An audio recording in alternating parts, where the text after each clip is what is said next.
You're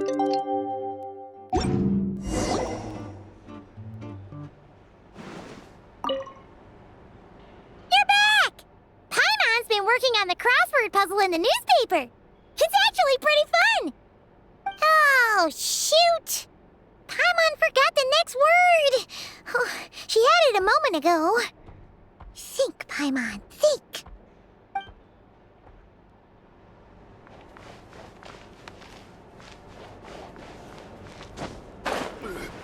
Back in my day, If there's anything you need.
Ooh, it sure is cold today.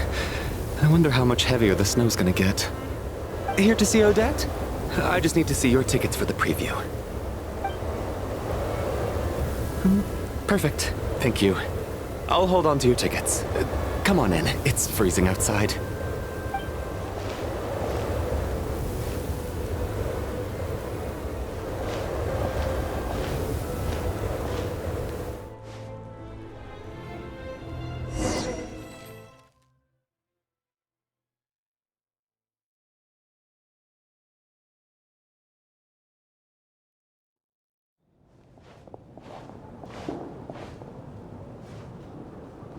I think I'll leave the Lelek question until after the show's over. Then I'll go find Odette.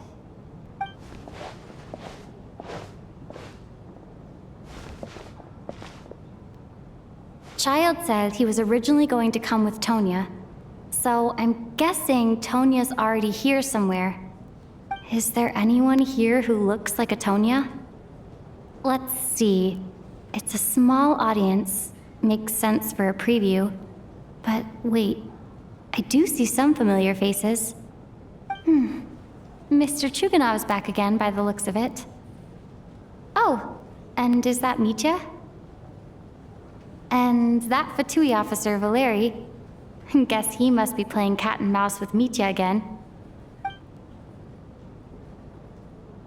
Oh no, it looks like the show's starting, and I still haven't found Tonya. Never mind. I'll just have to take a seat for now and see if I can catch her afterwards.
members of the audience.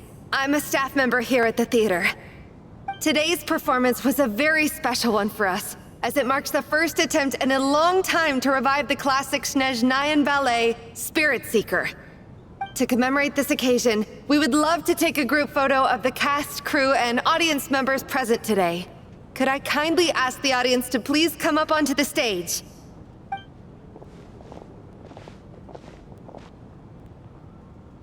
All right, everyone, huddle in a little more. Now, look at the camera. 1, 2, 3.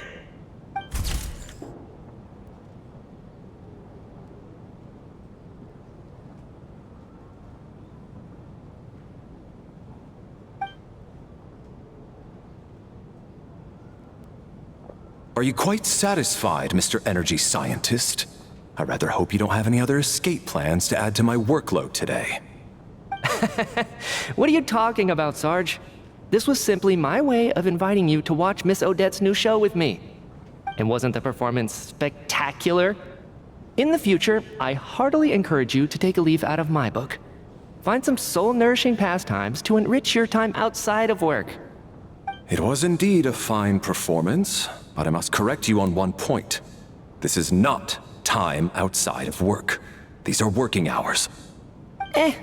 Working hours and non-working hours are just a social construct. Human technology can never advance if we're too rigid in our thinking, Sarge. May we leave now? Already? I mean, I was kinda hoping to soak up the atmosphere for a little longer, but... No? Okay, guess I'm pushing my luck. Didn't seem like too much to ask, but fair enough. Off we go then, Sarge. Back to the land of working hours. Lead the way. That has to be her. She's the only person in the audience around Tonia's age. Excuse me? Are you Tonia? Huh? Your brother's busy today, so I took his ticket. Don't worry about him. He's fine. Oh, okay. Sorry for the trouble. What's wrong? Are you sick? No, I'm fine. It's nothing. Maybe she caught a cold on the way here because of the weather?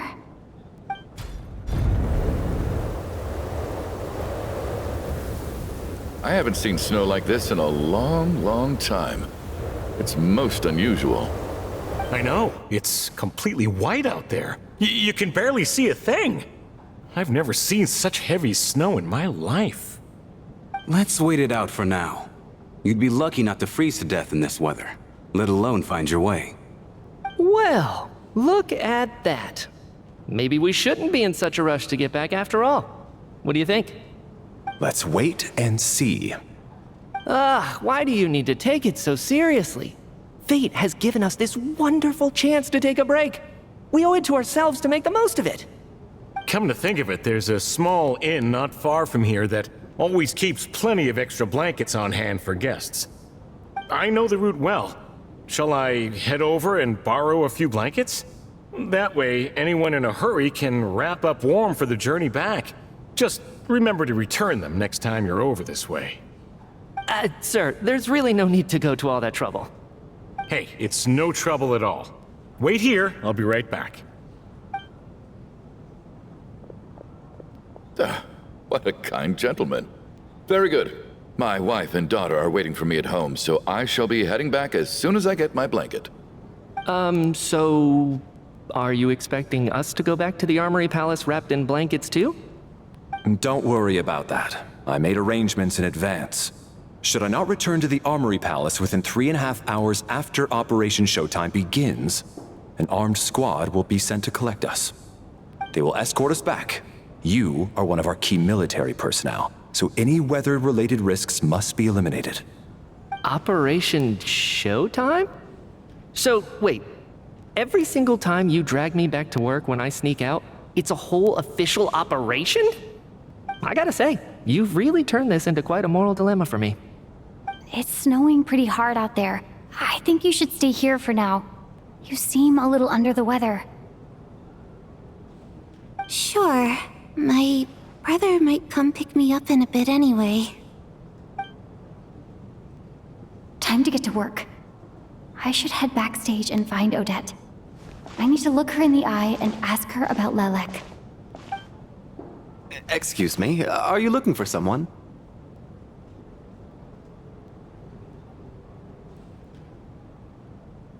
Ah, a fan, I'm guessing? Today is just a dress rehearsal, so Miss Odette won't be meeting with fans. She's taking a well-earned rest right now. Sorry, but that area is currently off limits to everyone except the cast and crew. Huh. Bad timing, I guess. Well, I might as well stick around. I doubt Odette will be leaving before the snow lets up in any case.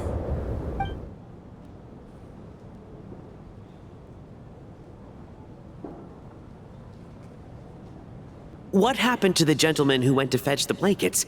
How has he still not returned? I was thinking the same thing. It's still snowing very hard. Do you think something might have happened to him? Whatever the reason for his delay, I must say I hate nothing more than people who make empty promises and fail to deliver.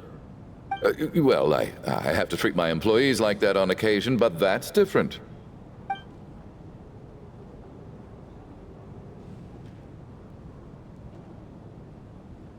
You seem anxious, Mr. Valeri. It's been nearly 4 hours since I left the armory. The army should have arrived to extract us by now. They know how much I despise tardiness and disrupted plans. There's simply no reason that they shouldn't have shown up by now, barring exceptional circumstances. Surely a snowstorm like this one counts as such. Few things in this world can stop the Snezhnayan army, Mr. Mitya. And a snowstorm is certainly not one of them. Why don't you go out and take a look? They might be right outside, waiting for your orders before they dare come in. An absurd hypothesis. I have no intention of leaving your side for even a moment until I have escorted you back to the Armory Palace. This doesn't look like an ordinary snowstorm to me. That guy who left earlier. It looked like he just vanished into thin air. Either that, or my eyes were playing tricks on me. A man-eating snowstorm? Come on. Night hasn't even fallen yet. Spare us the ghost stories.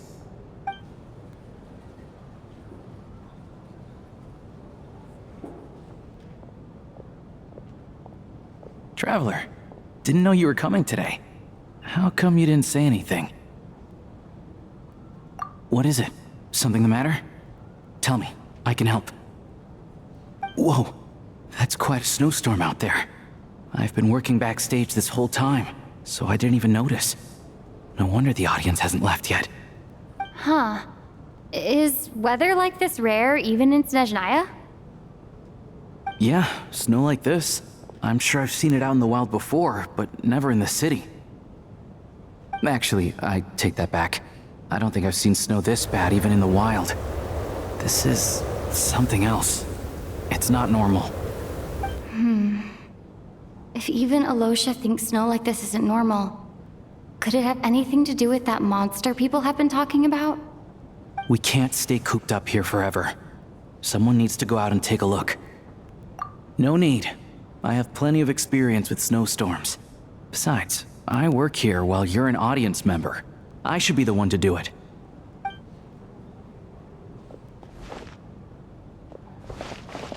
Everyone by the door. Careful not to let the snow soak into your shoes. In a snowstorm, you gotta look after your toes above all else. Heading out, my man? Be careful. I've been told the snowstorm eats people alive. Thanks for the advice. I am planning to be careful. I just want to take a quick look at the situation out there.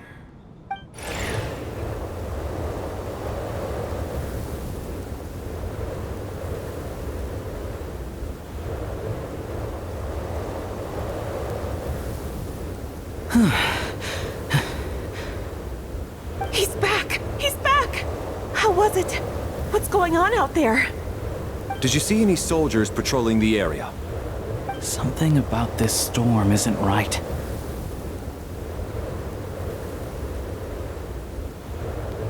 There's no one out there. I didn't see a single soul. And Something in the air gives me the creeps. This isn't your average snowstorm. I suspect it might be related to recent events in our nation. I strongly advise everyone to stay here until the snow dies down. Are you serious? So all of us are trapped here now? That sounds a little far-fetched to me. You want to go outside and see? I, for one, am not risking my neck in that weather. This just turned from a minor delay into a major hassle. We can only hope that our friend who went to fetch the blankets just ditched us and went home. Is it really that bad? But my daughter, I won't be able to read her a bedtime story tonight. Huh? What are you all still doing here? Whoa! It's snowing hard! So now we're stuck here? Oh, this is terrible! Luckily, it was just a dress rehearsal today, so there aren't too many people here. On the bright side, the theater's always well stocked with supplies. If the snow still doesn't let up as we get into the evening, you can spend the night here, everyone. At least, I assume that's alright? Odette? Fine by me. This seems like a sensible backup plan under the circumstances. My thanks to the theater for being so accommodating. What are you staring outside and praying for, my man? You anxious to get home too?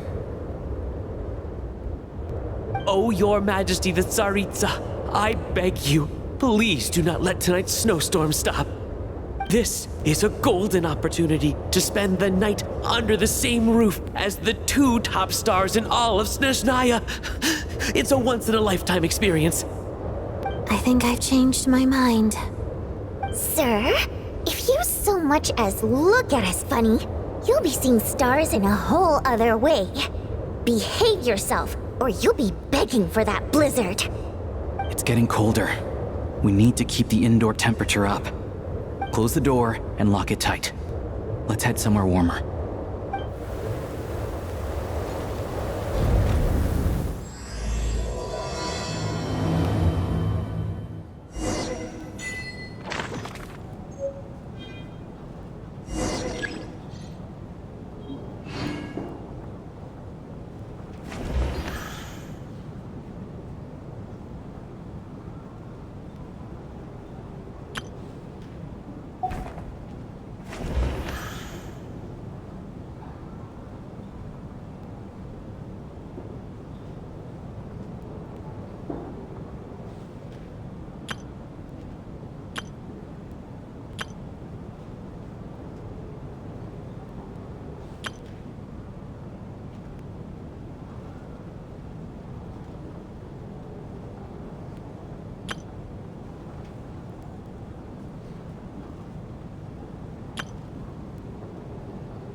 And then there's the aristocrats.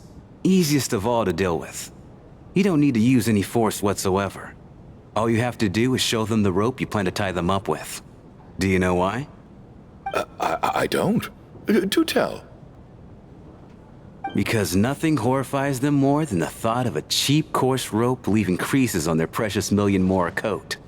They'll do whatever you ask to avoid that fate. Unexpected, but funny nonetheless. Tell me another one. Well, look at that. I got myself a new listener. Hey there. Let me introduce myself. The name's Shram, and I'm a mercenary. The kind that gets paid to do odd jobs for rich folks. And I am Chuganov, an entrepreneur. If my name is unfamiliar to you, you will no doubt have heard of my factory, the renowned Iskra manufacturing plant. Are you really that famous, Mr. Chuganov? How come I've never heard your name before? Excuse me? Is that a joke? Or are you being serious? Oh, I'll have to ask my rope later. He's probably tied up more entrepreneurs than I've ever heard of.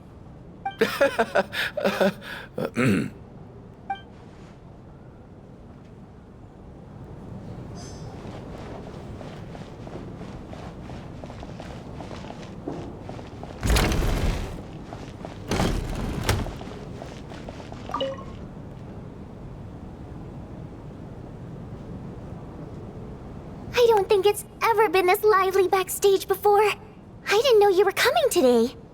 Hey, have you seen Chuganov? I heard he was coming today. Have you spoken to him at all? I'm with you. This could be just the chance we need.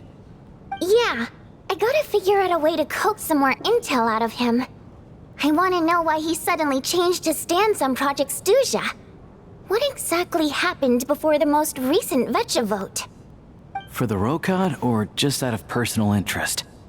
Shh! There are other people around! Don't say the R word!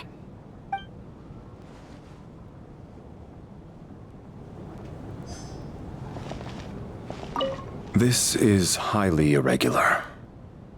A delay of over an hour during an operation like this theoretically warrants a Harbinger-level response. I wonder what the issue is. The storm, or something else.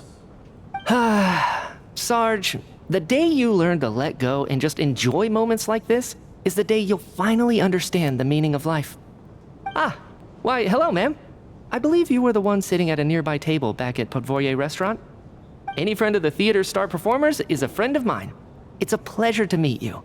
I'm Mitya from the Energy Commission. Greetings. Major Valeri, head of the Special Assignments Battalion. Armory Palace Royal Grenadier Guards, 1st Regiment. I am here to ensure Mr. Mitya's personal safety. Please let me know if I can be of any assistance. Miss Traveler, I cannot help but notice that Miss Odette is stealing glances at me. Any idea what that could be about?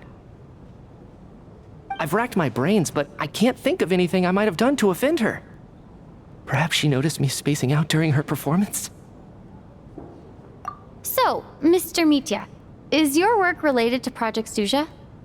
Yes, that's right. The higher-ups in the Fatui transferred me from the Energy Commission to the Armory Palace because they wanted me to... Really? I can't even talk about that? Pretty sure it counts as part of my private life. All right, I won't say anything. Sorry, Traveler. As you can see, I'm afraid this pleasant chat will have to end here.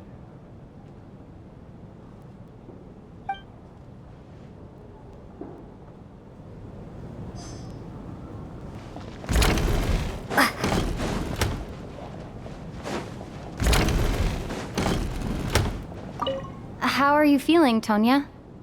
I'm fine. Sorry to worry you. I'm used to it by this point. I take medicine for it. My brother usually helps to get it ready for me.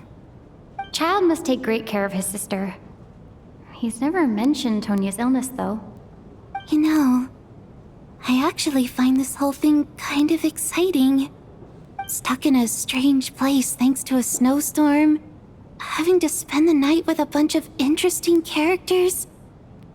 It's pretty cool, don't you think? Exactly. It's like one of those stories where an ordinary school trip turns into a magical adventure. I've always wanted something like that to happen in real life.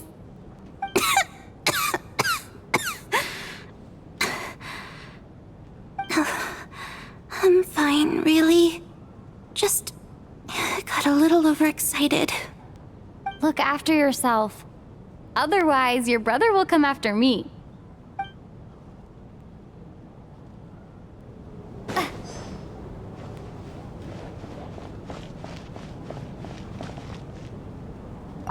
My husband has major trust issues.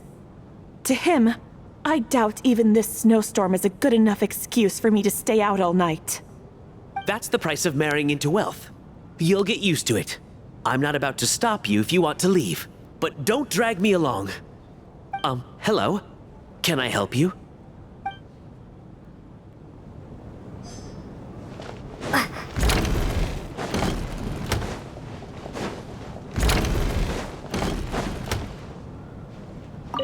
I have to say, even though today was a rehearsal and there were some hiccups along the way, Miss Odette's performance was one of the best I've ever seen, even compared to an actual show.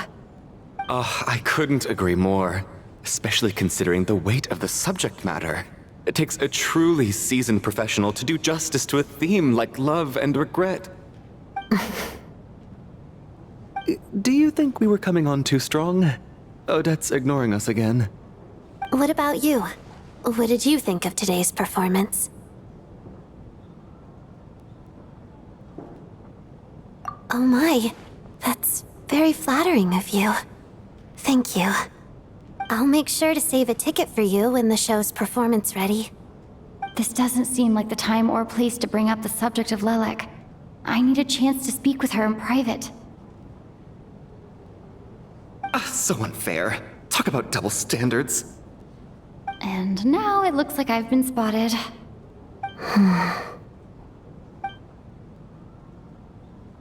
You know Mitya too?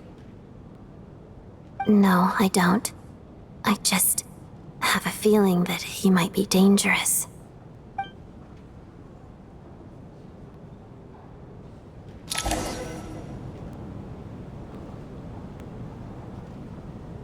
How's it looking, Alosha? No change from this afternoon. Heavy snow with no sign of slowing down. May I have your attention, please? The storm is unlikely to stop tonight, and it'll be even more dangerous outside at night than it was during the day. We at the theater owe everyone here a duty of care. Therefore, we strongly suggest that you stay on site overnight and avoid going outside unless absolutely necessary.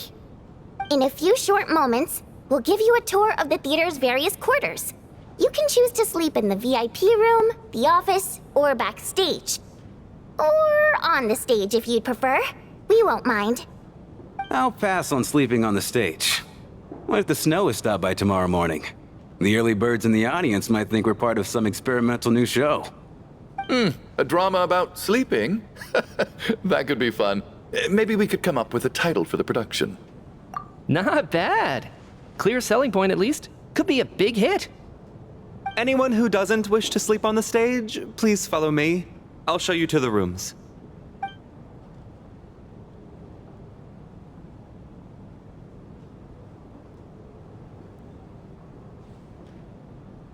I guess I'll call it a night. Though, I feel like I won't sleep very well without Paimon here. I'm sure she'll be worried that I haven't made it back yet. But as long as she looks out the window, she'll probably realize what's holding me up. I wonder if she's feeling any better yet? At least she hasn't been getting any worse. Still, I should try and get back first thing tomorrow morning.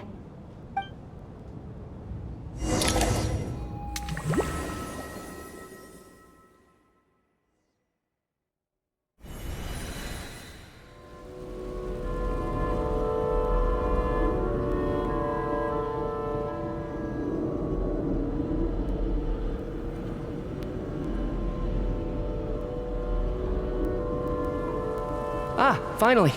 Welcome back to the world of the living, lazy bones. I was about to wake you. The black mist is almost on us. Still waking up, huh? You know, the black mist. It's been chasing us from below ever since we were born. You're just dozy. There's no way you've forgotten. Come on, let's keep heading up. Onwards and upwards is the only way to survive. Don't listen to a word those black mist cultists say. Here we go again. the endless march toward survival. What's going on? That black mist down there is creeping me out. And it's rising. Guess I should head upwards and get away from it. The Black Mist cultists believe that being swallowed by the Black Mist leads to everlasting peace. But if you ask me, they're just lying to themselves. We're the only heretics left, the only ones who refuse to give in. We have to keep going. But how do you actually know that they're wrong? Dangerous question there, Torgov. The moment your faith wavers, you start a chain reaction that ends in the collapse of your will. Put the question out of your mind. Stay strong and believe that the Black Mist means certain death. Okay, but it's not my mind that's the problem. My body's about to give up on me. It's already starting to falter. I can't do this anymore. I've had enough of being forever on the run. What's the point of it all? All this will pass eventually, I promise. Keep fighting. It will be worth it. You accuse the Black Mist cultists of being liars. But you're lying too. There is no end to this path. It keeps going up forever. There was never any hope to begin with. The cult of the Black Mist has poisoned your mind, Sobolova. Are you thinking of giving up as well? I am. I think I'll take my chances with the Black Mist over this perpetual torture. As much as I detest the Black Mist cultists, I'm just too weary. Then I bid you both farewell. Let me put my personal opinions aside for a moment and say, I hope that you both find peace within the Black Mist. Fate always appears so impossibly complicated. But at moments like this, its raw simplicity is laid bare. Their fate was sealed from the instant they entertained doubt. From then on, the outcome was both inevitable and irreversible. Let's go.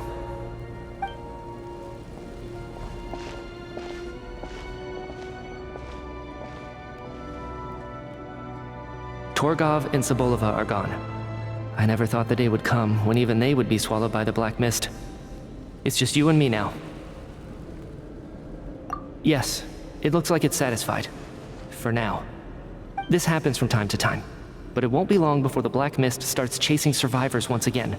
No one knows how to stop its advance for good. Well, we should make the most of the precious moments of rest that those two bought for us. Huh? Are you really that sleepy, traveler?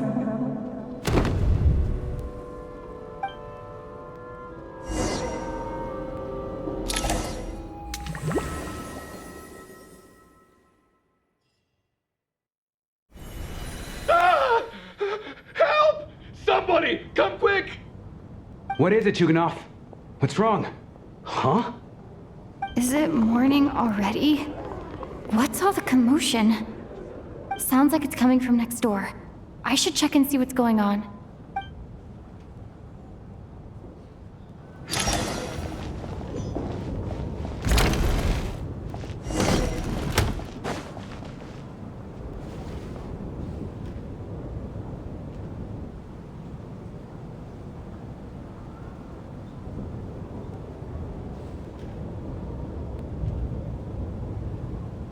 Don't look, Miss Tonya. Stay here. Okay. What happened to them?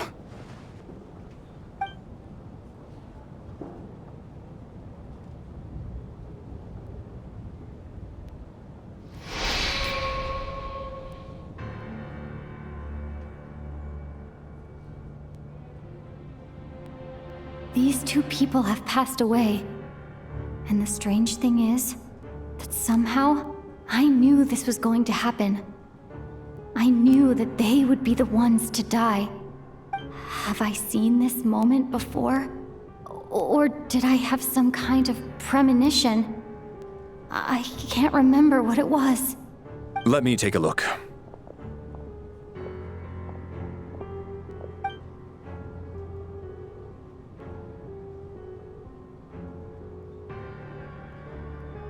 No vital signs in either of them. They're dead. The cause of death, however, remains unclear. No wounds on the bodies, no signs of a struggle, and no skin discoloration caused by the buildup of toxins. But just last night, they were chatting and joking away. This is so sudden.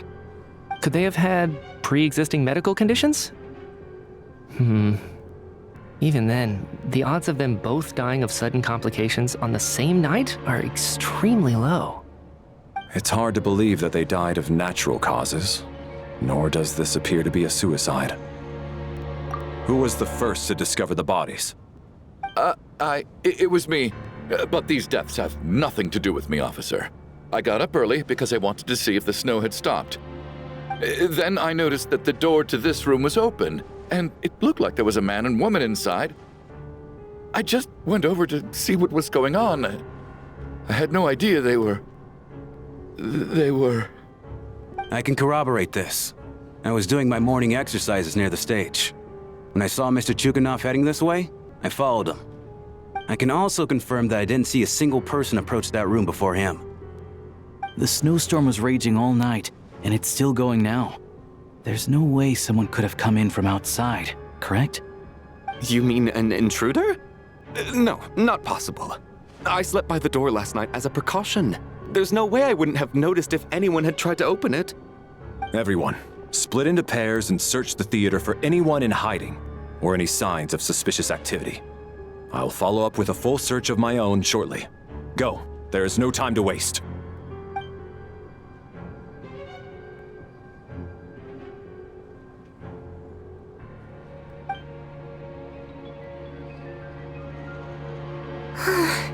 Nothing on your end either? Backstage is clear. No signs of suspicious activity.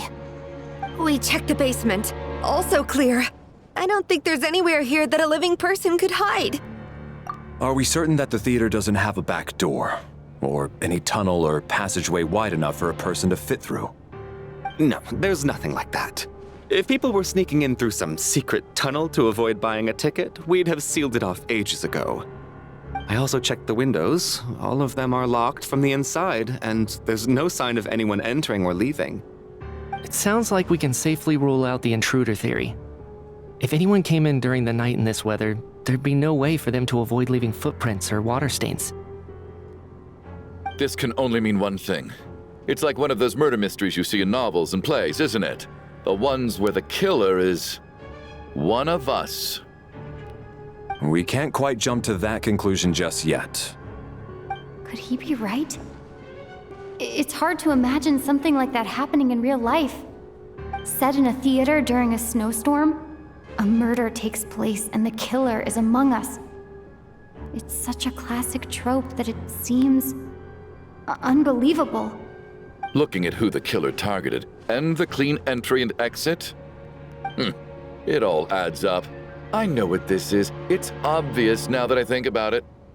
What is? What have you figured out? Both victims were wealthy, well-known local merchants. And the door was deliberately left open so I would discover the bodies and witness the crime scene first thing in the morning. Such ruthless methods. This was your doing, wasn't it, Lelik? Lelik? You mean Lelik is among us? And he's the killer? Lelik. I know this code name. Member of the Rokot, anti-Project Stuzha. Always works alone. I've read the case files at the Armory Palace. Walk me through your reasoning, Mr. Chuganov. What do you know about Lelik?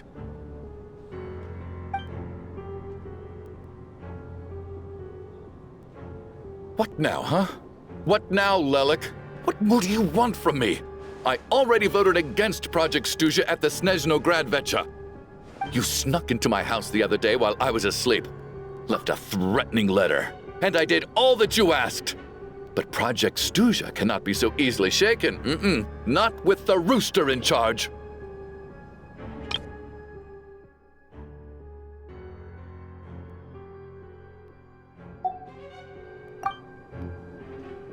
So he really was threatened by Lelik. That makes sense. And now you're resorting to murder to threaten me. Isn't that right? I knew it. The Rokot despises the rich. The lives of the wealthy are but refuse in your eyes.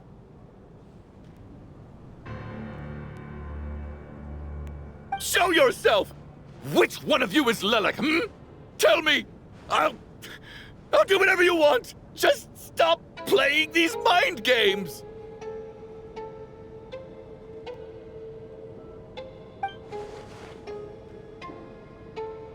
Was this really Lelek's doing?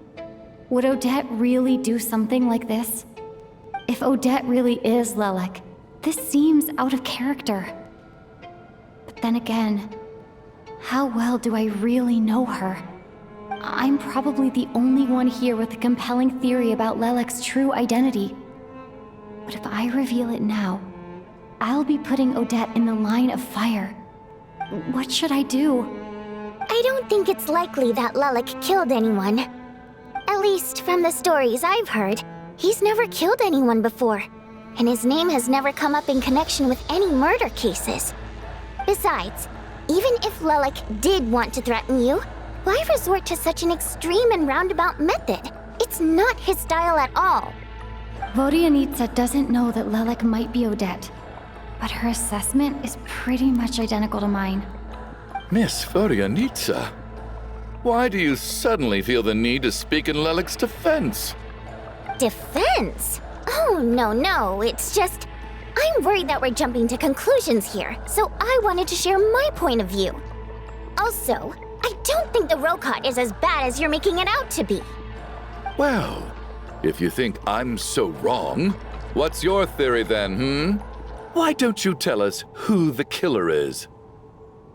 The case is still evolving, Mr. Chuganov. Please do not prevent others from expressing their opinions so early on in the discussion. Even so, there's no denying that the recent threat received by Mr. Chuganov may well be an important clue. So there's still a good chance that Lelek is right here among us. I can't do this anymore. I don't care if it's still snowing outside. I have to get out of here. Whoa, take a beat. We all know it's far too dangerous out there. Even the soldiers couldn't get to us. Go out that door, and you might not live to tell the tale. And whoever this Lelek is, they're surely not going to murder anyone in broad daylight. Be sensible, my man. You're safer inside. As much as I regret having to say this, I'd like everyone to cooperate and refrain from exiting the premises until further notice. Because as things stand, every one of us is now a suspect. Unless anyone has further information to share, let's adjourn for now. Feel free to keep searching for clues, but make sure you don't go off alone.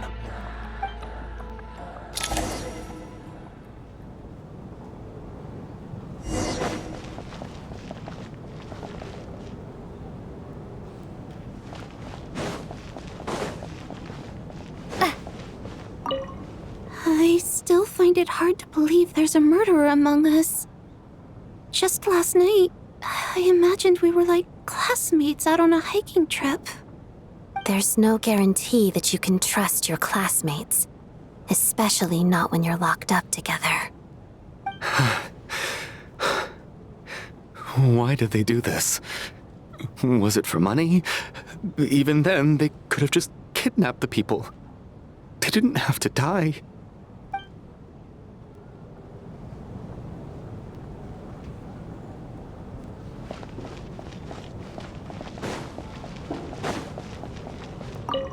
You seem to be very comfortable taking charge, Major. You took the reins as soon as things went south. I simply made an executive decision that someone needed to take control of the situation on the military's behalf. Does this offend you? No, quite the opposite. We feel much safer for it. By the way, what does Major mean exactly? Is it a pretty high rank?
Alright, that was my bad.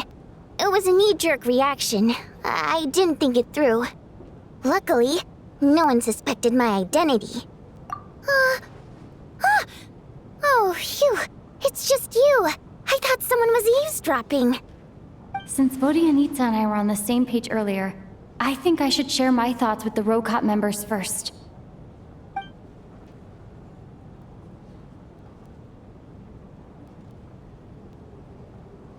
Whoa. Are you serious? I don't know if this counts as gossip, but it's definitely on track to be the juiciest this whole year. Odette? Really? Odette? Oh god, how dumb does this make me look? Lelek has been right under my nose this whole time, and I didn't notice a thing. Actually, it's exactly what you'd expect. Sometimes, hiding in plain sight is the best strategy. And now that you mention it, the more I think about it, the more sense it seems to make. It all adds up. What are we up to now? 1, 2, 3. Odette's identities. She's my coworker, specifically a ballerina, and also a Fatous, a member of the Rokot. Now, Lelek. It must be so exhausting. I just want to give her a hug. I guess since I've always known her as a member of the Fatui, it never even crossed my mind that she could be involved with the Rokot, let alone be Lelek. I don't understand. If she's with the Fatui, what reason could she have for being so opposed to Project Stusha? Probably best if you ask her that in person. Well, since you waited until now to bring this up instead of announcing it to everyone earlier, does that mean we're all on the same page here? Yeah. Lelek may not follow orders from the Rokot leadership, but as far as I'm concerned, she's never crossed the line. If anything, her actions benefit the poor. We need to confront her face to face. Do you think she'd really admit to being Lelek? I don't know. We'll have to see how it goes. For now, we'll work on the assumption that she didn't kill anyone, and see how much she's willing to tell us.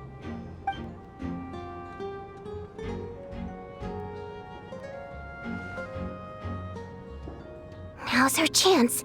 Odette's alone. Let's go. Hey, Odette. What is it, you guys? Shh. Keep your voice down. We need to talk. So, you're Lelek, aren't you? Alright, fine. You don't have to say anything or explain yourself. Just hear me out first. None of us believes you'd kill innocent people. Whoever murdered those 2 people last night, it wasn't you. The Traveler was the first to figure out your identity, but she kept quiet during the discussion just now. Still, it's clear where the group consensus is heading. Everyone believes Lelek is the culprit. If your identity is exposed, you'll be in a really bad spot. We're your colleagues, and we know what kind of person you are. I don't want anything bad to happen to you. So, can you clue us in? Tell us everything. The more we know, the more easily we'll be able to cover for you. Alright. Yes, I'm Lelek. And no, I'm not the murderer. And thanks, but I don't need you to cover for me. Actually, I'm planning to reveal my identity. Huh? You're gonna reveal that you're Lelek? Here? That's right. I'll admit I was surprised at first when Shuganov guessed that I was here. It was just a lucky guess, but it caught me off guard. But after taking some time to assess the situation and confirm where everyone stands, I don't believe I have anything to worry about. Are you sure you don't need a second opinion? Given the circumstances. Mr. Valeri! What?!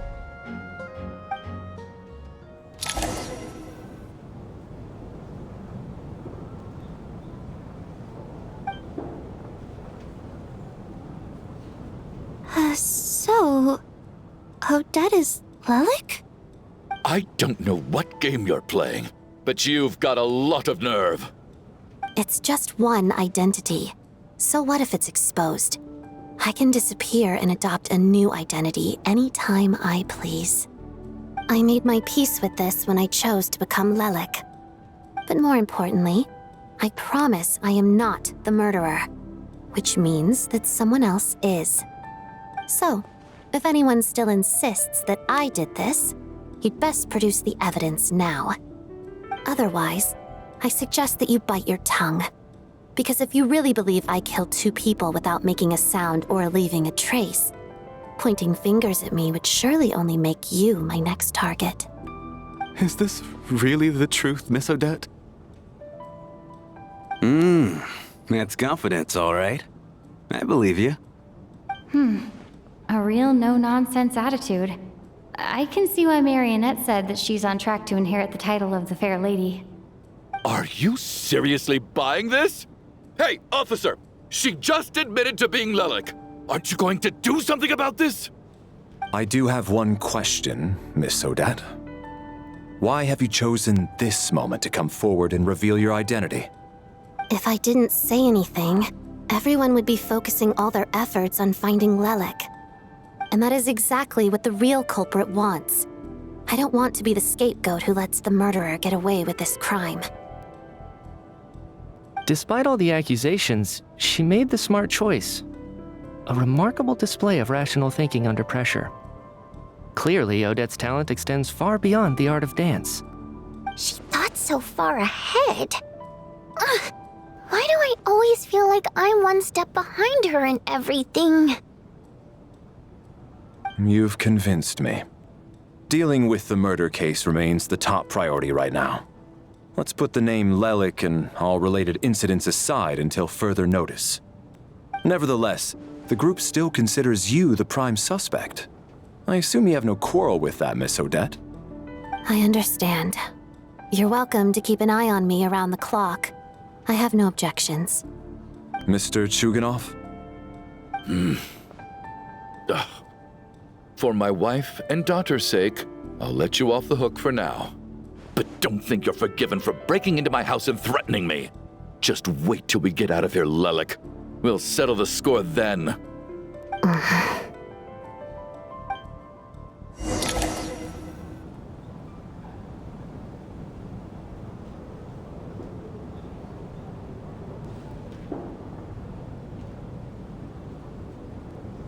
Good work, Lelik guard team.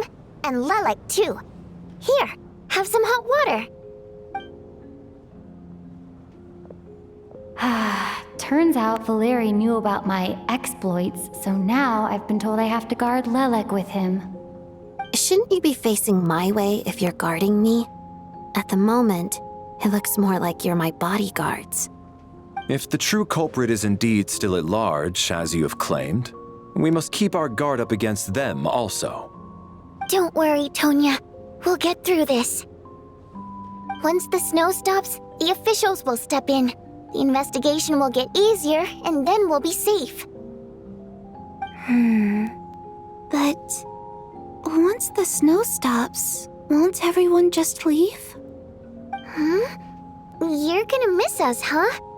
Well, some of us work at the theaters, so we'll still be here. I'll even give you a special backstage pass. Really, Miss Vodyanitsa? That's awesome! You've made a fan for life. Aw, you're so cute, Tonya. All right, let's swear to it. I promise to give you the pass, and you promise to never change your mind about being my fan. Promise. Don't indulge her, Tonya.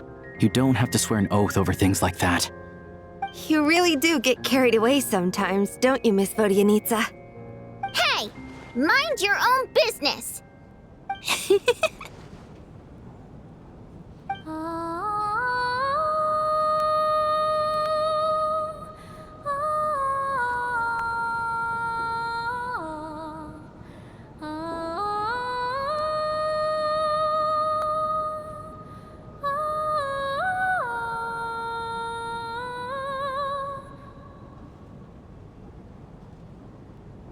Don't be nervous, Miss Water Imp.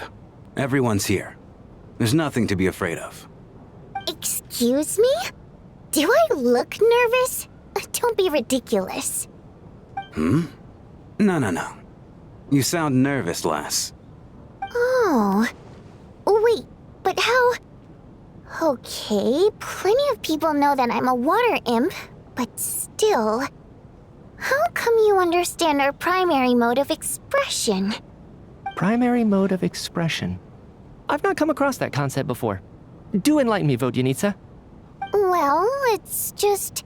We water imps tend to communicate our emotions to each other by singing, rather than facial expressions. The emotions we convey through song take precedence over our facial expressions. So, we think of it as our primary mode of expression. I'm impressed, Shram. I didn't take you for a man of culture, but you're clearly rather learned. It's not about being cultured or not. The thing is, this mode of expression can usually only be understood by other water imps. It's not a simple case of a song sounding happy or sad. And yet, you're clearly human, Mr. Shram. It's really not the big deal you're making it out to be. I think I just have a knack for it. Plus, I have a... very close friend who's a water imp. A delightful lady. But keep that a secret. Anyway, we spent so much time together that before I knew it, I noticed I could understand her expressions. Oh, I guess that makes sense. Still, the fact that you have a water imp friend is even more surprising. I'd better watch what I'm singing when I'm around you from now on. Hey, what are you implying?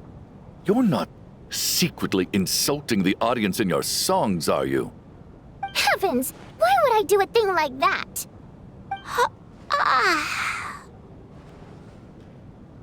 It's getting late. We should discuss our sleeping arrangements for tonight. To guard against the killer, someone needs to keep watch. I suggest that we don't sleep in separate quarters tonight. It will be safer if we all stayed together. As long as someone keeps an eye on Lelik, I'm quite sure we won't have any trouble. Are you saying that you wish to bet your life on Miss Odette being the killer? Nonsense. Of course not. Then I propose the following arrangement for tonight. The Traveler, Odette, and I will form the Night Watch. We'll sleep in shifts, but 2 of us must be awake at any given time. An excellent idea. This allows us to handle the Night Watch while also keeping an eye on Lelik. Meanwhile, the rule of taking shifts in pairs resolves the other issue. Namely that we can't necessarily trust the Traveler or Valeri either. I expect that plan took you quite some time to come up with, didn't it? Actually, our field combat manual outlines a similar approach. Although the scenario there involves guarding prisoners overnight during field operations. That being said, I must clarify that I harbor no disrespect towards you personally, Miss Odette. In fact, Lelik's numerous covert operations make fine textbook examples for military agents. I care less about respect and more about the fact that you just robbed me of 2/3 of my sleep tonight. I'm calling dibs on being the first to rest. Good night.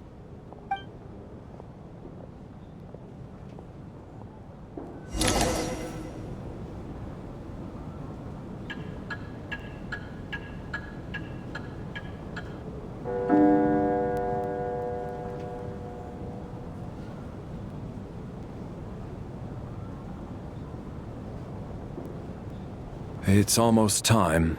We should wake Odette. How are you faring? Oh, not going to argue with that. I'll take a quick nap. If you start to feel sleepy, wake me up anytime. It's finally time for Odette and I to share the Night Watch. I should wake her up.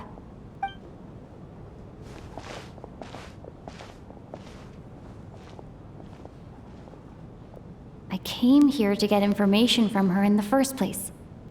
Maybe I should think about what questions I want to ask before she wakes up. How long are you gonna keep staring at me? Couldn't sleep. My mind's been running haywire. Plus, there's something I've been meaning to talk to you about. I had a hunch that you wanted a conversation too. Let's take this chance to clear the air, shall we?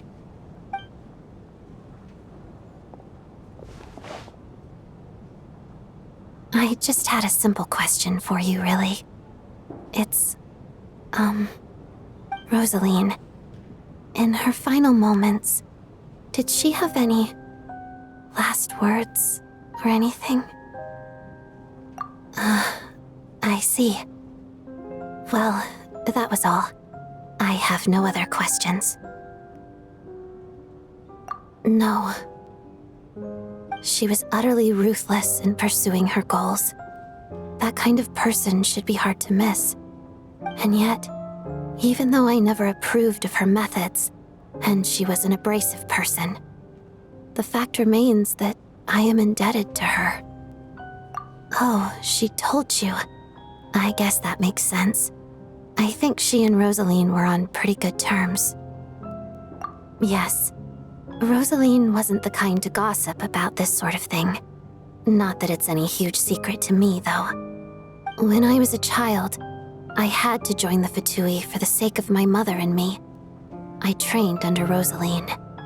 It was extremely grueling, and it didn't exactly come naturally to me. All I could do was try to ignore the biting cold and practice. I was a newcomer who'd managed to make a good first impression on a harbinger. There was pressure to live up to her expectations, to be worthy of the fair lady's reputation. Every day was a struggle against the cold, pain, and fatigue. And most nights, I struggled to fall asleep. After enduring all that, I've become almost immune to the sensation of pain. I suppose that was the cost of survival. Surely, any child who had to experience that would grow to hate her lot in life, don't you think?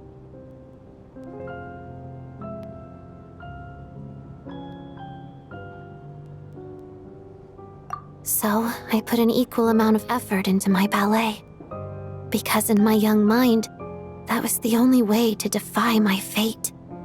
It was my way of telling her, the Fatui's demands and your expectations of me are not what I wish for. One day, I will leave. I think she probably blamed my poor performance in training on my passion for ballet.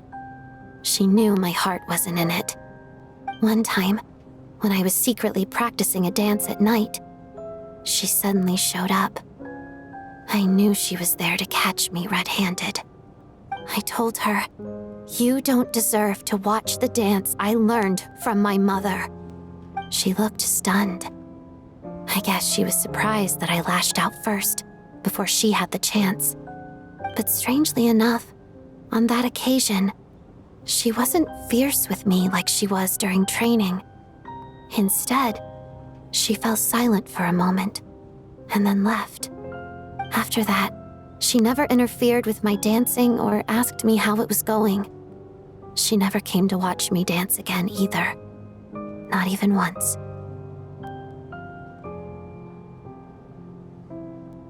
She was. But even now, whenever I take out this core Ignis, I can't help but think of that night. Of the look on her face.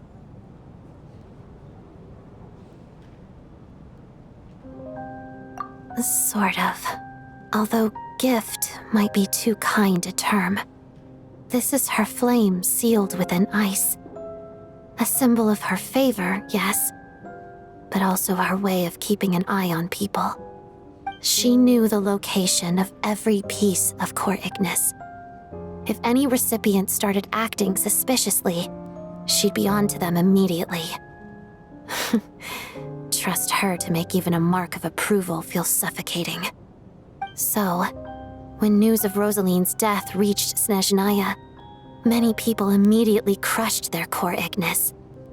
It gave them a profound sense of relief, like they'd broken free from her shackles. But I kept mine. With my sensitivity to pain being as dull as it is, the warmth from this core Ignis is one of the few things I can still feel clearly. I still wonder, Did she really come to stop me that night? I wasn't sure, but I was scared. So I said some really awful things. I guess she didn't leave anything behind. Not that I expected her to. It's fine. It's just a bit of a shame that we couldn't settle our differences before the end. She did. Are you sure she was talking about this event?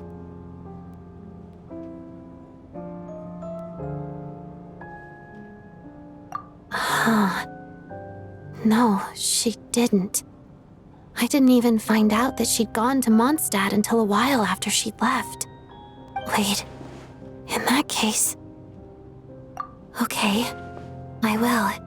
Thanks for letting me know. There's something I'm trying to figure out. I'm beginning to suspect that Paimon's mystery illness is being caused by the energy research behind Project Stuja. Paimon's very important to me, so I have to get to the bottom of this. I figured that since you're Lelek, you might know something about all this. The ultimate goal of this energy experiment is to create a weapon for the final battle. The weapon's construction was completed in Nod-Krai. Now, all that remains is to arm it with a sufficiently powerful energy. Yes, the weapon's development and all the related experiments are overseen by Lord Piero, the Jester, and the lab is located deep within the Armory Palace. I'm not sure why this experiment would be making Paimon feel unwell, though. The best way to get to the bottom of it would be to go there in person. Once we get out of here, I'll help you apply for an entry permit. And I'm hardly the organization's proudest member, as you know. You answered my question about Rosaline. I want to do you a favor in return. It's that simple.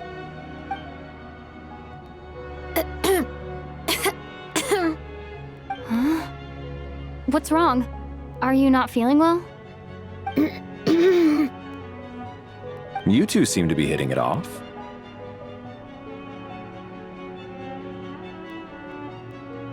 I thought you were sleeping. Of course I was. In the military, one learns to fall asleep quickly, even in the most inhospitable environments. It's vital to staying alert and energized. Why? Is something wrong? Even if he was awake, he can't have overheard us, right? Well, thank you both for keeping watch. Traveler, I'll take over for now. It's your turn to get some sleep. Sure.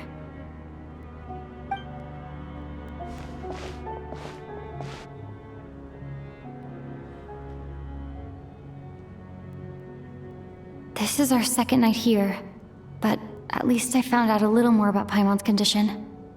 I hope she's been sleeping well the past couple of days. Huh.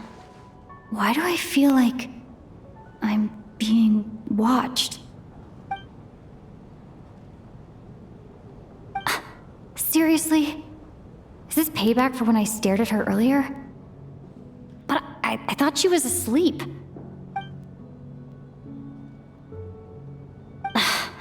Never mind. I'd better try and get some sleep myself.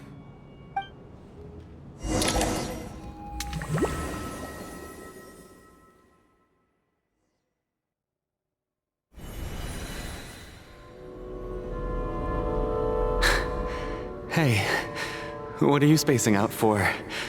Are you reaching your limit too? How long have we been walking for? Do you remember? Time's lost all meaning. Ever since we noticed that thing above our heads. What was it called again? A star key? Or key star? Anyway, the person who named it was swallowed by the black mist. Whatever it's called, ever since we noticed it, we've been walking up and up, hoping that as long as we reach it, we can find a way out of this place. But it seems like no matter how far we walk, we never get any closer. Well, we've come this far. You never know. Maybe we're almost there? Come on, enough moping. Let's go. The black mist is catching up.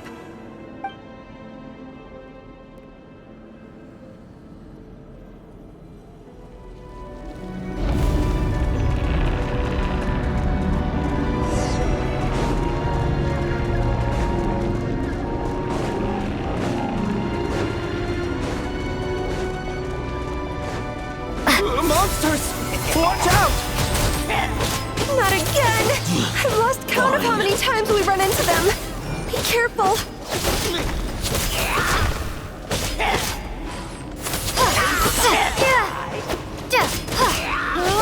Cryostorm!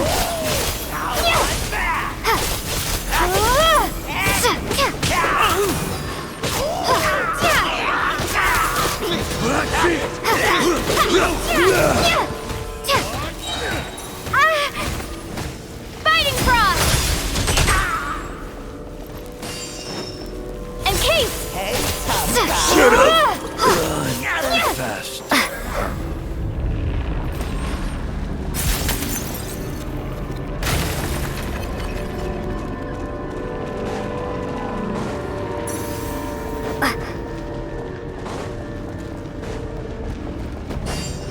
Here they come again! Get ready! You wanna fight? Let's go!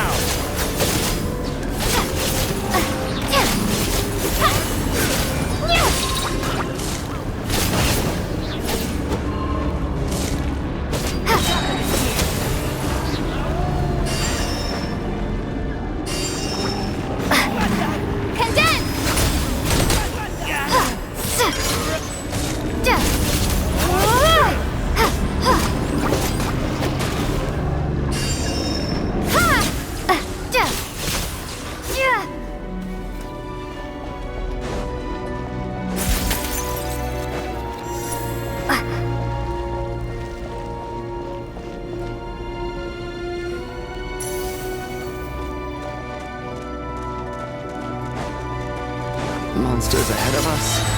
The black mist behind us. It feels like there's no escape. No!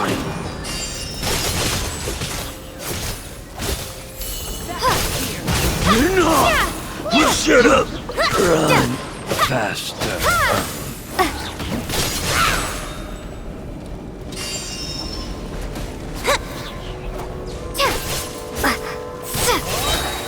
Fighting Frost! Encase!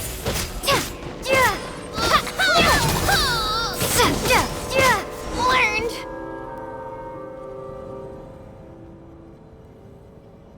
Are you hurt, Coolish? No. I'm fine. It's just... Suddenly I don't want to walk any further. I get you. In fact, I reached my limit a long time ago. Sometimes it feels like there's hope where there shouldn't be. Yeah. The hope that the star gives us is the only thing keeping us going. But I'm not sure it's real at all. It may just be a collective illusion. Otherwise, why would it always be out of reach? We know you mean well, but you're only saying that to try and encourage us to keep going, aren't you? Thank you, friend. But enough is enough. Please don't give me any more false hope. Hope is poison in this place. You're going to continue, aren't you?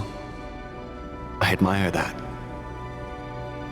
I've given up, but I wish you the best. May there come a day that you catch up to the star and leave this godforsaken place.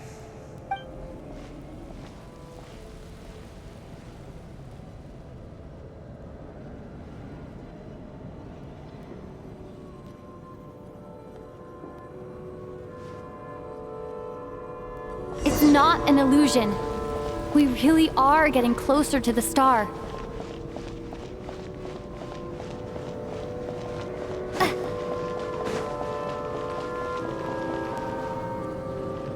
Congratulations. You're the first person to make it here.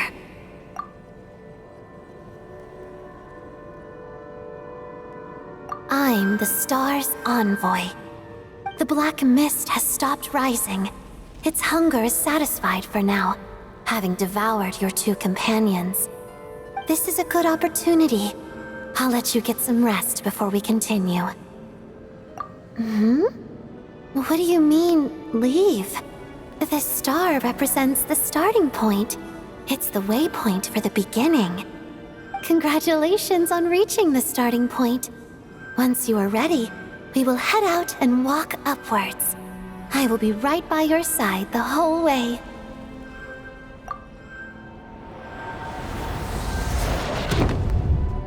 Huh? What's wrong?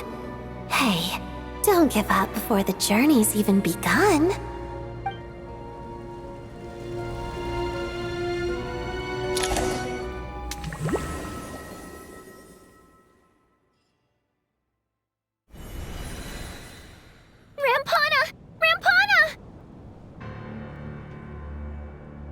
Is that Vodyanitsa's voice? What happened? Coolish, wake up! Please wake up!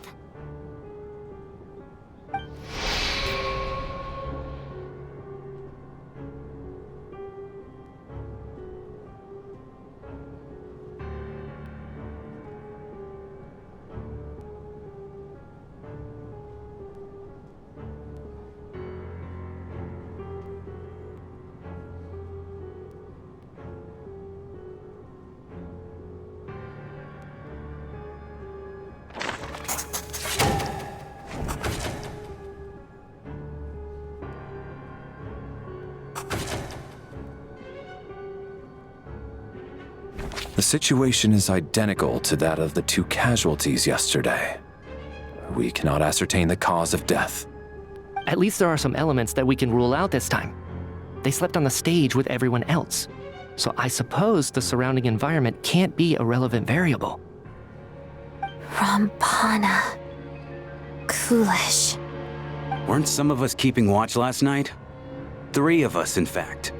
How could you not notice something was wrong? I'm as confused as you are.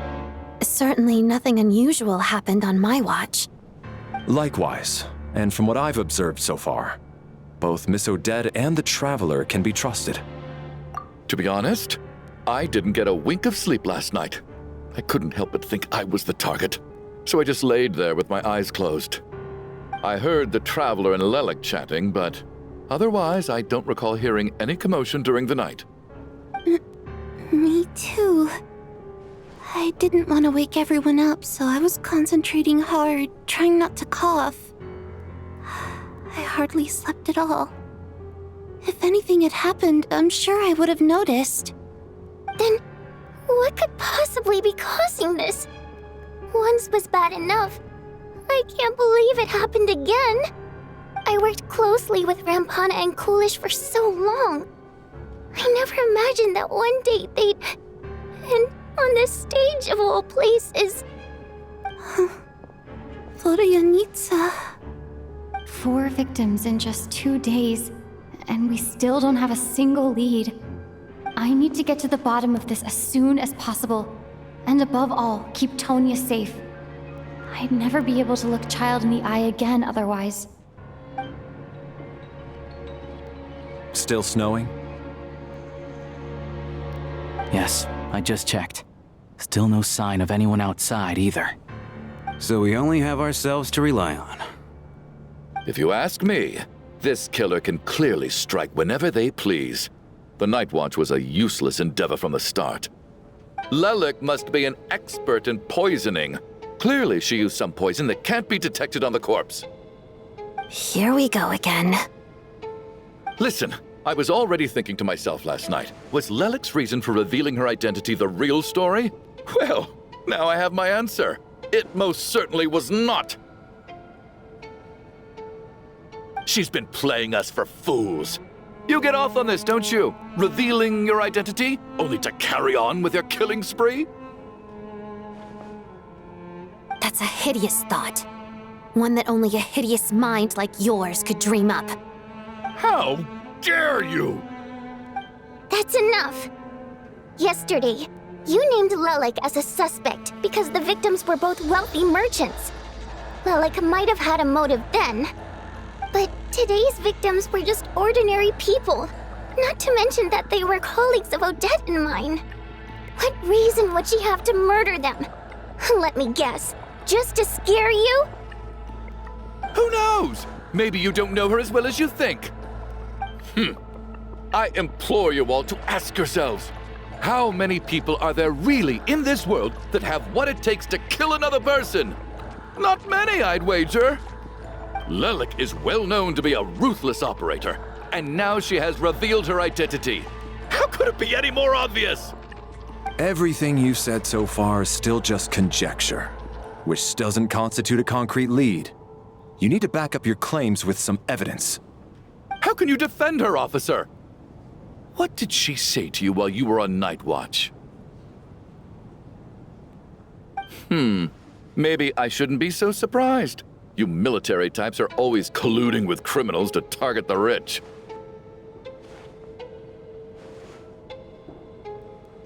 All so you can get your grubby paws on our hard-earned fortunes, then tell us to fall in line. The Fatui, the Druzhna, and the Rokot. Thugs, the lot of you.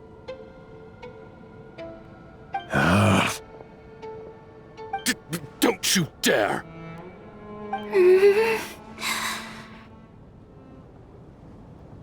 Sir, but you were the one who told us not to stop other people from expressing their opinions yesterday.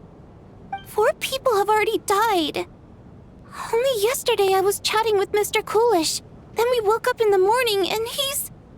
Turning against one another is the last thing we should be doing right now.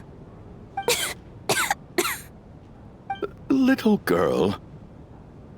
Even if Mr. Chuganov is a puffed-up, pig-headed windbag who doesn't have a clue what he's talking about, he's still one of the victims here, isn't he?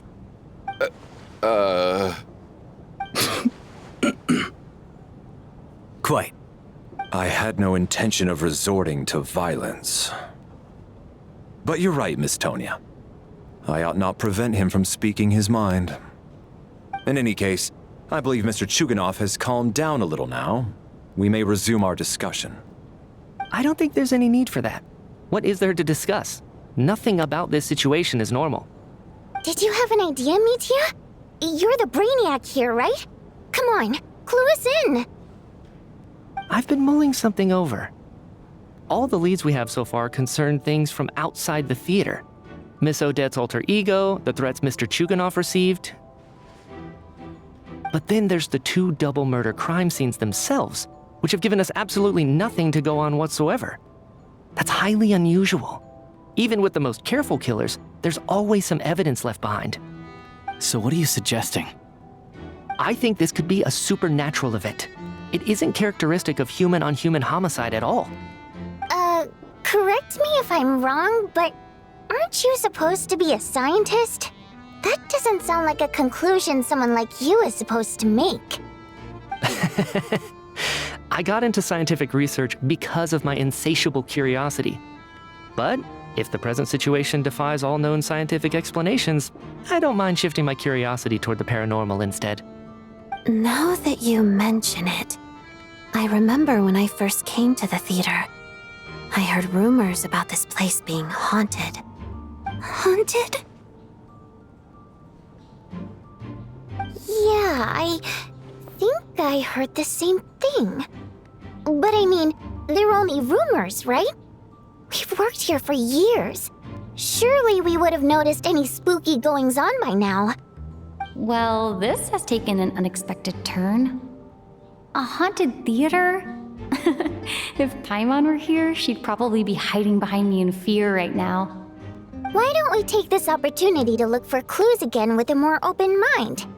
Maybe a different perspective will help us see something different. Very well. Whether it's criminals or ghosts we're looking for, the same rules apply. Everyone needs to tread carefully. I'll move the bodies into the same room for now.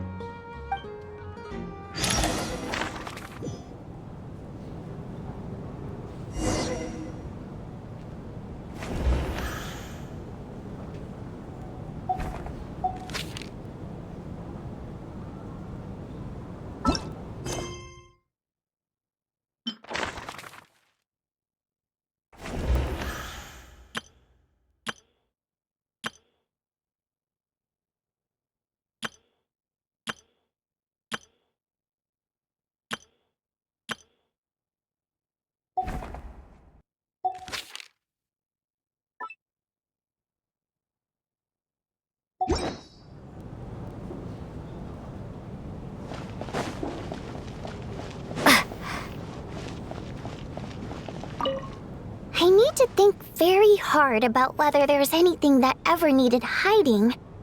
After all these years, there must be some things even I've forgotten about.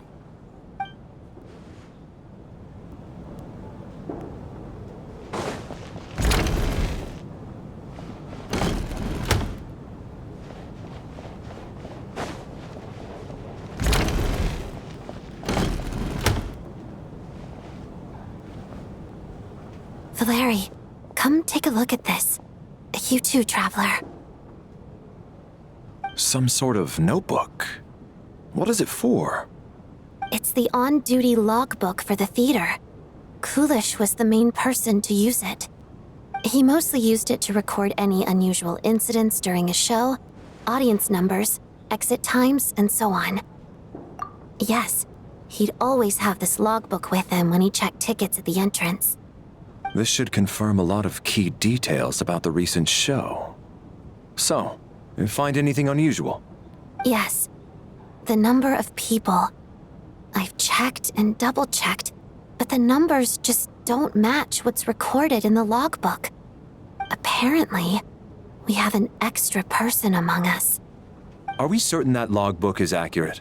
Could someone have sneaked in without buying a ticket or something? Unlikely. Kulish took his duties very seriously. I've rarely seen any errors in his work. Not to mention that this was a dress rehearsal, meaning smaller audience numbers and tighter ticket restrictions than usual. Everything would have been well within his control. We no longer have our tickets with us, do we? They got collected on entry. I assume there's no way we can check them again. Unfortunately not. The theater recycles tickets. Once people are in the door, they don't tend to leave until the show ends, so we collect the tickets at the point of entry. Still, I'm inclined to believe that this discrepancy in the head count is significant somehow. Did an extra person just materialize out of thin air?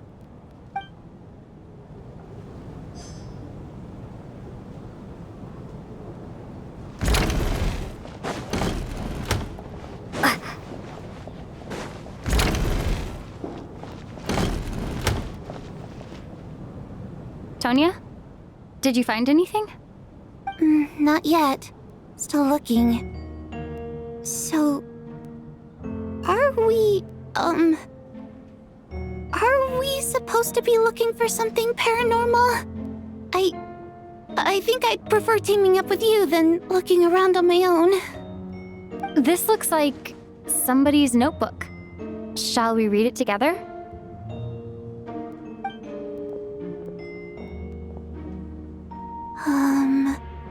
Well, it doesn't look scary or anything, so I guess it should be fine. All right, let's read it together.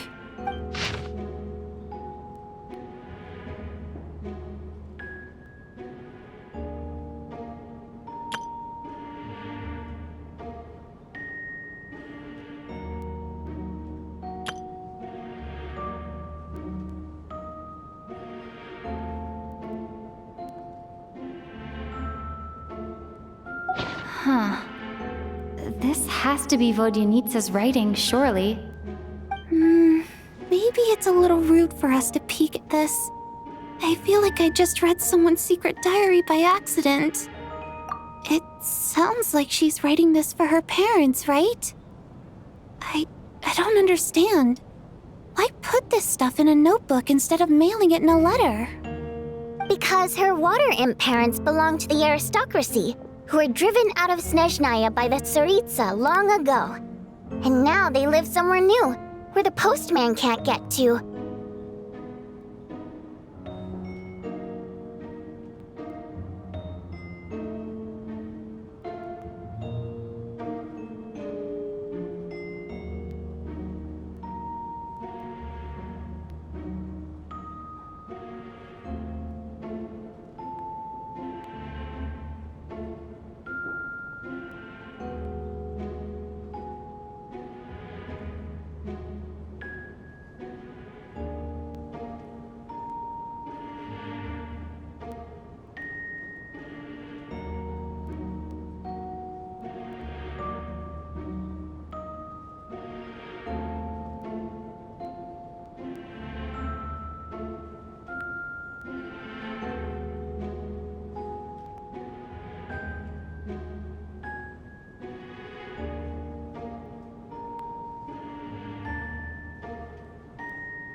super sorry.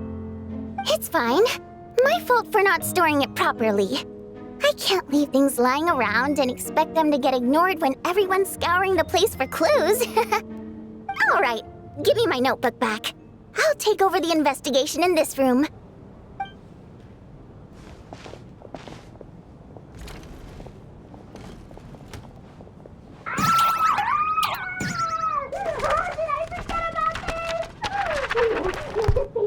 Oh God, and this one.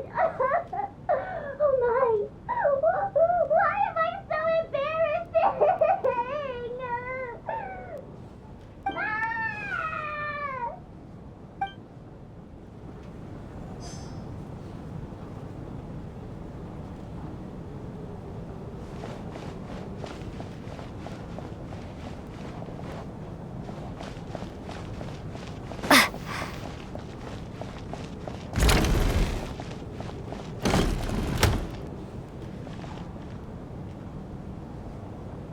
Ah, Traveler.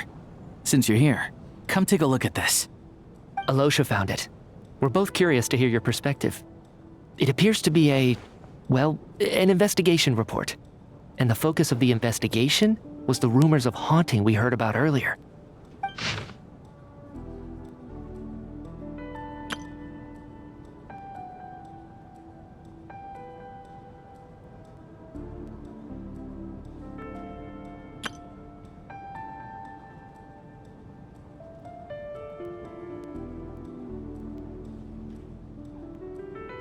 An investigation report, huh? Looks quite old. Huh. This person's name looks to be of Sumeru origin to me. Was the investigator from Sumeru? The theater manager must have hired an investigator once specifically to look into this issue. But it doesn't look like anyone ever looked at the report. Presumably, the manager wanted to know if the supposed haunting was dangerous, while also being fearful of word getting out in case it affected the theater's business. Anyway, the bottom line is, the haunting is actually real after all. It's caused by an obstruction in the ley lines. Is there any chance this is the key to finally making some progress with the murder cases? Ley line problems are pretty unexceptional to me by this point. And while it certainly offers an explanation for the ghosts, it's hard to imagine what connection it could have to these two murder cases. Some of the language that appears at the very end of the report caught my eye. Angel civilization, ley line renovation? My area of research doesn't touch on any of that, so it's completely outside of my wheelhouse. Huh? A piece of paper just fell out from the report. It landed right by your feet.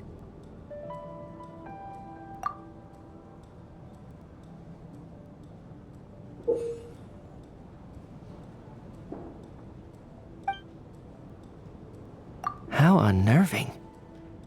It was tucked inside the report, so it must be a note left by the author. Death is near. Is that supposed to be what's going on here? With us, in the theater? But if so, how did the author foresee it? Could he predict the future somehow? Maybe things are more complicated than we thought. No, wait a second. If we take the report and the note at face value, they completely contradict one another.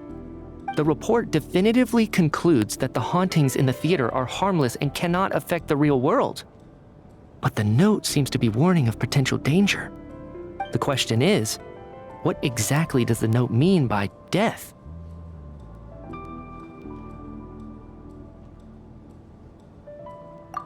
The various ways we could interpret this keyword lead in completely different directions.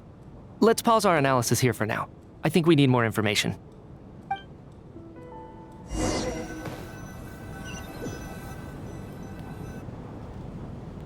If we take all this together, it's not impossible, is it? If anything, it's the natural conclusion. Oh, I beg to differ. This sounds to me like a product of a researcher's vivid imagination. And perhaps it's because I'm still viewing this through the lens of a typical murder investigation.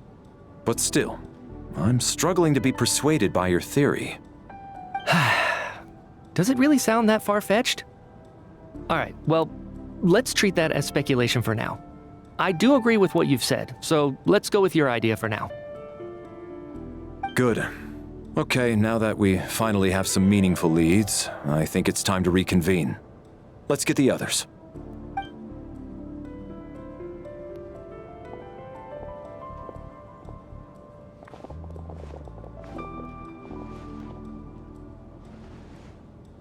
So, that's about everything we've discovered so far. I'll share my theory first. Based on what we've learned from the logbook, I believe the extra person among us is most likely the killer. If the killer had simply bought a ticket, it would have greatly increased the risk of their identity being exposed. I expect he or she either hid in the theater ahead of time, or found a way to slip past the ticket inspection. They then blended in with the group and waited for an opportunity to strike. What about the note found in the investigation report? Any thoughts on how that fits in? The killer may have simply planted it there as some sort of sick joke. I've seen my fair share of psychopathic killers. They love playing cryptic mind games. So, it has nothing to do with the haunting of the theater after all. This theory makes sense to me. If we have an audience member unaccounted for, chances are they didn't come here to watch the show. Could it really be that simple? So, in other words, all we have to do is find out who got in here without a ticket, and all our problems will be solved? Then let me make one thing clear. All the theater staff should be well aware that I came here for the rehearsal legitimately, yes? There's no way I'm the one who didn't have a ticket. It's true. I hear you used every trick in the book to get a hold of that ticket, too. Everything short of throwing a temper tantrum and rolling around on the floor at the entrance. I most certainly did not degrade myself in such a way. Probably a stupid question, but I might as well ask. Did anyone here get in without having their ticket checked? Hmm? Guess it was naive of me to expect them to just admit to it. Especially after the unprompted Lelic reveal. Once was already a miracle. Twice would be unfathomable.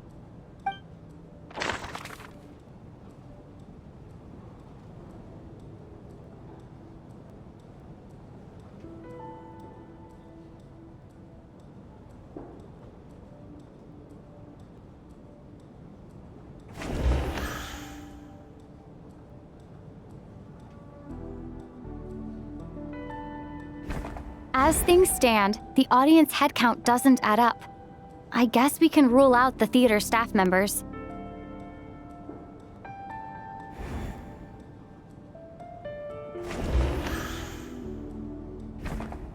I don't believe any of us here knew Shram before all this. If no one can verify Shram's identity... Mr. Shram? Did you really go through the ticket inspection to get in here? Huh? Me? Why am I being singled out, my friend? Do I seem that suspicious? It's not that you stand out as suspicious, more that everyone else has been ruled out as trustworthy. Okay. Well, we spent the best part of 2 days together now, so I'm sure you can all tell what kind of person I am. I'm a true gentleman. I never dream of doing something like sneaking to the theater without a ticket. Yeah, I have no doubt that you're a good person. But the problem is, none of us here actually know you, so no one can say for sure that you are who you claim to be. Although, actually, what was it you said last night? Yeah, you're friends with that water imp, which is why you understand our primary mode of expression. Last time I checked, there were barely any of us remaining in Snezhnaya, since most of the water imps left. Could you tell me a little bit more about your friend? There's a good chance I actually know her. And I suppose it's also kind of a way for everyone else to get to know you a little better.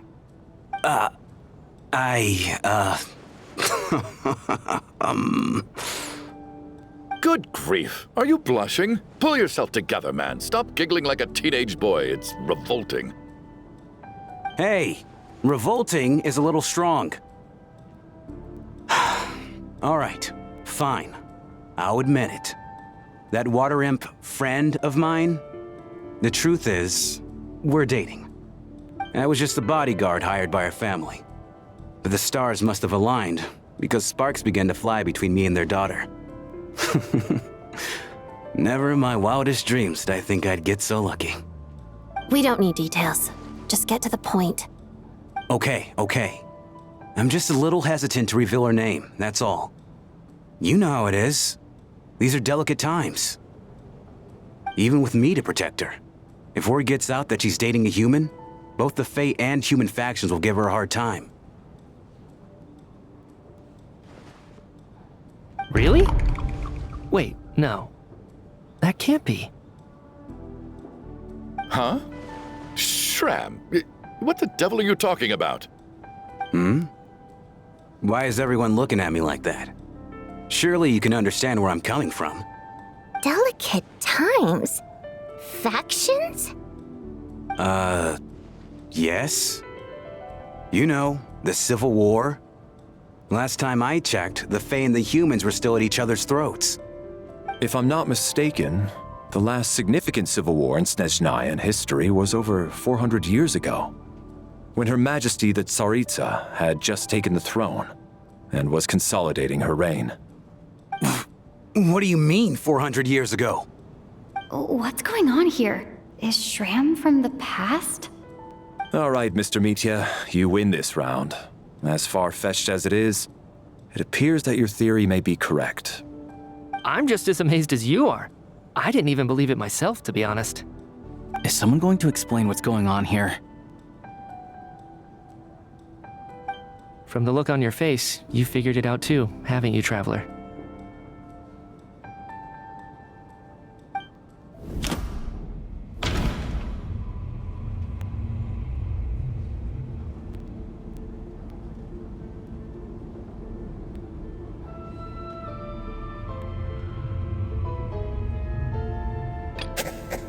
That seems to be the case.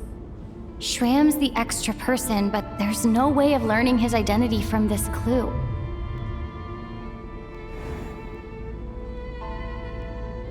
The theater's ley lines have been modified to block souls within its grounds from returning to them.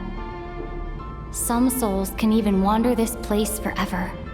Mr. Shram's statement proves he's from hundreds of years ago, and according to the investigation report on the theater hauntings, Mr. Shram is very likely a lost soul wandering the theater.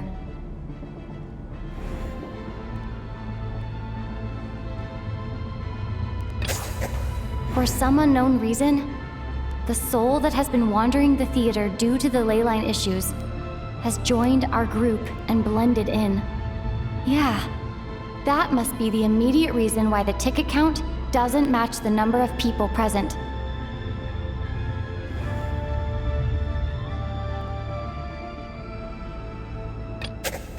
The death of those victims is an irrefutable fact. It is the outcome of whatever's going on here. What we need to do now is find the truth within this information. The contents of the investigation report have been verified.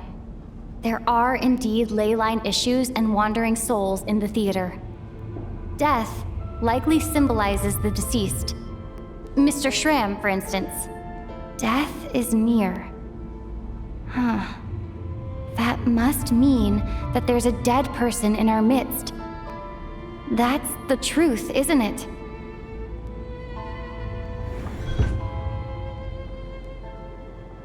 Yeah, the logic is clear now.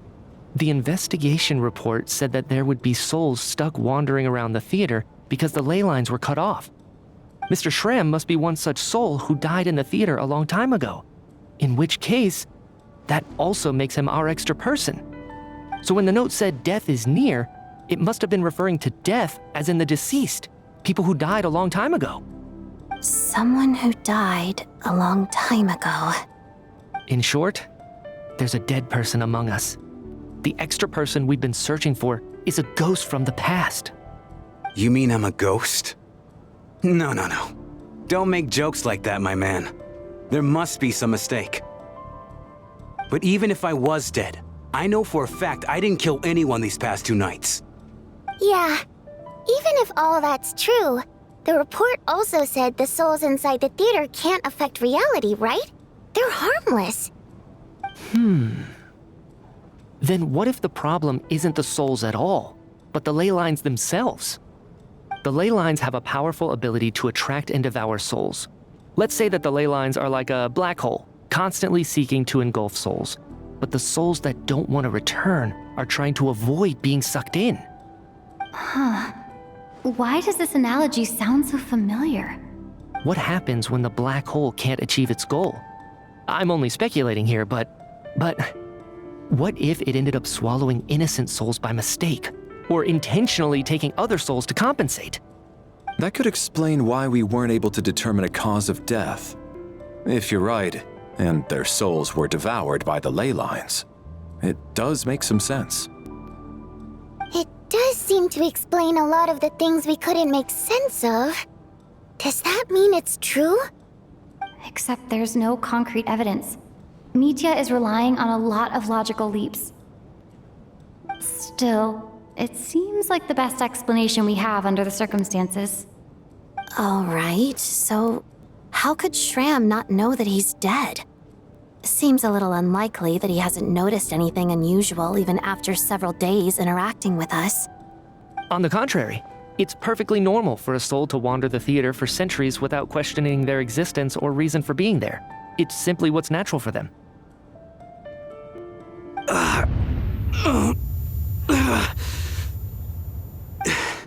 You know what, Mr. Brainiac?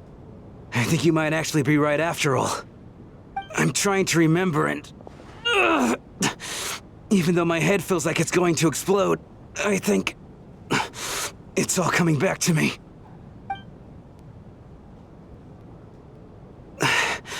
I was the one who didn't want to remember my own death, so I forced myself to forget.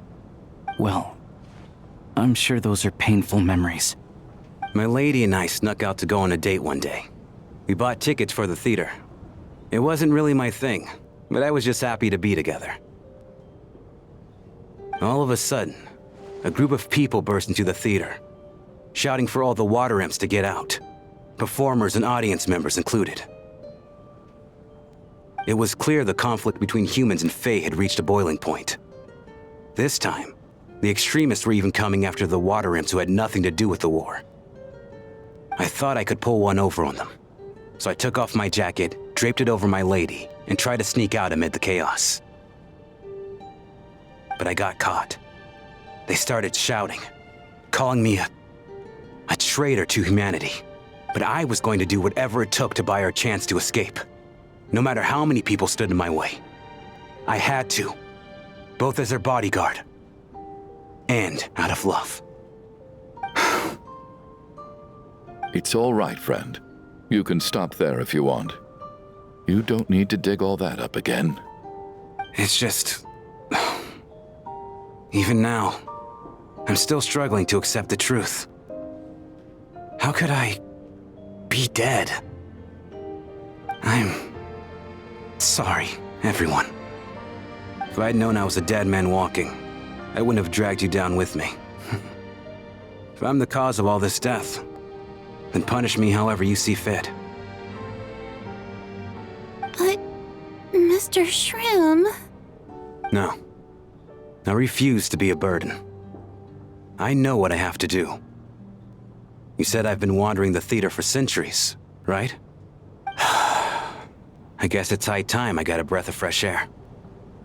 Out there, I mean. I'll leave this place and take all this death with me. Go out on my own terms. Mr. Shram, I'm sure we can figure out a different course of action. My good sir, we both know I'm not supposed to be here. I should have accepted my death long ago. One way or another, this has to end. Unless you're saying this goes against another one of your military principles somehow. No, I'm speaking on a personal level this time. Let it go, man. Oh, wait. One last thing. Miss Water Imp. My lover. Her name was Liyue. Liyue Ozarova. Do you know what happened to her? Ozarova. Oh, Aunt Teyvat. That's what we all called her. I remember her as a very kind elder. She had a bunch of kids, too. I'm so glad she survived. And she had lots of kids? Good. That's good. I could hardly expect her to stay single just because of what happened to me, right? As long as she went on to be happy, that's all that matters. Besides, I'm dead. My soul's been wandering around here for so long because I was worried about her. But now, I can go without regret. There's no need to see me off, my friends. I've enjoyed our time together over these past few days. Perhaps we'll meet again in the next life.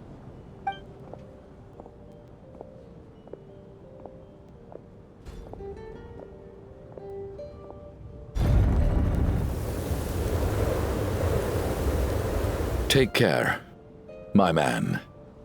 I knew Mr. Shram was already dead, but I still feel so sad. Death is cruel, no matter how we might try to make sense of it. So, was the conflict between Fae and humans really that bad back then?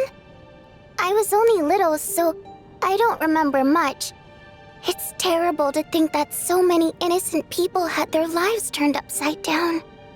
Even the historical records about that time period don't say much about it.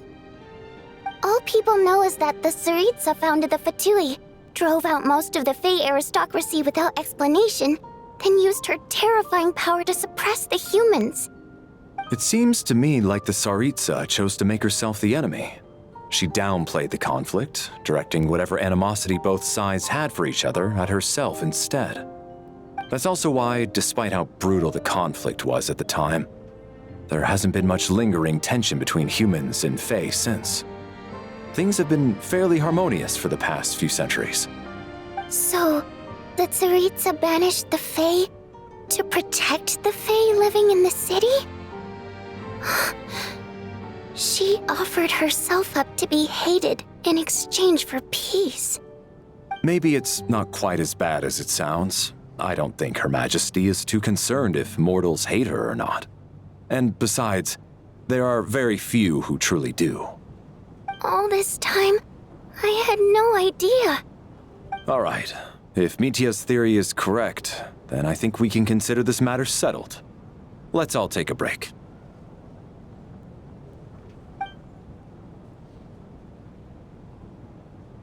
Ugh, if only this blasted storm wasn't still raging on.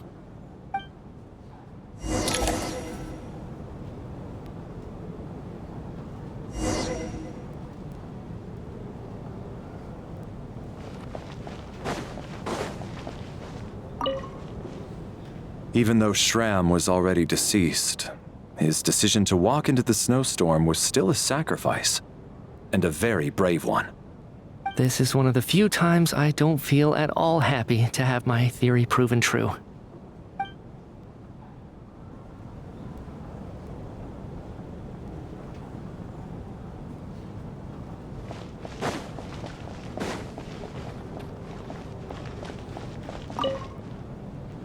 I was actually planning on hiring him as my bodyguard after we got out of here, you know. Oh, poor guy.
Looks like now we can just rest until the snowstorm stops.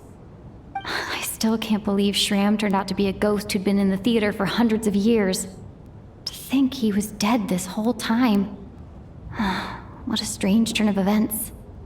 Knock, knock. Hmm? Knock, knock. You know the door isn't closed, right? You don't have to knock. Think of it as a signal then.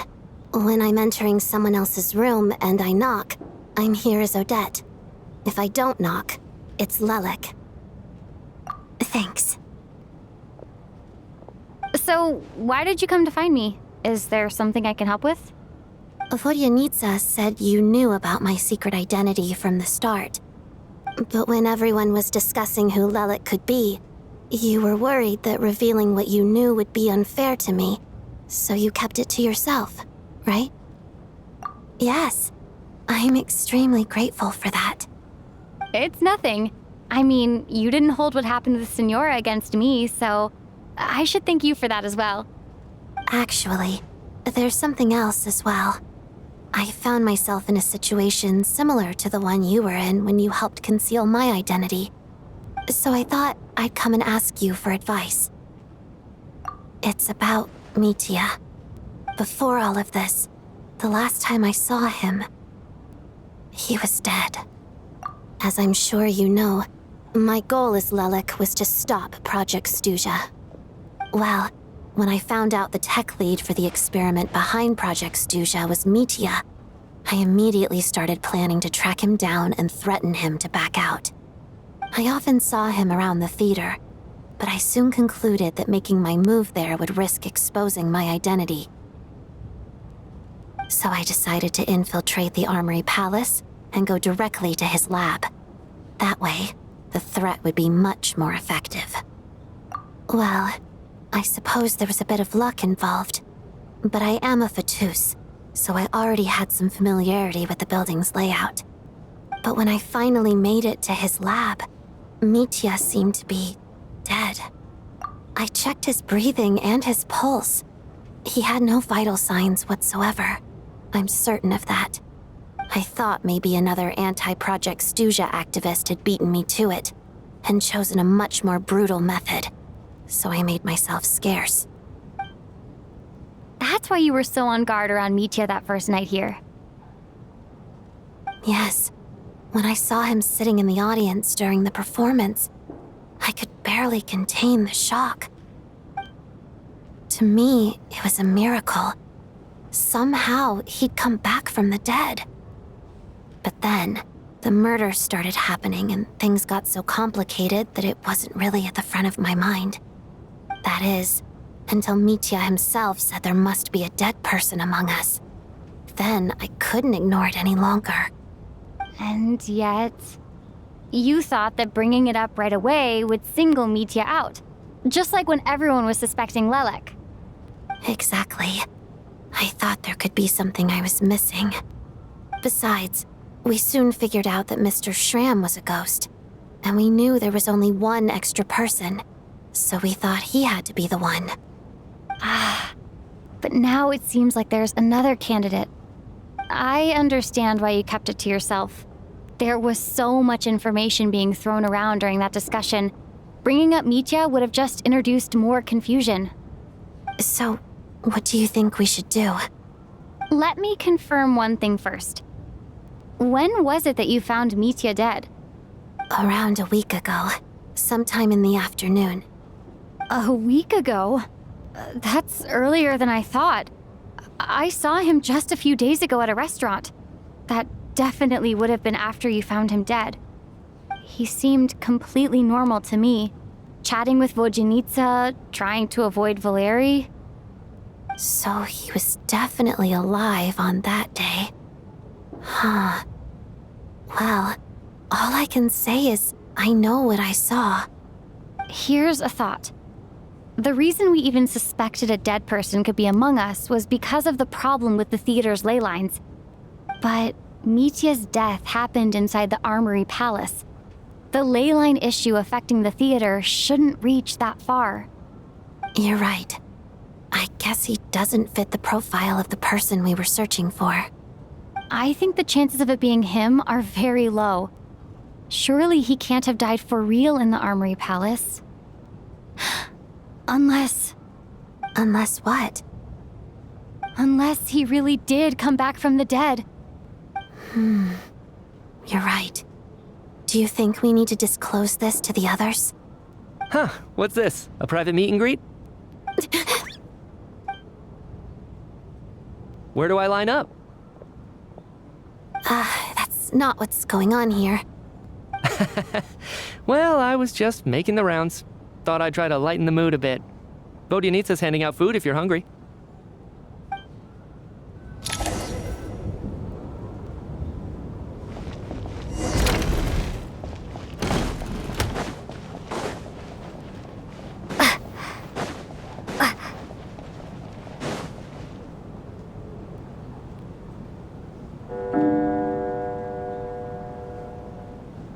What is going on with this storm? Could it be connected to that monster that just arrived in Snezhnaya? I almost hope it is. Her Majesty the Tsaritsa left to vanquish that beast herself. We just need to wait for her triumphant return. Do you think people still feel the cold after they die? I'm wondering about Shram. Oh, maybe we should have given him a coat before he went out there. Death itself is cold, isn't it? I'm sure the storm will embrace him. Well, I hope he has a safe journey. I'm going to miss him, I think. It's not like we can blame him for Rampana and Kulish's deaths. Thinking back on it, we barely made it out alive ourselves. Once we get out of here, how are we going to explain what happened to their families?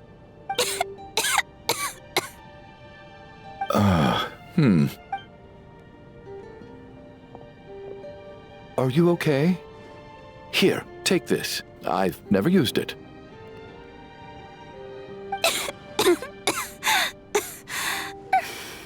Thanks. Look who's Mr. Nice Guy all of a sudden. Is it because Tonya stood up for you this morning? At least you know how to return a favor. Yeah, without Tonya, who knows how badly he would have been hurt.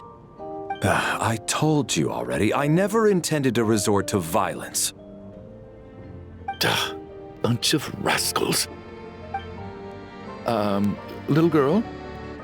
I was rather surprised when you spoke up for me this morning. I didn't think I had many admirers here, so, thank you. Oh, no need to thank me. I said some bad stuff about you too. I've been, too embarrassed to admit it, but, you remind me a lot of my daughter. So kind to everyone, but never lets her old man off the hook.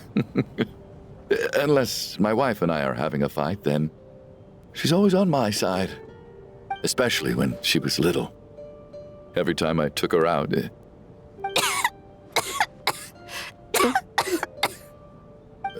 All right, easy now. How long have you had that cough, Tonya? I don't know. It's probably been a while. I'm fine. Are you taking anything for it? Yeah. I'll be fine once I see my brother. He's gonna pick some frost fairy flower leaves and brew a tonic for me. I'll feel much better once I drink that. I see. That's good to hear, then. We should probably discuss arrangements for tonight. Now that the deceased has left our midst, there shouldn't be any more incidents. However, out of an abundance of caution, I'll keep watch. Shouldn't we take shifts? I can take one if needed. No need. I managed to get a nap in earlier, so I have plenty of energy right now. After all the tension of the past few days, everyone else should just focus on getting a good night's sleep.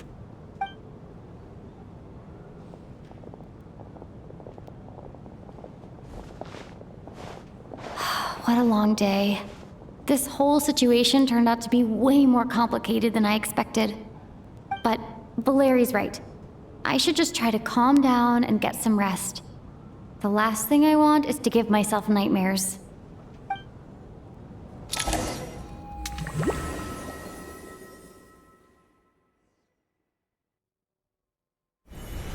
She's awake. She's awake! Get over here, you big lug, and take a look! If you must call me something, call me Mr. Door. The Black Mist is coming. You need to go. Are you all right? Can you walk? We just got attacked by monsters on our way up. That Mr. Door fellow protected us. He just seemed to come out of nowhere. Not much of a talker, but when it comes to taking down monsters, that man doesn't hold back. Curses! The Black Mist is catching up to us. We need to keep going. Mr. Door, I don't believe I've ever seen you around here before. Why is that? There's no need to try to get to know me. I'm just Mr. Door. Mr. Door! Monsters! Quick, get rid of them! I can just push these ones off. Oh, well, anyway, we're lucky to have you here. Thanks for saving us earlier. No need to thank me. This is where my duty lies.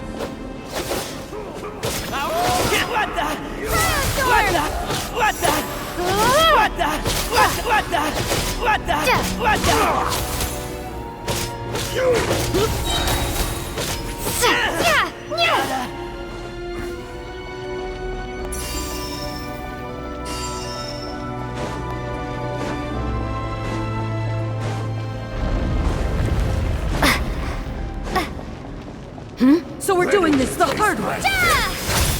And case!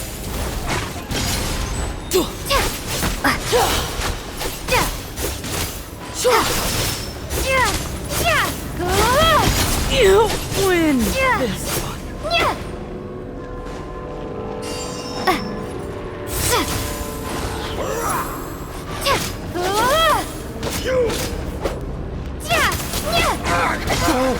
Remarkable work, Mr. Door. If I had your muscles, I'd do the same.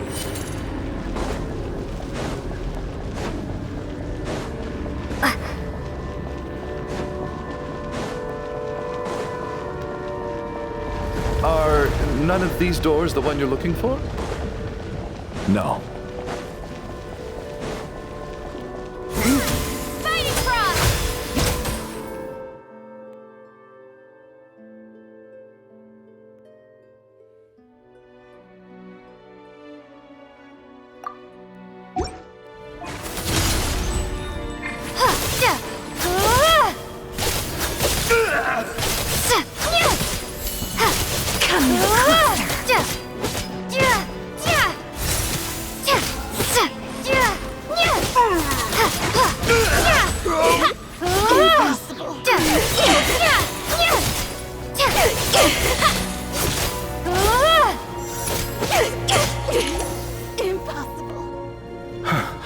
I'm so exhausted, and the Black Mist is still rising.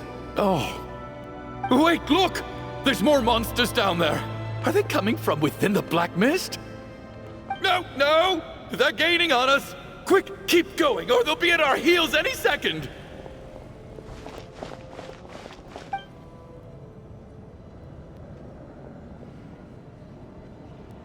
Mr. Door, what are you doing? We need to get out of here, they're coming!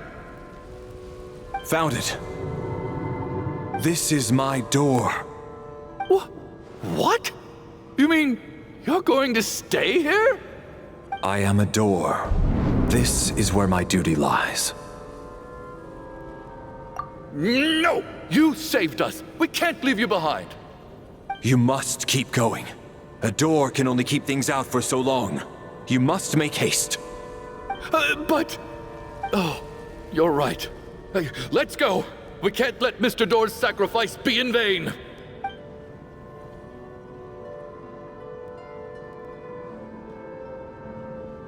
The Black Mist isn't moving anymore. Looks like both the monsters and Mr. Door are gone. I didn't just imagine all that, did I? Surely I wasn't so scared out of my mind that I hallucinated a door as a human being. Oh, okay, good. There's no way we both hallucinated the same thing. Getting sleepy? Well, looks like we're safe for now. Go ahead. Let's get some rest.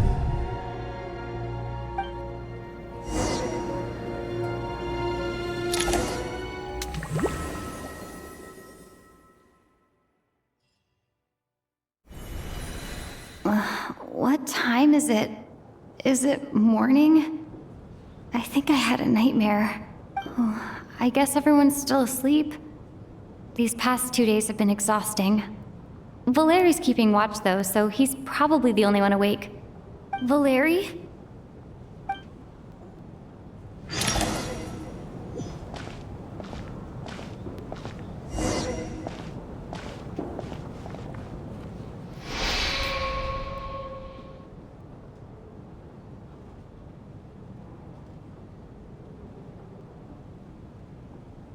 Wake up! Everyone needs to wake up!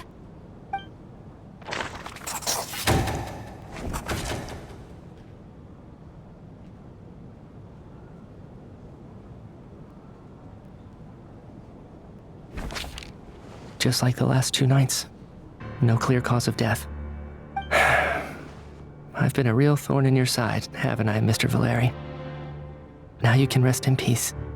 But for me, life will be all the duller for not having to run away from you, my friend. How's Tonya? Is she okay? I just checked on her, and it doesn't seem like anything serious. She's just exhausted from the past couple of days, and she's still recovering from her illness. We should let her sleep a bit longer. That means Valeri was the only one who died last night. If Valeri was awake and keeping watch, it would have been impossible to kill him without waking everyone else up. That much is certain. This is so frustrating. Why has nothing changed since yesterday? I thought we already dealt with the dead person causing all this. Actually, one thing has changed. There's only 1 victim this time, not 2. Does that mean...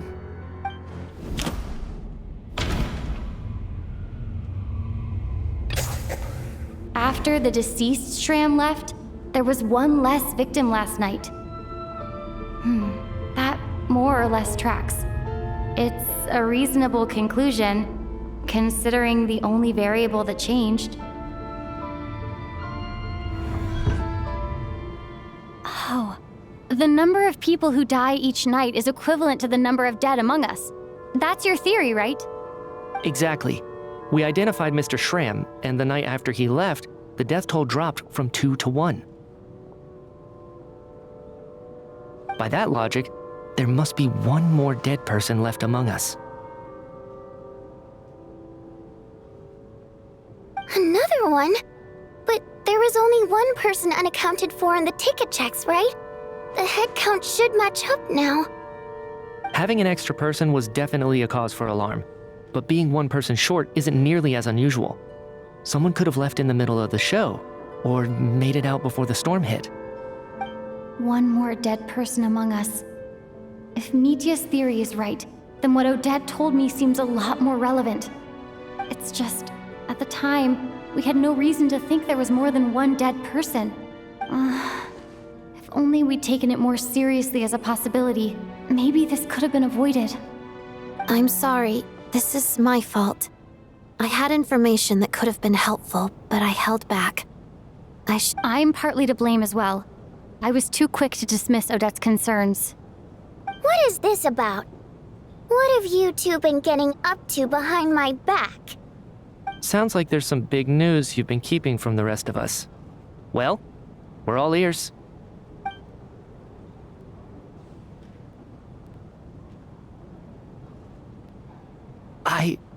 I'm the dead person?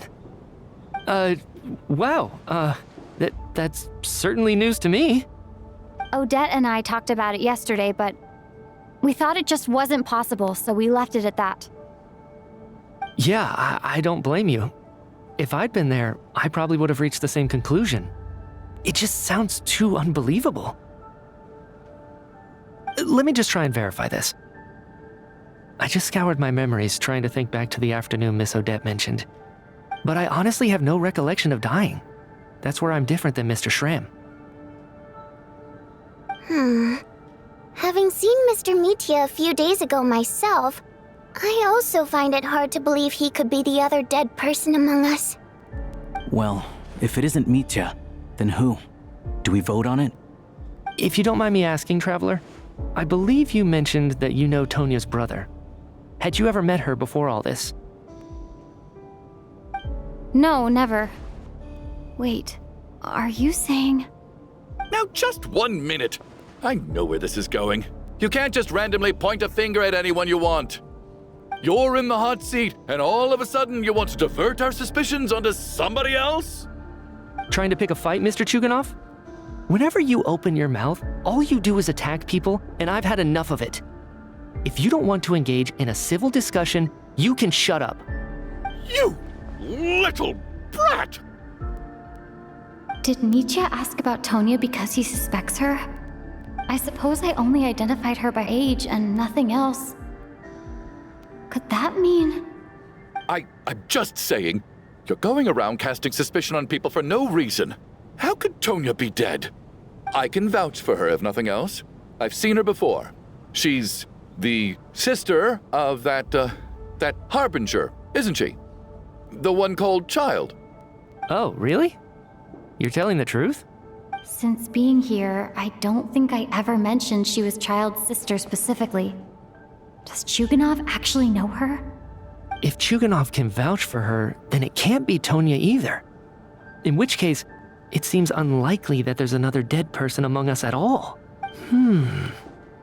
Miss Odette, could you go over that afternoon with me one more time, when you found me dead? No problem.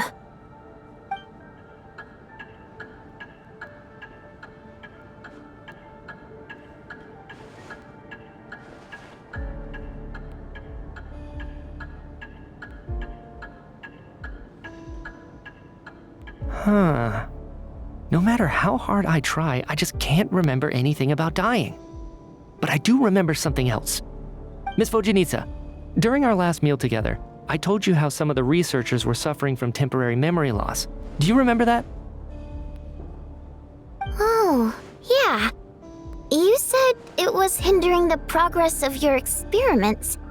You thought they were just under too much stress or something. Right. And even though I don't remember dying that day, I'm pretty sure I experienced something like amnesia. Some of my memories from that afternoon are missing. Are you suggesting you're missing the memory of your... Of course. How am I only just realizing this? Humans aren't necessarily aware of their own death. You mean being silently assassinated, or dying in your sleep? Situations like that? The researcher's amnesia. Suddenly it all makes sense. I must thank you, Odette. I think your perspective just helped me reach a breakthrough on a series of issues that have been troubling me for quite some time. All right. It's decided then. I'll be the one to leave today. Oh, leave? Hey, wait a minute. Aren't you rushing into this? What if you're wrong? You'll pay with your life. Come on, kid. Aren't you gonna fight for your life? This seems like a rash decision. I have other reasons beyond what's been discussed. In fact, thinking back, I remember during Miss Odette's performance, while I was sitting in the audience stalls, a brilliant new idea for my research popped into my mind. But then, my train of thought suddenly cut off. I can't remember it now at all, and I didn't take any notes. I guess that must be another instance of temporary amnesia. No. Hold on. I see where you're going with this. You're suggesting that each instance of temporary amnesia is a death, right? There's a glaringly obvious flaw in that idea, no? How can one person die so many times? I believe Miss Odette's account. During the period where my memory is blank, I must have been either dead or in a similar state. All it would take is for the same thing to happen in the theater, and I would come under the effect of the ley lines in this vicinity. This increases the likelihood of me being the deceased, does it not? But... there's no evidence to suggest that anyone other than me is a candidate for the deceased. So allow me, as a scientist, to treat this as an experiment. Please relax, everyone. I don't think things are as bad as they may seem. If I really am the deceased, then to leave the theater will be a relief for me. If, on the other hand, I'm still alive right now, well, apparently you've all witnessed my resurrection recently anyway. Who's to say I won't return from the dead again this time? Michia's right. This is the only thing we can try right now. I think he's deliberately downplaying the gravity of the situation, though. He probably doesn't want to burden everyone. What is a scientist if not someone who gambles on experiment after experiment in an attempt to obtain the truth? With this snowstorm, the ley line phenomenon, ghosts of the dead, and my amnesia, we've been paralyzed by not knowing and powerless to do anything about it. It's a terrible feeling. But if I do get resurrected, you can be sure that I'll come back with the truth of all this. Just you wait.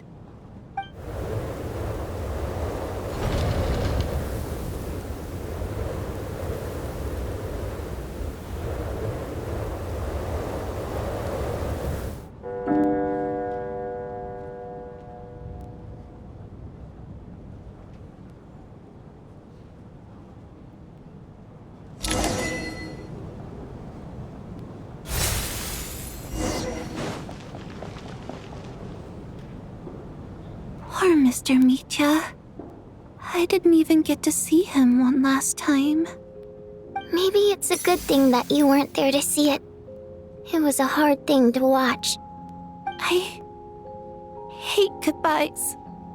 Why does it feel like everyone around me is slowly disappearing? Not just in here, I mean. In the outside world, too. Maybe it's the realization that, at the end of life, everyone has to face it alone. Come to think of it, the main reason we're still alive right now is pure luck. Each morning here, for every one of us, there's the chance that we might not wake up. You could take it a step further and say that the same is true outside, too. Who can ever be 100% sure when they drift off to sleep that they'll open their eyes again in the morning?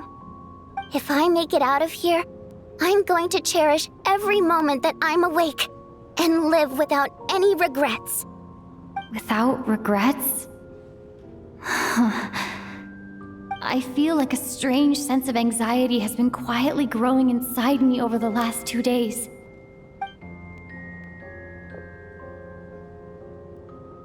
Are you okay? You look really glum. If something's bugging you, let's talk about it. There's only a few of us left here now. After everything we've been through, what's the point in keeping things bottled up? I have a travel companion named Paimon. Alosha and Odette have met her before. She's been feeling unwell recently. You're worried about her, aren't you? That makes sense. We've been trapped in here for days. To be honest, I used to feel like I was just a spectator in this world, watching everything that happens from the sidelines. Maybe it's because I'm a descender? A descender? But with Paimon by my side, over time, I slowly felt my connection to this world growing stronger. She loves eating, sleeping, and having fun, but she's also a great guide. It's her authenticity that makes this whole world feel more real for me. Over the last few days that we've been apart, I've often caught myself wondering, what would Paimon say if she were here right now?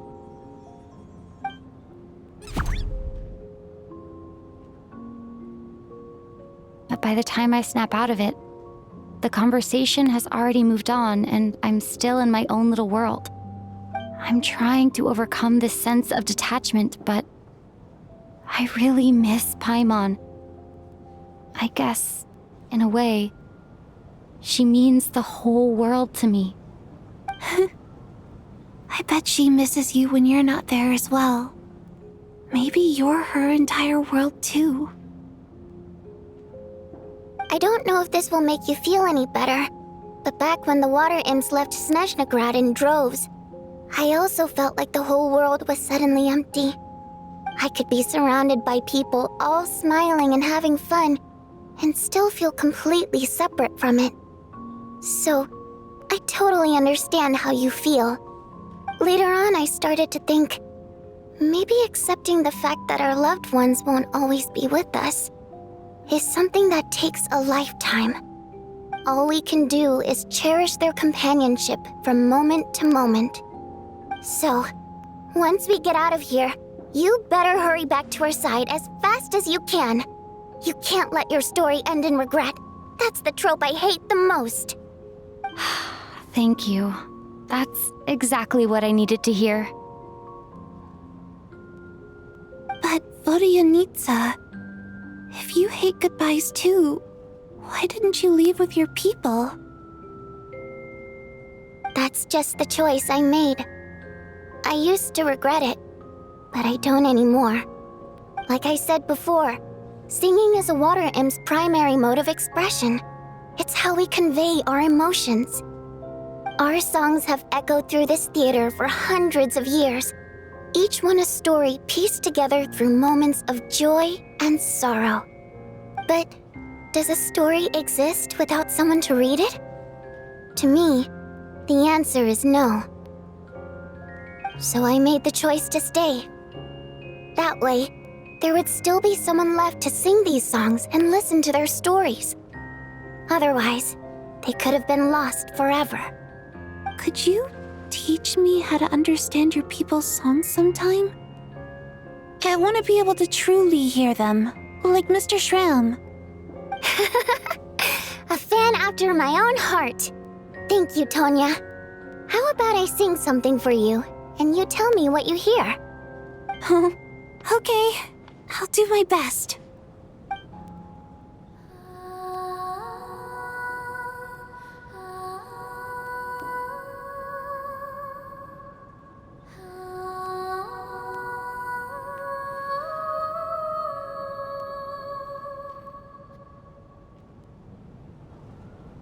I've never heard that one before. I feel like I can hear a sense of longing somehow. I wonder why that is. Color me impressed, Tonya. You're a keen listener.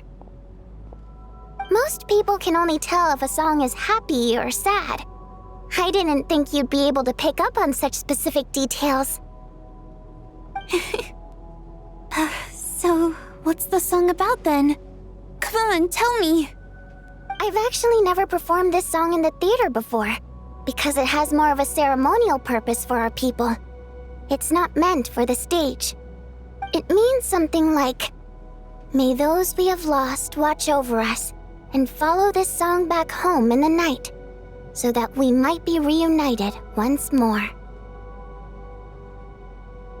No wonder I could hear that sense of longing. You sing it for loved ones who have passed away. I hope it reaches them. It's getting late, Tonya, and you're not well. We should all turn in early. I suppose there's no reason to keep watch tonight. Okay, but, before I go to bed, could you sing that song a couple more times for me, Vodyanitsa? Of course.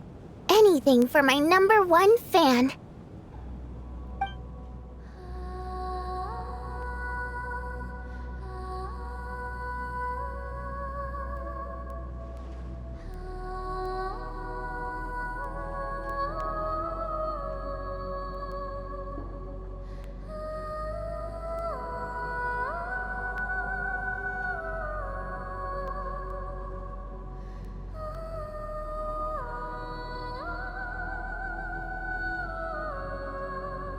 Once I get out of here, I definitely don't plan on ever coming back.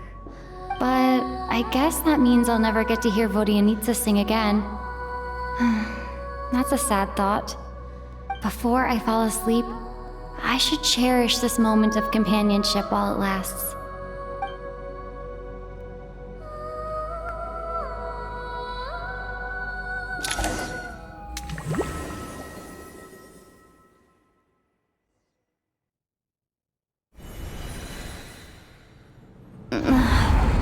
Where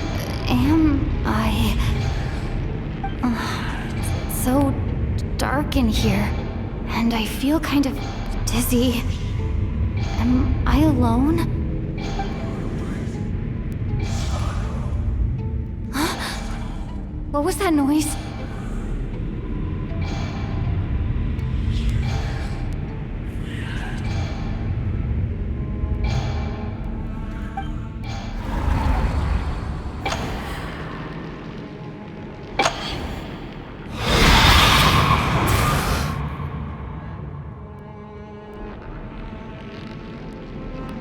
Return, O spirits. Fulfill your oath of protection.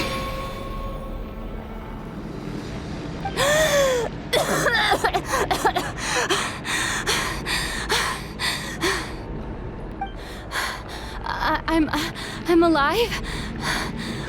What just happened? No time for questions. Quick, over here. Turn on the switch. We need to bring back the light.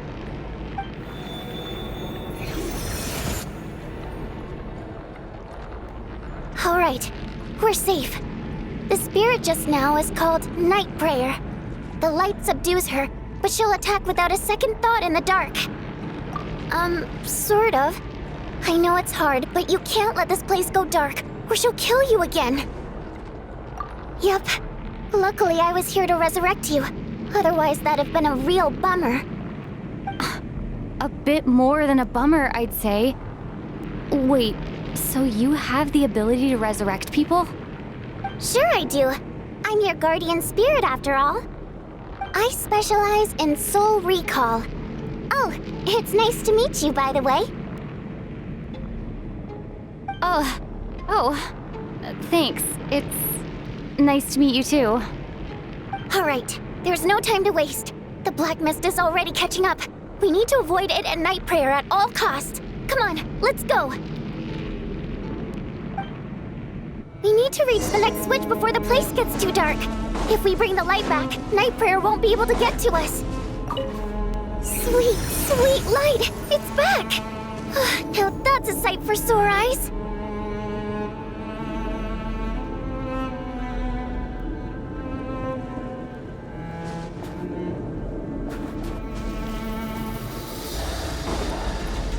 Shh! It's Night Prayer. We need to move quick, but don't let her notice you.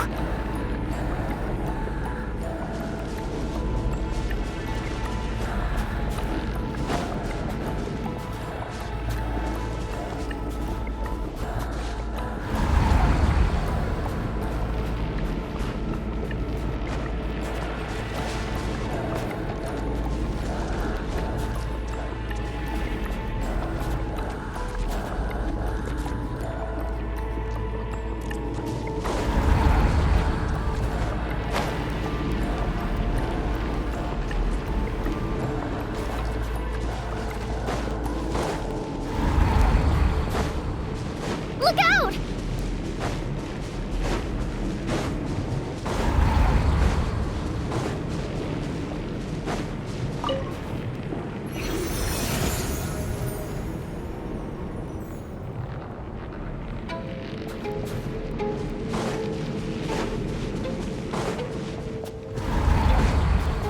The next switch is over there.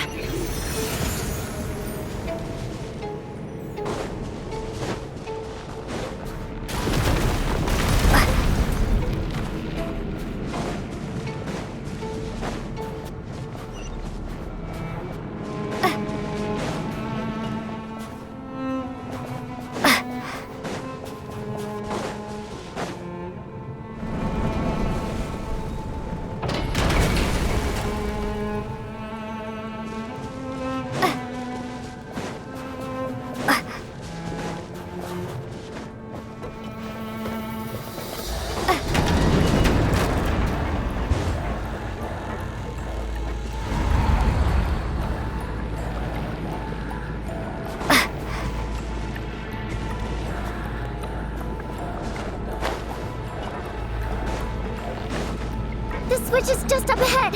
Hurry!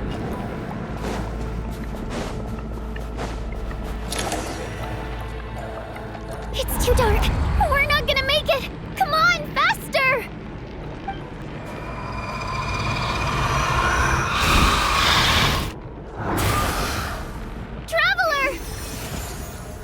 I won't let you die like this. Not on my watch.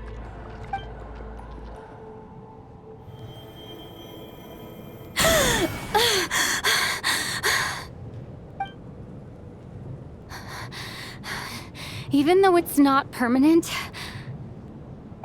dying is definitely not a pleasant experience. Great. You're back. Yeah, thanks to you. Time for you to get out of here. Quick, before the light runs out. What about you? You're not coming with me? I can't. I've already been used up. A guardian spirit's skills are finite. I can only resurrect someone so many times. I might not look any different, but my essence has been exhausted. Now, I will slowly start to fade away. I can go no further. The black mist is where I belong. It's okay. Why didn't you tell me sooner? Because it wouldn't have changed anything. That knowledge would have just burdened you. And a guardian spirit's role is to protect. But... Go. Now, before it's too late. I already hear night prayer approaching.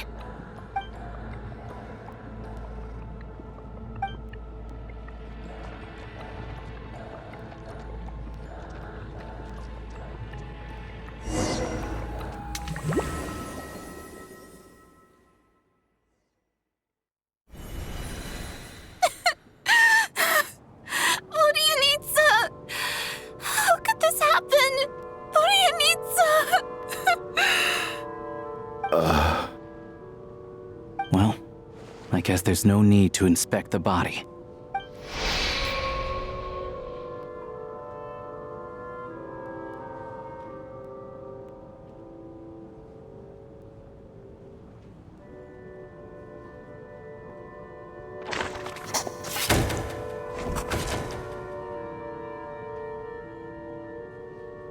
This wasn't supposed to happen. You lied to us, didn't you, Chuganov? You've been lying from the start. Take a long, hard look at yourself before you go around accusing other people. I suspected you on day one, Lelik, and now look where we are. By some strange coincidence, you've never been targeted. You just happen to have survived this long? No, you should be the prime suspect. And you, little hunter, ever so content with staying on the sidelines. Yet, you were the one who stopped us from leaving from the start! Why are you trying to keep us here? Now you're just lashing out indiscriminately. That's either a sign of anxiety or a guilty conscience. Where was all this passion and bravado before? Decided to fight until the bitter end, is that it? Is that a threat? Fine, bring it on! You think I'm afraid to die after all this? You want to kill me? Go ahead. I'd like to see you try. After all the trauma of the past few days, everyone's been pushed to the breaking point. Valeri and Mitya aren't here anymore. Someone else needs to step up and take charge. But first, I need to think this through. Considering everyone left, who's the most likely candidate for the deceased?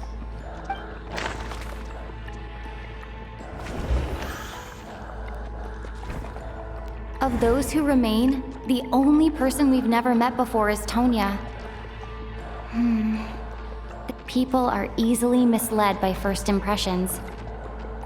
Now that I think about it, Child Sister was in fact a label I imposed on her due to my own assumptions.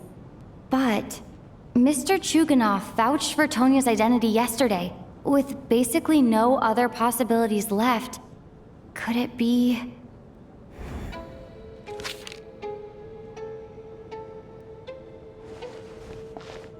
Tonya, how's Tusser been lately? Tusser? Your brother Ajax must have mentioned me in his letters home, right? Did he say anything about a blonde traveler? No. And my brother's name is Razik, not Ajax. Chuganov, looks like it's your turn to do some explaining. Yesterday you said you could vouch for Tonya. Why did you give us a false testimony? I knew you were behind this, Chuganov. You've been lying through your teeth from the start.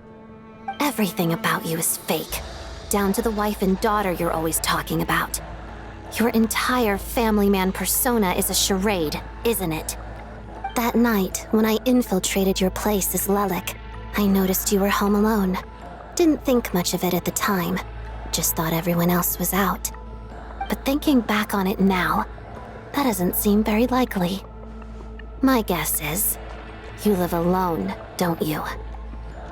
Even that was a lie? But why would he lie about having a family? Oh! Curses! Oh, why is there no end to this blasted snowstorm? If it would just stop! If it would just stop. I think I remember now. I know how I ended up here. It feels like a distant memory. But at the same time, it's just like it was yesterday.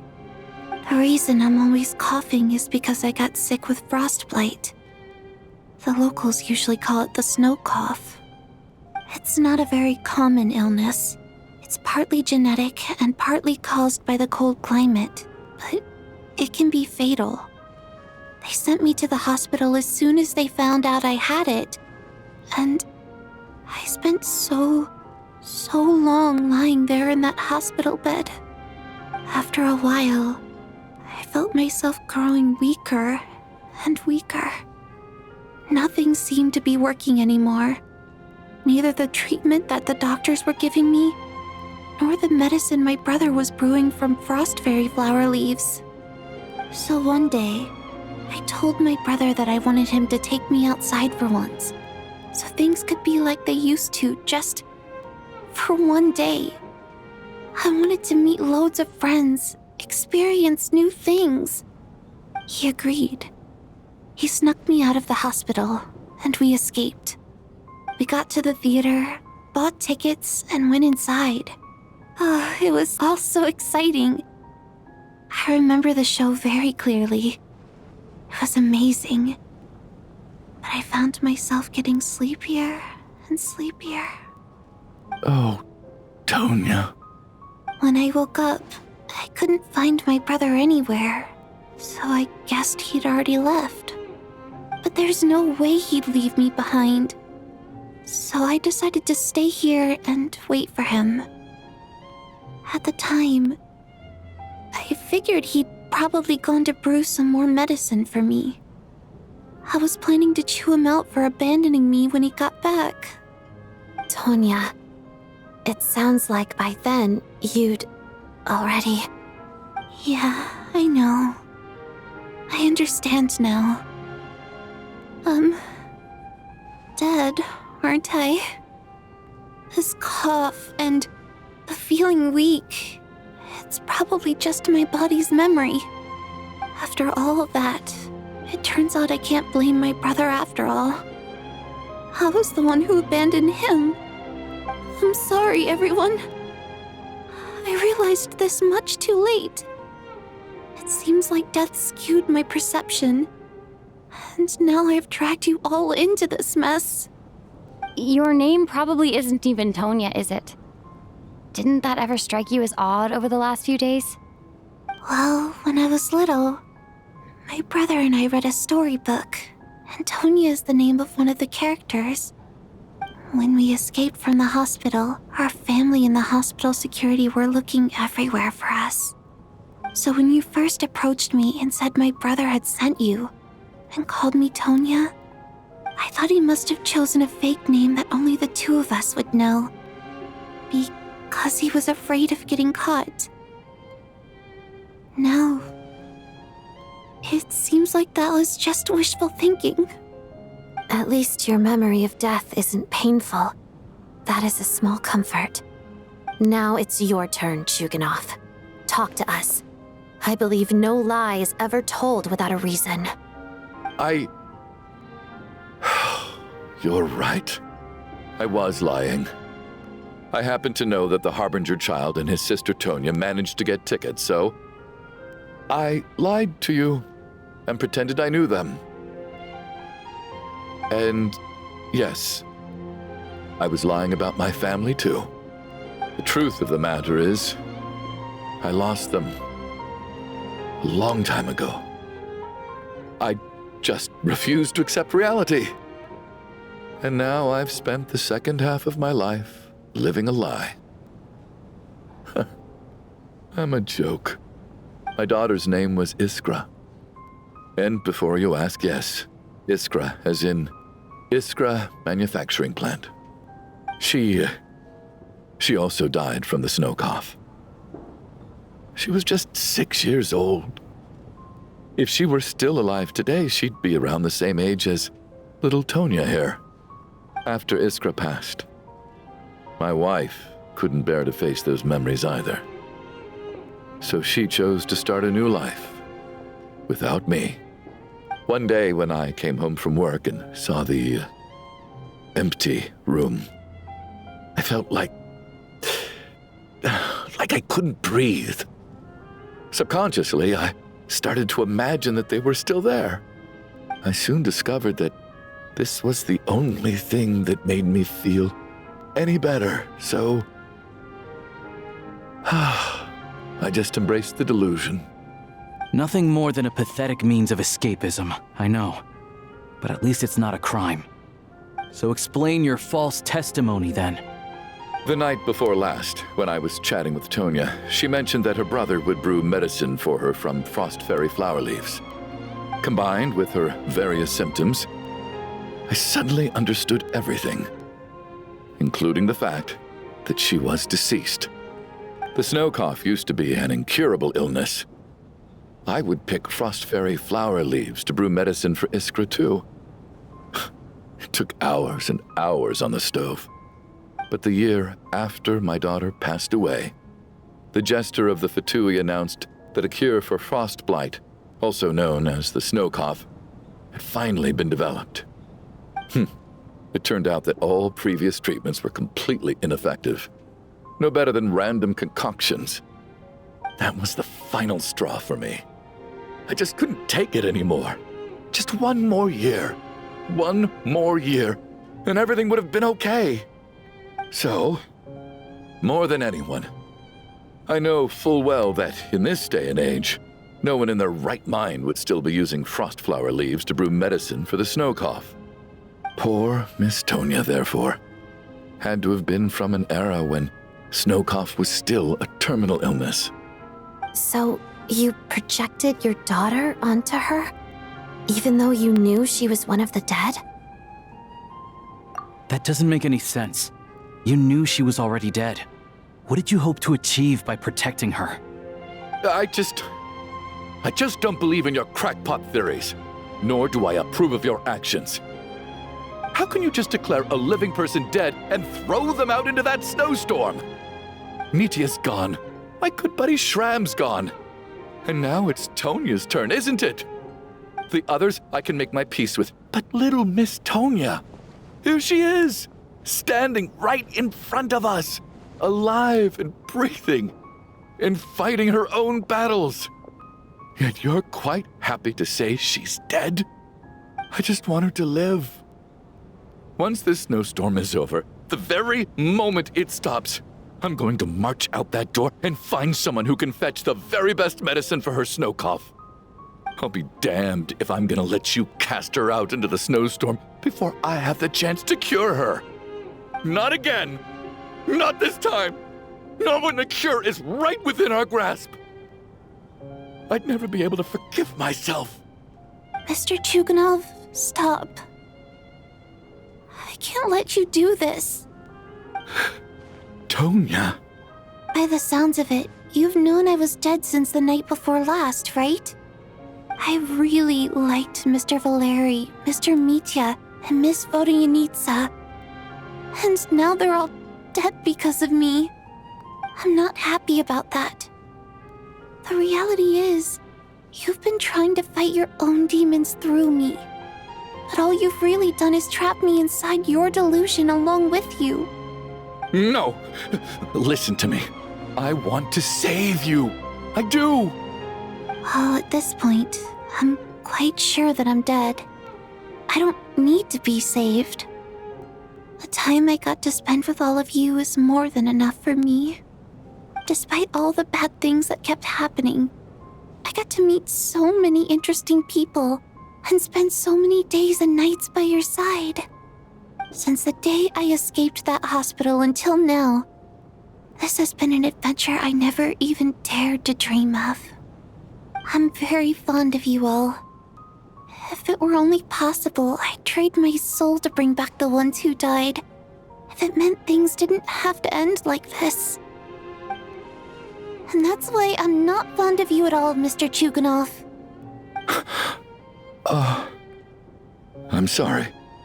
It's them that you owe an apology to, sir. Not me.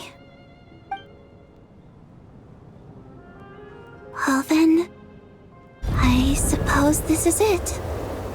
It's time for my adventure to end. I've caused enough trouble.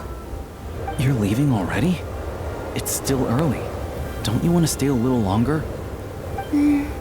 No thank you. Oh, and by the way, my name is Patoshka. It was nice meeting you all. Feels strange that we're only being properly introduced now that it's time to say goodbye. Patoshka?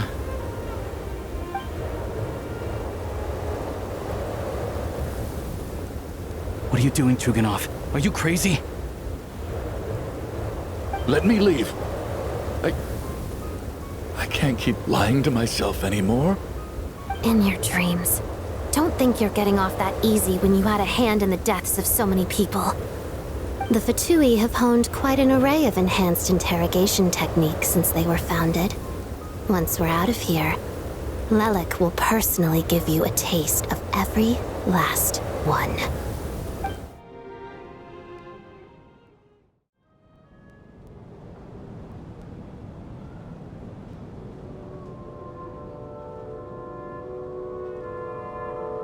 I think we should leave. I doubt this snowstorm is ever going to stop. For all we know, this storm might have destroyed all of Snezhnaya by now. Maybe even the whole world. Wait, we finally solved the mystery of the haunted theater today. Maybe let's at least try to enjoy tonight? Fair enough. I don't particularly feel like dying in Chuganov's company anyway. And yet you won't let me die first. Hey, Chuganov, on a serious note, if we do make it out of here, you should close down that factory of yours. A lot of people are freezing thanks to you. Is this really the time to be discussing my factory? All right, fine. I'll shut it down. Doesn't matter to me anymore. Am I hearing things? Or was that a knock at the door? There it is again. But I don't understand. The snowstorm hasn't stopped, has it? Should we open the door? Is this it? Is this nightmare finally over? If the last few days are anything to go by, I probably shouldn't be getting my hopes up. Whatever lies beyond that door at this moment, it could be something even more terrifying than everything we've been through so far.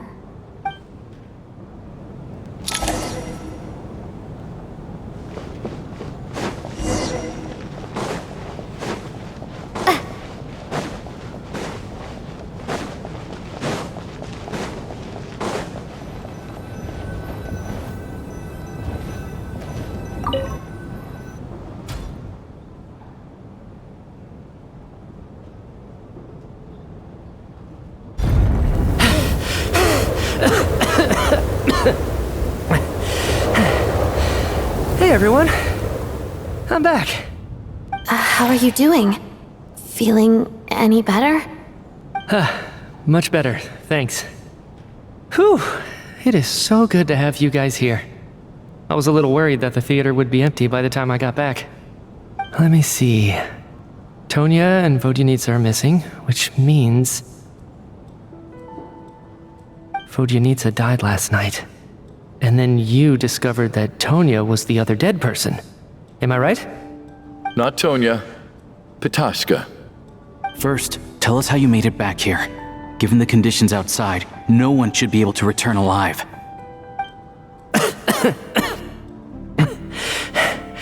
You're right. The thing that got me back safely was a song. I heard someone singing.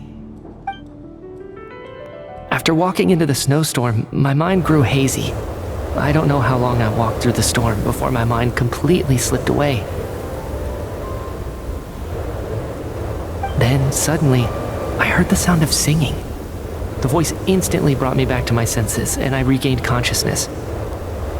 So I followed the voice, searching for the source of the singing. I searched and searched, until finally, just a few moments ago, there was the entrance to the theater, right in front of me. I've actually never performed this song in the theater before, because it has more of a ceremonial purpose for our people. It's not meant for the stage. It means something like, "May those we have lost watch over us, and follow this song back home in the night, so that we might be reunited once more." That must have been Vodyanitsa's requiem. Who knew it actually worked? That song is meant to guide the souls of the dead. Mitya, that must mean that you... Huh. No kidding. Seemed like I guessed right then. This is what I've been so desperate to tell you about. When I first stepped out of the theater, I was still quite lucid. My memory of it is still pretty intact. I remember the outside world being completely different than what I'd expected. It was like this was a world where only the snowstorm existed. There wasn't a trace of any humans or buildings ever having been there. I don't know how else to describe it, except to say that it just didn't seem like the real world. And as for the requiem, if I was guided here by Vodyanitsa's song, it can only mean that I must already be dead. And this is my soul, not my body. But I didn't experience a clear moment of death while I was out there. Nor do I feel any different now than before I walked into the snowstorm. You don't seem any different to me either. In fact, this is something I've been wondering about for a while now. If souls aren't physical, shouldn't they lack tangible form? Both Shram and Pitashka were clearly deceased, and yet their souls didn't look or feel like ghosts at all. They were visible, tangible, no different than you or me. This raises a truly terrible thought. Is that really what Mitya is suggesting?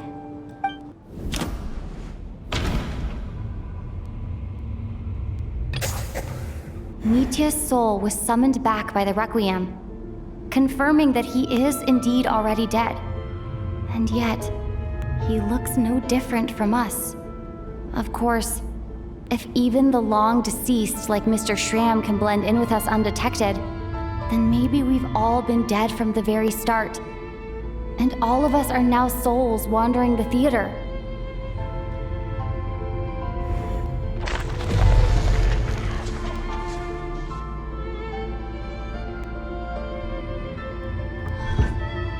Yes. I think that this is probably the afterlife. What did you say?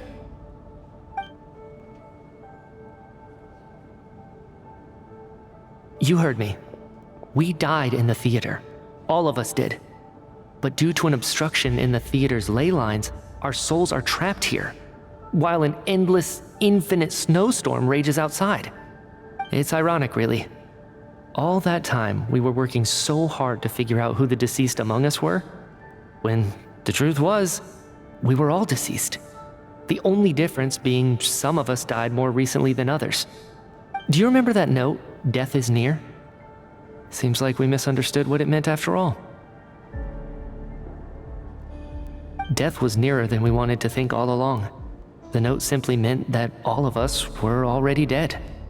So all our attempts to survive, our search for the deceased, it was all for nothing? Hard to say. At the very least, we hope 2 lost souls find clarity and go to where they belong. The presence of those 2 is probably what caused our souls to be drawn in by the ley lines. In which case, the deaths we've awoken to over the past few days were just souls returning to the ley lines for good. If what you're saying is true, doesn't that make us the lost souls now? Huh, no wonder.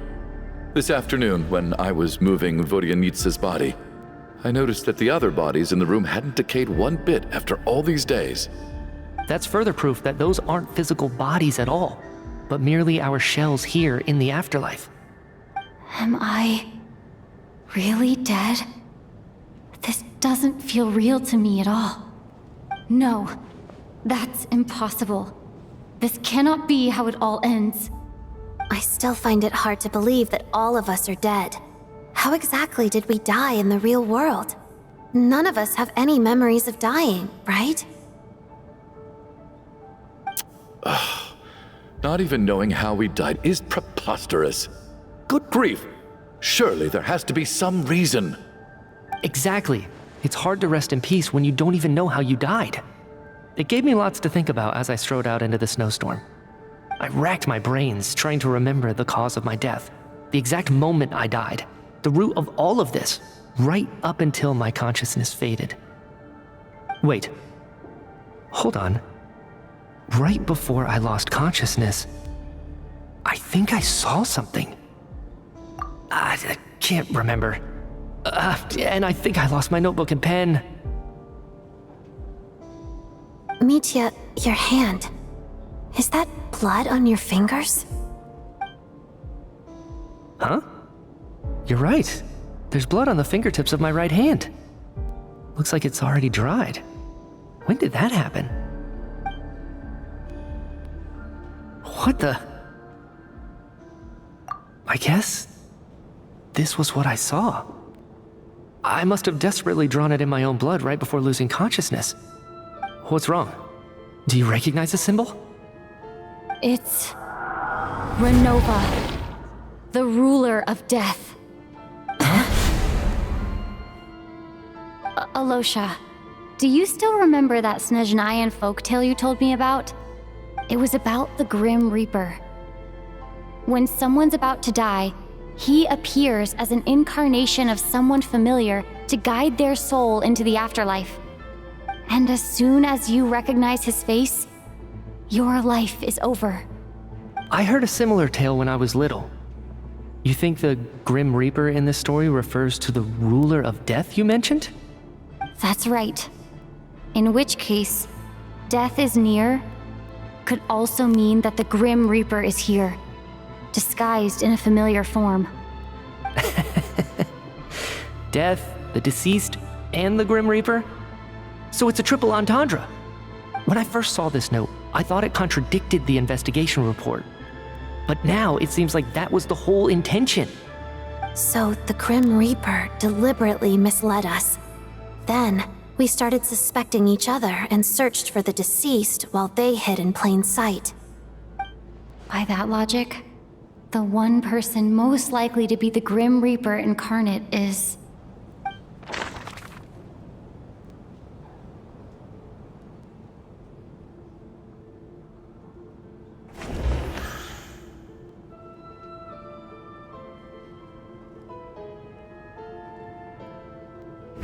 Identifying the Grim Reaper is a major decision to...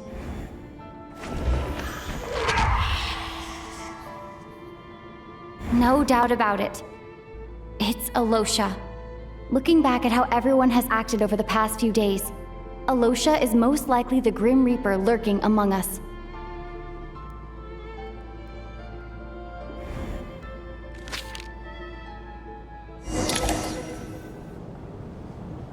Is it you, Alosha? You were the first to discover the investigation report, and you had plenty of time to slip the note inside to mislead us. So? Surely you can't suspect me based on that alone. What if someone else found the investigation report first, slipped the note inside, and then put it back without telling anyone? There's no denying it. The note could easily have been slipped in much earlier than it was discovered. That's not all. I've also noticed that Although on the surface, Valeri, Mitya, and sometimes I were the ones taking charge of the situation, looking back now, even though you didn't say much, you were always subtly guiding everyone from the sidelines. What do you mean? You were the one who emphasized how dangerous it was outside and insisted we all stay here. It was also you who suggested that we all sleep in the same place. And earlier today, you tried to convince Patoshka to stay. I don't understand why, but it was out of character. So, you didn't understand my intentions, and now you're assuming the worst. Seems pretty unreasonable if you ask me. He still won't admit it? Fine. Let's see how he responds to the most damning evidence of all. The biggest question I have right now is, if the Grim Reaper is impersonating Alosha, then where's the real Alosha? When did they switch?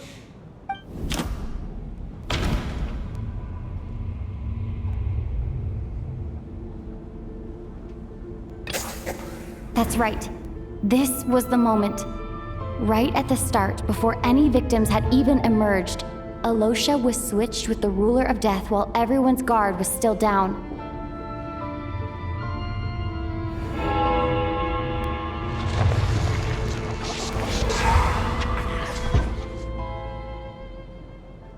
When all this began, right after the performance ended and the snowstorm began to pick up, no one suspected anything unusual. We just assumed we were snowed in. It wasn't until we discovered the bodies the morning after that we realized something out of the ordinary was going on. But it's clear now that the oddities actually started earlier than that, when Dimov walked into the snowstorm and never came back. Right. So Mr. Dimov was the first victim, not Sobolova and Torgov. And if we pinpoint that moment as the beginning of this incident, then one thing becomes clear. Alosha, you are the only person who walked into the snowstorm and came back without the help of Vojanitsa's Requiem. More precisely, Alosha never came back at all. The one who came back was the Grim Reaper. Not bad. Well, since you've backed me into a corner, I suppose there's no point in keeping up the act anymore. Alosha? You're the Grim Reaper? I am no such tired cliché. Mortals should address me as the ruler of death. Before being wiped out for good, you identified the two deceased, and even sensed my presence. A commendable achievement, far beyond what I expected. I heard you can ferry souls. Those deaths each night. Were they your doing?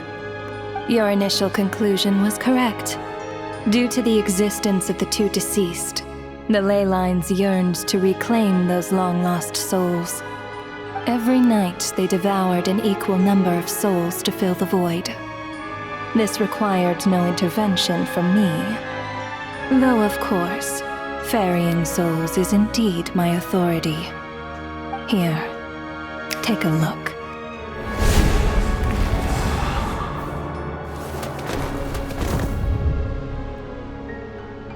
What are you doing? That takes care of today's too. Don't get so worked up. You are already dead, and your souls must return to the ley lines. I know we're already dead. You murdered us, didn't you? Murdered? No. Murder is when mortals usurp my authority. Death is my jurisdiction. If I require someone to die, I need not resort to such laborious methods as murder. You simply met the criteria to trigger my curse of death. I know about the curse of immortality. So there's another death-related curse too? You cursed us? When? And why would you do such a thing? So often, humans pray to me, begging to know when their death will come, and what form it will take. But few people ask why. If you must have an answer, Know that death comes simply because one's time has come. So you're not gonna tell us the truth? Hold your tongue. By all rights, you shouldn't even be allowed to speak with me. Those angels from the past are to blame for the reckless renovation of the ley lines here. It's made my work on this occasion infuriatingly complicated. Work? So trapping us here, making us watch our friends die, that's just another day at work for you? You clearly have a lot of questions. Fine. As a reward for your remarkable accomplishments over the past few days, I shall answer a few of your inquiries, provided they aren't too unreasonable. After the physical body dies, the soul must return to the ley lines for that person's death to be considered complete. My work encompasses the entire process of death, including, naturally, the guiding of souls into the ley lines, with which you are now so familiar. You must also be rather familiar with Natlan's Night Kingdom, I presume? It was I who supported the creation of the Night Kingdom. It provided a convenient means of guiding the souls of Natlan. Here, too, the ley lines connected to the theater underwent some modifications. The angels hoped to make them capable of accommodating the souls of some special creations. But this actually hindered their ability to accept ordinary souls to some degree. This effect manifested itself after you died from the curse in the theater, leaving you stranded in the afterlife, unable to achieve a complete death. But if souls who die from the curse of death fail to return to the ley lines within a short window of time, they will miss their chance for good. Then, they will remain forever suspended between life and death, no longer subject to the authorities of either. So if you don't resolve this matter soon, and see all our souls return to the ley lines before long, we'll escape your control. Mitya is sharp. This must be what Renova was worried might happen, and the reason she got involved to begin with. But if you have the authority to guide souls, why didn't you just show yourself and get it over with? Why hide among us in the form of Alosha? You seek to understand the mind of a god. Very well. I'll tell you. This is a theater, and I decided I wanted to watch a show about death. That's why I encouraged you to take the events to the stage. I found myself getting quite immersed. I suppose the entertainment you provided makes up for all the trouble you've caused me by being so defiant in the face of death. There. Are you happy with my answer? Can't say I am. Really? But it fits the stereotypes you humans have about gods. Just moments ago, you were complaining about how infuriatingly complicated your work here has been. Work is work, I get it. There are times when it's a huge pain, but you just have to get it done, right? That's a rather unique perspective for a human. You are in fact correct. There is a pain point in this case. Due to the obstruction in the theater's ley lines, there is a hard limit on the number of souls they can receive each day, making it impossible for me to ferry all your souls at once. Revealing my identity too soon would inevitably have led to futile resistance, and there was a risk that any souls who chose to run would disappear. Then there was the issue of the 2 lost souls you called the deceased. The way you resolved that quandary was all part of my design. That's what I don't understand. If all of us were souls of the dead, what made their presence among us special? For centuries, they have refused to return to the ley lines, exploiting the issues created by the angel civilization to resist being drawn in. Centuries of obsession accumulated during this process. You may think of this obsession as the resentment of the dead, and in this quantity, it was a bomb that could have detonated at any moment. It reached the point where I could not afford to leave it unchecked. But the only way to fix it was to help them acknowledge their own deaths, make peace with their regrets, and willingly walk into the snowstorm. Only then, with my guidance, could they finally return to the ley lines. Otherwise, you would not like to know what the consequences would have been. I vaguely remember seeing Petashka, but in the most terrifying form. Was that in a dream? Is that what would have become of her if she hadn't returned to the ley lines? I see your dreams brought you many revelations. So you see, death in fact grants wisdom to mortals. Souls connect to all things in the world and see the chain of cause and effect between them. It's nothing unusual. Anyway, giving psychological counseling to lost souls is not my strong suit. That is more of an angel's role. It was something I could not resolve directly using my authority, so I decided it was easier to leave the bomb defusal to you. Meanwhile, of course, their presence caused the souls of other members of your party to return to the ley lines each night. From where I stand, that was killing two birds with one stone.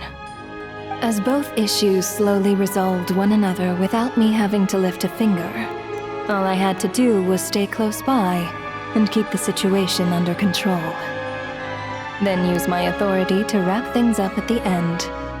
And, of course, while I was at it, I thoroughly enjoyed watching this drama, dealing with death from a mortal perspective, play out on the stage. Sounds like you had it all figured out, Grim Reaper. I just did the math. You said there's a hard limit to the number of souls the ley lines here can receive each day. It's 2, isn't it? That much is obvious, even to a fool. It's time to review this whole affair. If the ley lines can only take in 2 people per day, I need to go over the deaths from these past few days again.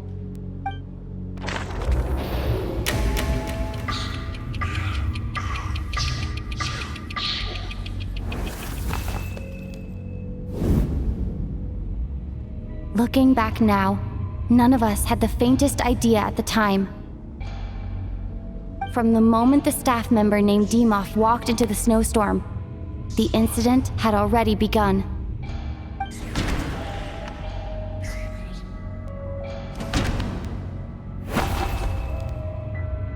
No. Let me go over this again.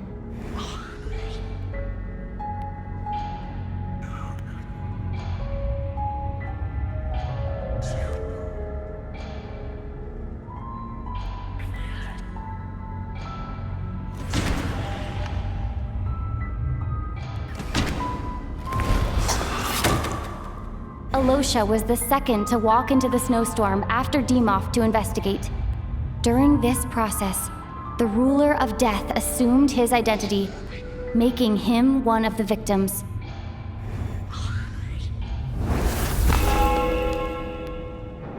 During our first night in the theater, everyone was caught up in the novelty of it all. No one could have expected there would be victims the very next morning.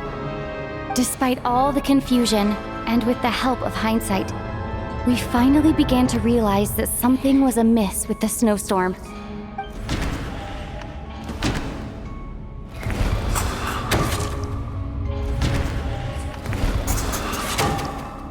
The ley lines devoured Torgov and Sobolova on the first night. At the time, we thought this might be a murder case connected to Lelek.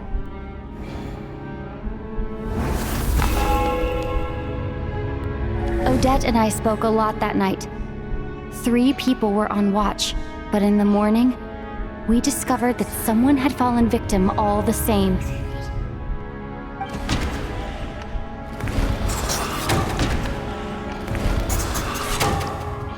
The deaths of Kulish and Ranpana caused everyone to stop suspecting Lelek. Unexplainable phenomena occurred one after another, leading Mitya to suspect that we were caught up in a supernatural event.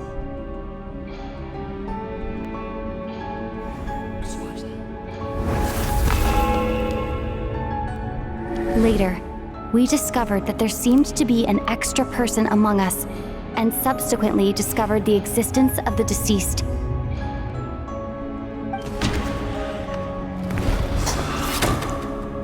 Mr. Shram realized he was the deceased and walked into the snowstorm to return to the ley lines of his own accord. It turns out there really was a dead person among us.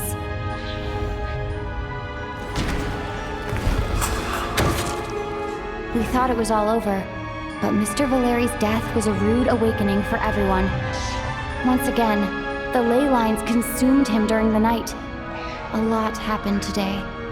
Mr. Valeri's death led us to discover the connection between the number of deceased and the number of victims during the night.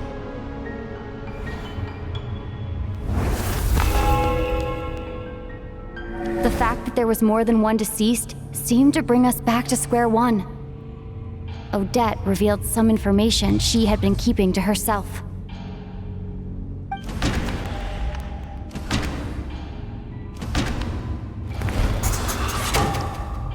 Vodyanitsa was swallowed by the ley lines in her sleep, but the requiem she sang before falling asleep was quite a game changer.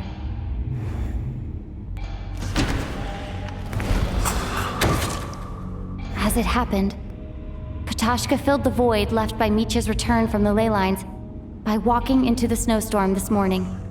The girl I thought was Child's sister, Tonya, turned out to be another of the theater's deceased.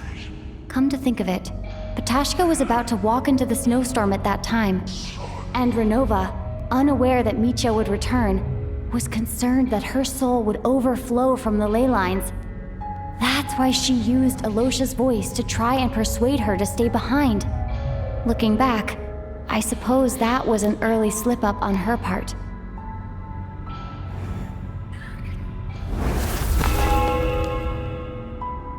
No one could have expected anyone who walked into the snowstorm to return. But just after nightfall, Mitya returned, bringing crucial information with him. Various truths began to surface, including that all of us were already dead, and that the ruler of death was here among us.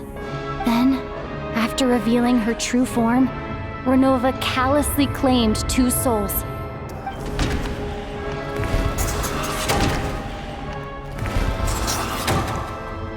In fact, everyone was already dead by the time we took the photo. And in the days since, we've experienced many more partings in the afterlife. Now, only Mitya and I remain. And the true culprit behind everything still stands before us. In Mitya's eyes, I see the same anger and frustration that I feel.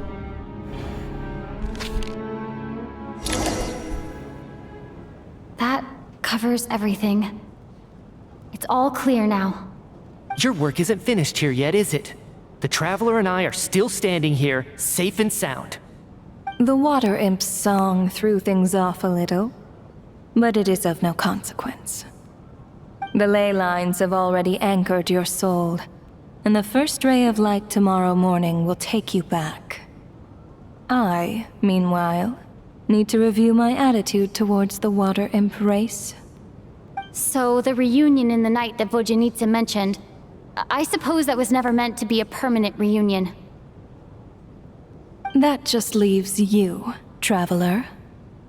My power only allows me to temporarily separate your soul from your body. The ley lines of Teyvat would not accept you. And your soul is firmly anchored to your body by your will.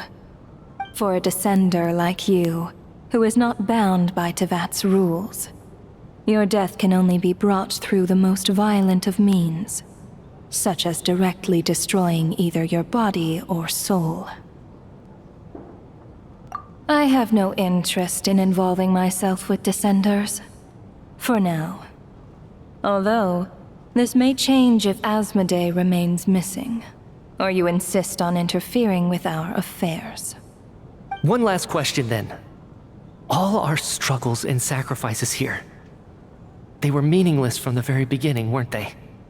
Death abides no reason. Besides, what you call sacrifice is merely a concept created by humanity. To me, it is nothing more than a self-indulgent charade in the face of death. Mere mortals fantasizing that their actions could reclaim something from my grasp. A truly laughable idea.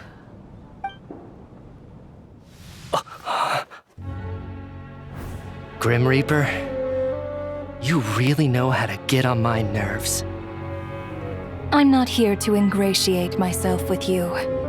I kill merely because your deaths are necessary. Oh, you've made that quite clear. But humans don't take well to being scorned. Not even by the gods.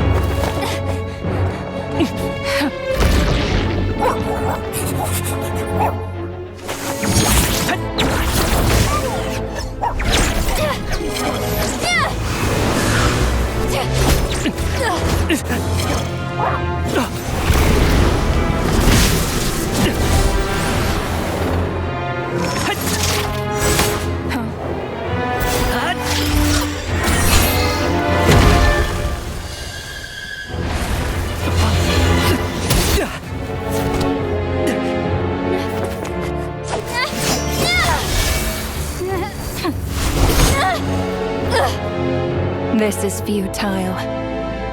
You must know that you are powerless against me in my own domain. I suggest that you save your strength. For what? Maybe we can't change it. But if nothing else, we can at least teach you to have some respect for the dead. Audacious.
How are you holding up, Odette?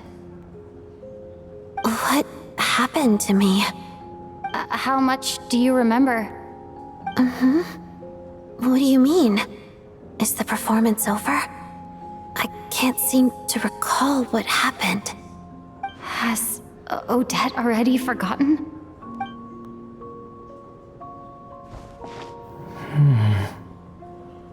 Mitya? Oh, I'm sorry. I guess I spaced out there for a second. Remind me who you are? Don't you remember anything?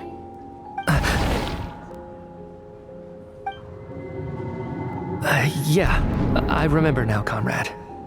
Looks like we guessed right. Just like me when Odette found me at the Armory Palace, for some reason, everyone killed by the Ruler of Death eventually came back to life. Just with one catch. They forgot what happened while they were dead. Odette and the others have already forgotten everything. Why were you able to remember this time? Could this be the reason? You said this is the Ruler of Death's symbol, right? I don't see anything there. You don't? Huh. Okay, I guess that makes sense. I carved this into my hand in the afterlife, so it's not visible in the physical world. Does that mean I carved this symbol into my soul? What an unsettling thought. Still, at least I get to remember what happened. I suppose it's a blessing in disguise. What about you, though? The ruler of death mentioned that you're a descender? Is that why you can remember? A full explanation would get complicated very quickly, but that's essentially it.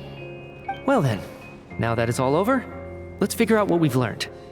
The first thing I notice is that everything here is precisely as we left it, right before our deaths. This confirms that time passes differently in the afterlife than in the real world. They say that right before death, time slows down and your whole life flashes before your eyes. That must be how you know you have one foot in the afterlife by that point. Anyway, clearly the few days we spent in the afterlife probably only amounted to a few short minutes in the real world.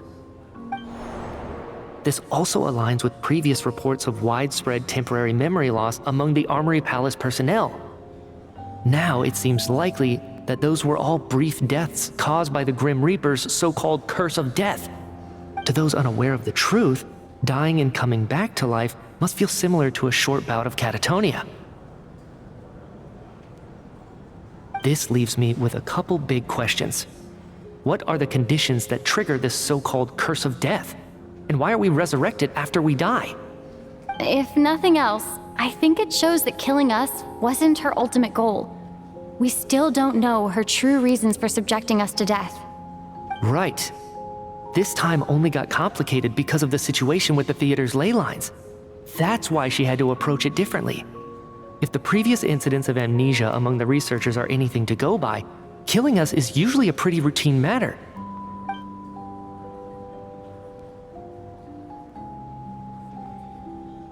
Come to think of it, wasn't I about to note something down before I died?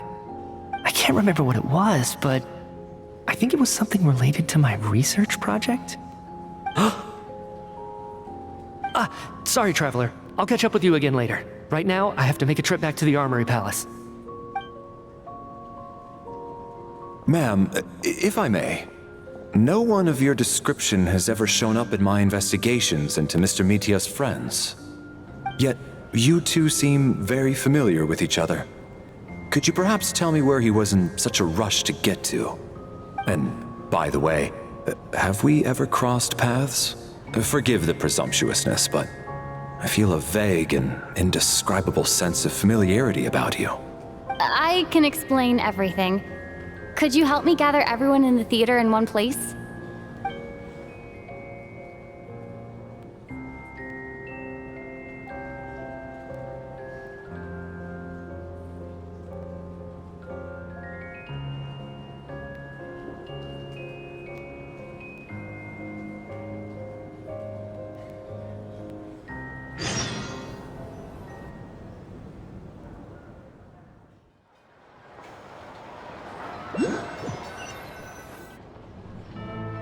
So Chuganov really is going to shut down the factory.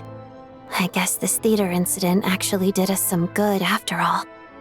So, you said I promised to take you to the Armory Palace while we were in the afterlife, yes? I believe you. I think I even have a vague memory of it. Agreed. Let's check in on her first. The whole reason for our trip to the Armory Palace anyway is to figure out what's going on with her health.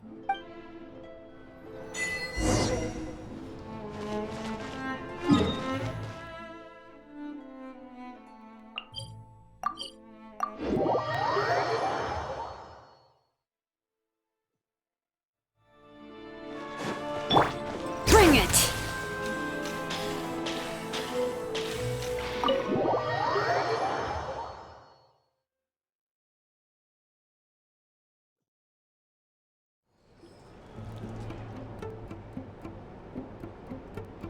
I'm finally back.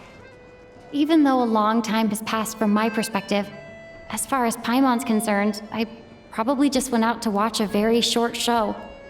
I should keep my emotions in check when I see Paimon again, or it'll seem weird. Wait. The atmosphere here feels off. Shh. Let's go inside and take a look. Have we still not been able to notify Child yet? We need new orders. What if that person comes back again? I'm so sorry. Under the circumstances, there was really nothing we could do. Tell me, what happened to Paimon? It was the Jester. He came here in person and escorted Miss Paimon away. He's the director of the Fatui. His authority supersedes all others and cannot be questioned. There was nothing we could do. How long ago did he leave? And what was Paimon's status? It was about an hour ago. Miss Paimon was fast asleep at the time. The Jester simply walked off with her as if it was only natural. I assure you, he absolutely did not use any force. Do you know where they went? The Armory Palace, most likely. Lord Piero, the Jester, has been overseeing the experiments there lately, keeping a close eye on their progress. Everyone in the Fatui has heard about it by now. I'm surprised he came in person. Whatever his reason for taking Paimon, he'll most likely return to the Armory Palace first, which is exactly where we were headed anyway. Then lead the way, Odette. Okay, let's go.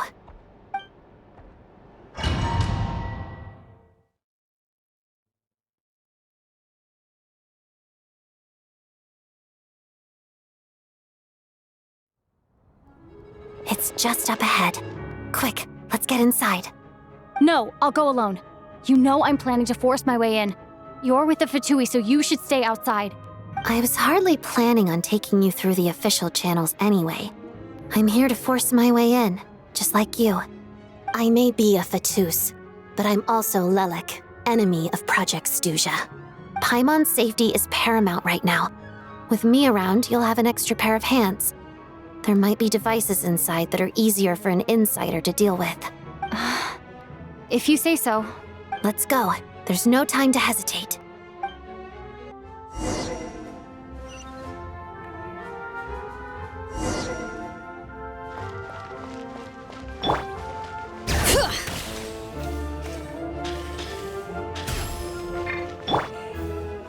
Hey, who are you? This part of the Armory Palace is under restricted access. What do you think you're doing? No questions, please. We're short on time.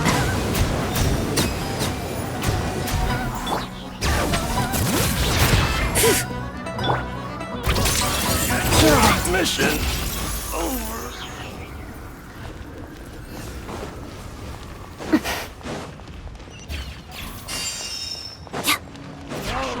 Show no mercy!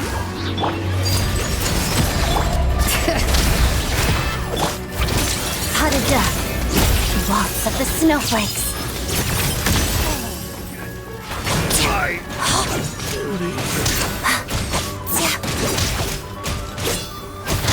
Fulfill our pact! Together. Pirouette.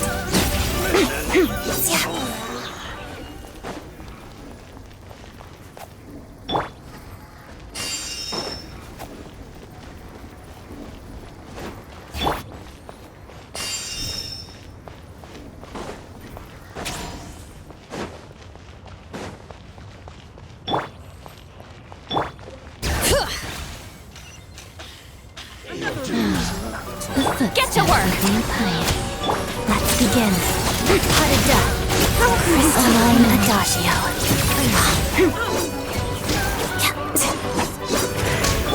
Bow your head.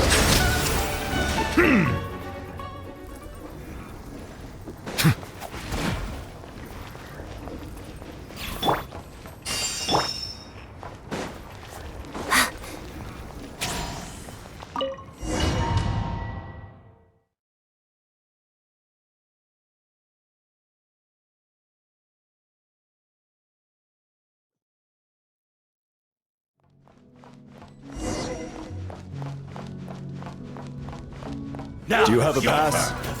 Where are you coming from? So, you're intruders, huh? Don't blame me for what happens next!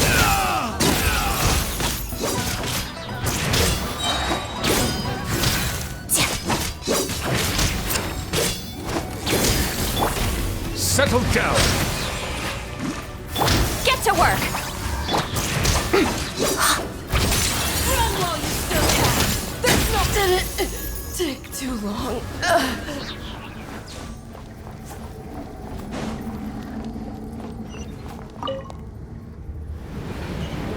The Armory Palace is hidden this deep in? This place is much bigger than I imagined. They're conducting top-secret research after all. The deeper it's hidden, the better, is standard Fatui logic. The style doesn't really look like the Fatui's handiwork, though. They must have requisitioned some structures from a Intruders! Stay alert!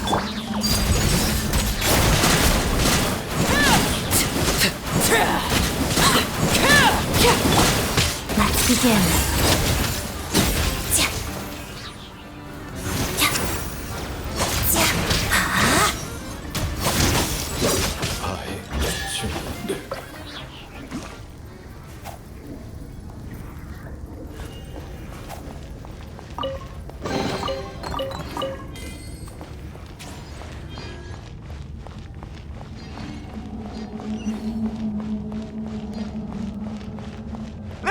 Intruders?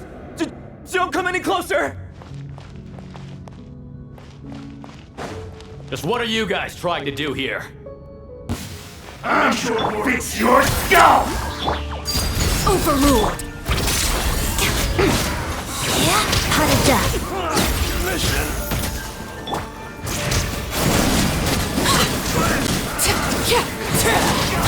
No one interferes with the Jester's work!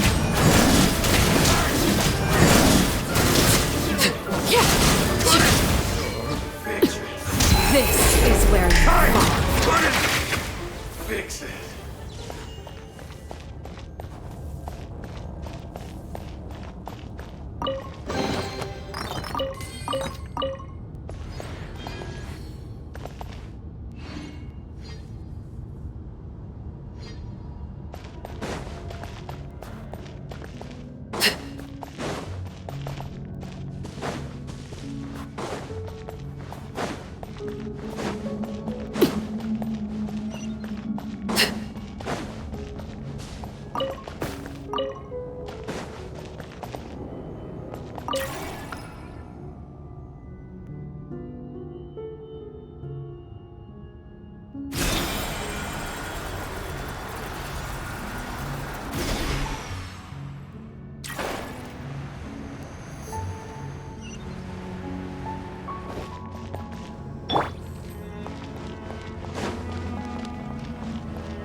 Looks like no one's guarding this place. There's something off about that decoration over there. Look out! Let's deal with these before we move on.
The researchers here probably don't know that we're uninvited guests.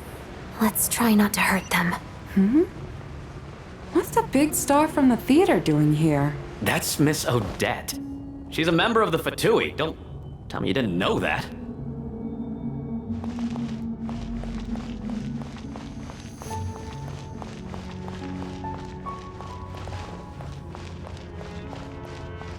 Was the whole reason for Project Stuzha to support the research here at the Armory Palace? Just what are the Fatui and the Tsaritsa planning?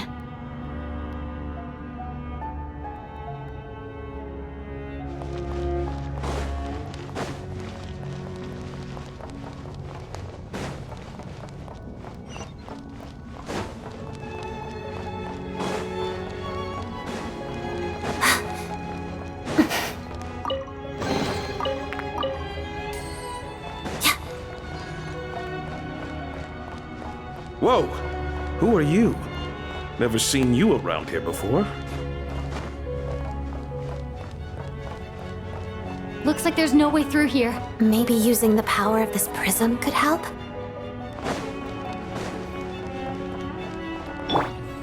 Return to the skies!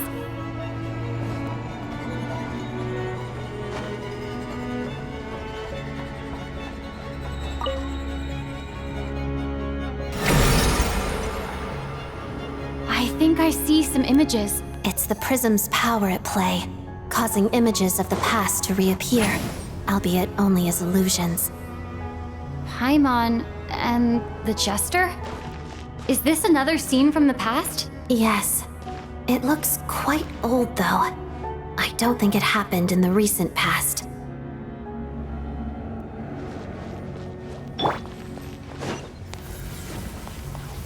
What's going on here? What happened? The source seems to be the Armory Palace. They must have started some large-scale experiment. Wait, what if this has something to do with Paimon? We need to hurry!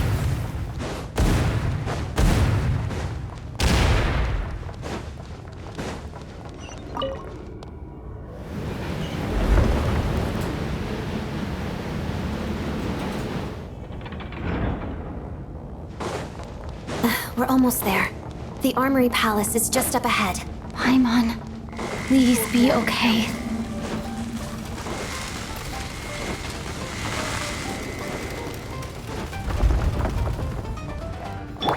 Show no mercy!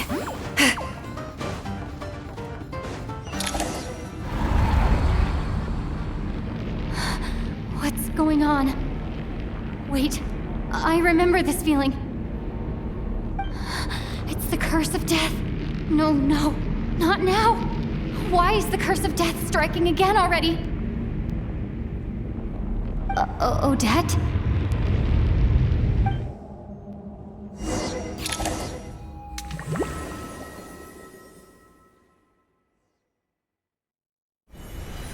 Is this the afterlife again?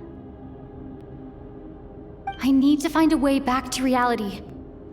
Is that Odette's core Ignis? Could that be what just woke me up?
Odette! Odette!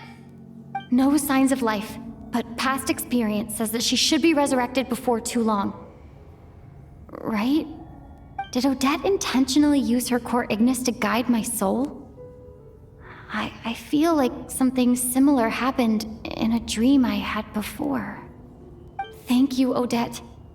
If not for you, my soul wouldn't have found its way back to my body so quickly, and I might not have woken up so soon. But I'm sorry. I don't have time to protect you. I have to use the time you bought me to get Paimon back.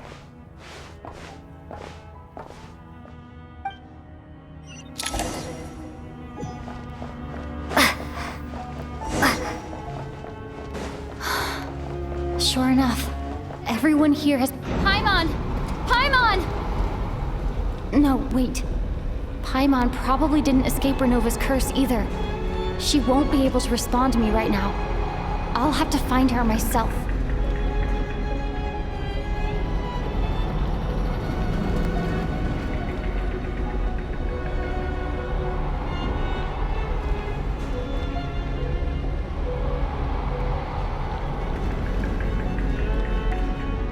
Mitya! Is this the laboratory he works in? What happened here to trigger the curse of death again so soon?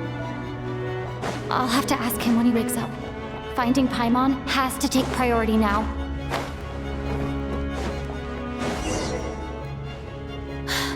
Found her! Paimon really is here!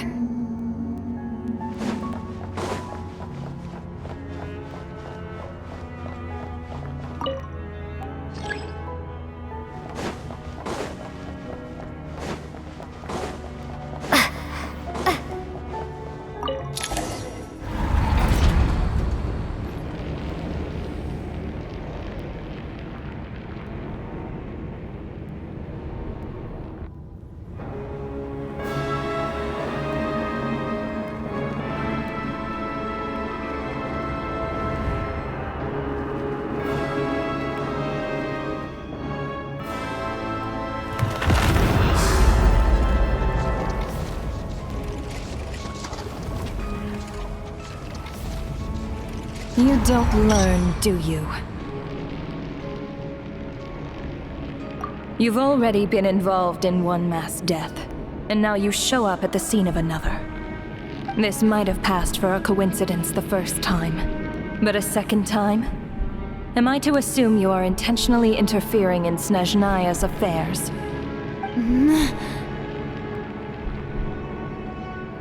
Judging by your expression, it seems that you understand little of what is going on here. In that case, a word to the wise. Do not interfere in Snezhnaya's affairs. A civilization that fails to learn its lesson constantly depletes its own worth.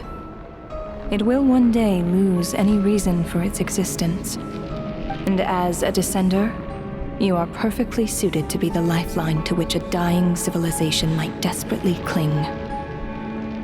Consider your position carefully. No advice needed. I'll make my own judgments. Suit yourself.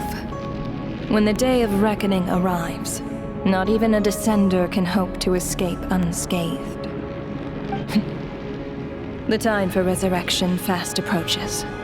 The mortals here are not yet worthy to behold my form. So that will be all for today.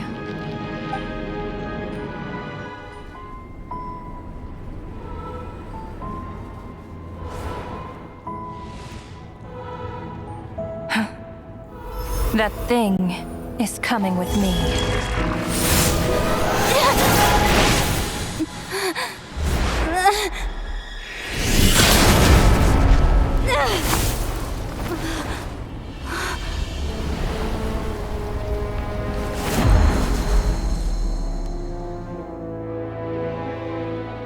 You awoke sooner than I thought.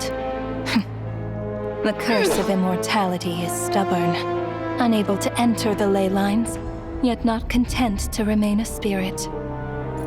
Ruler of death, what do you want? You perplex me. Both you And you. That thing may be a creation of Celestia, but it possesses none of Celestia's power, let alone authority. Your obsession with it baffles me. No matter, the resurrection will soon begin. It's worthless anyway. I'll reclaim it next time.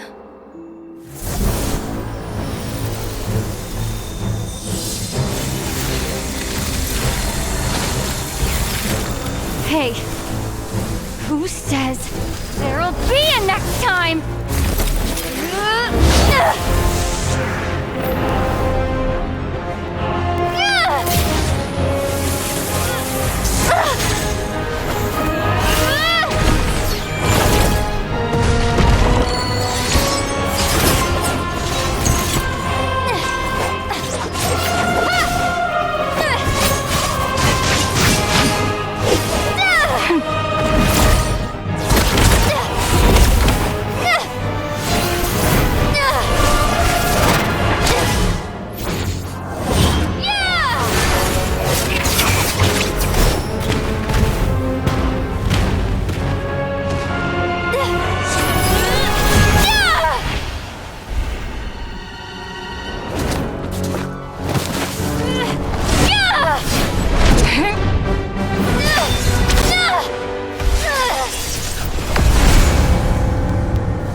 I missed you, Paimon. What are you talking about?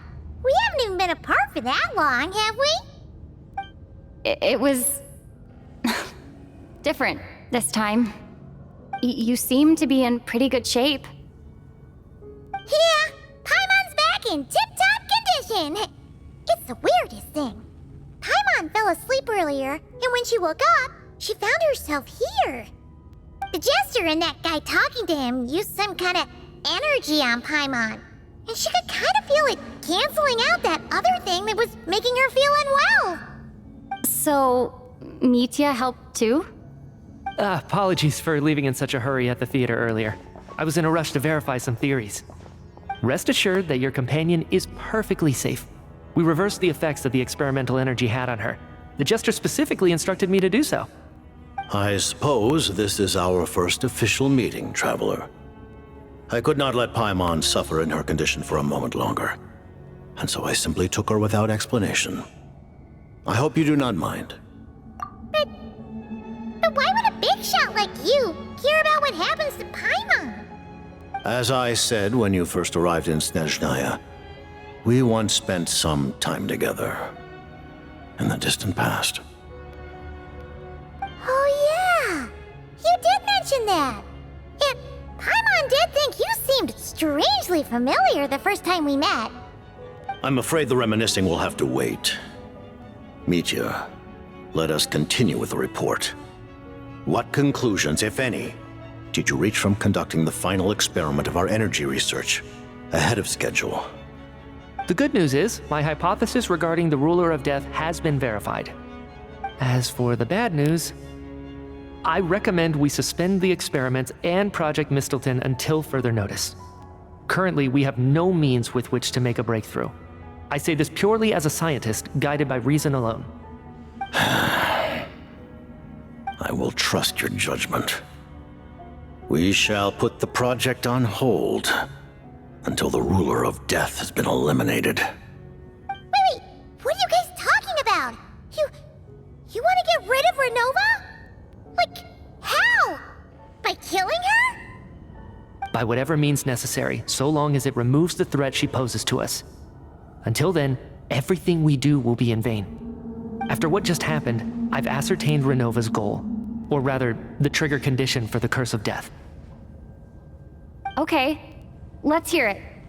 What she's doing is blocking Snezhnaya's technological progress, preventing us from possessing any means with which to threaten the heavenly principles.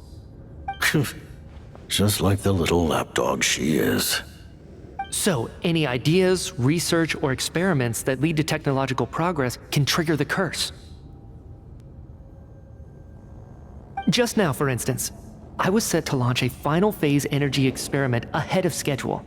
If the experiment was successful, we could have achieved a crucial breakthrough. As expected, though, the moment the experiment began, all the researchers, technicians, and witnesses died from the curse.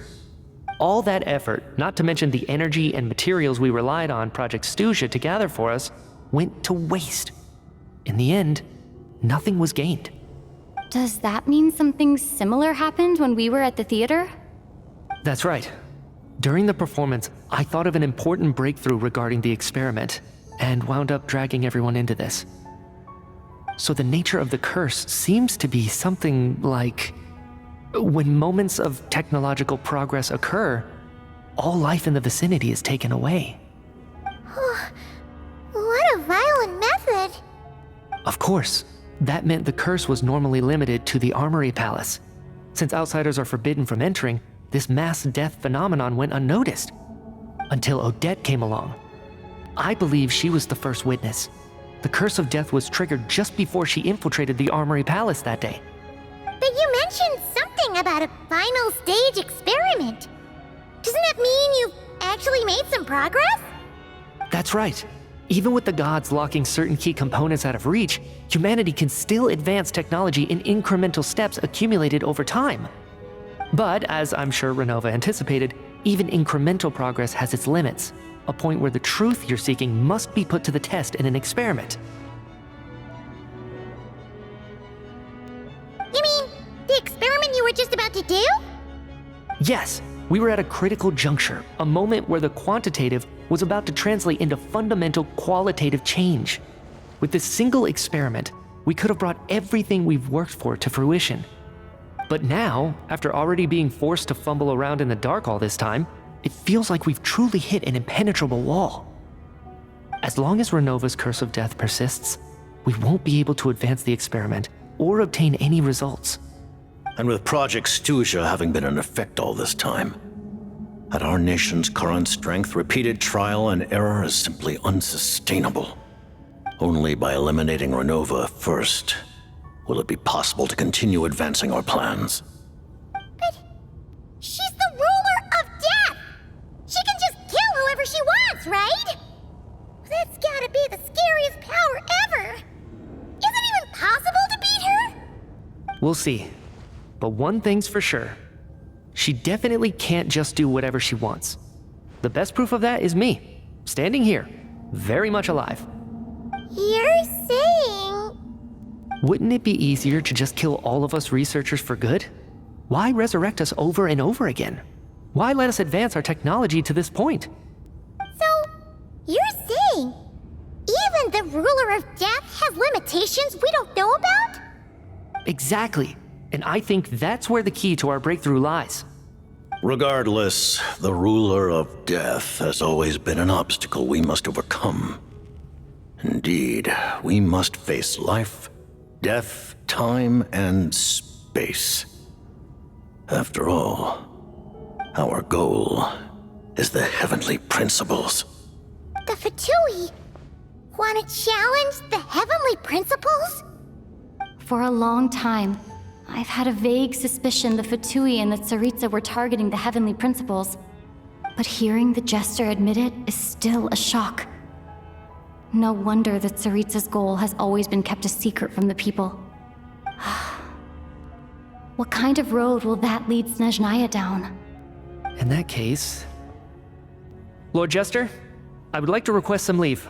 I'd like some time to organize my thoughts and go over the data. Granted. Get some rest, put the experiment out of your mind, and take care that the Curse of Death doesn't affect any civilians.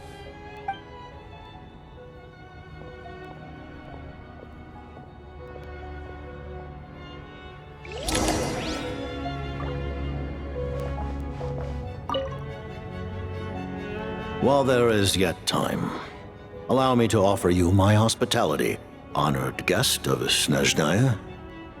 Is there anything you wish to know?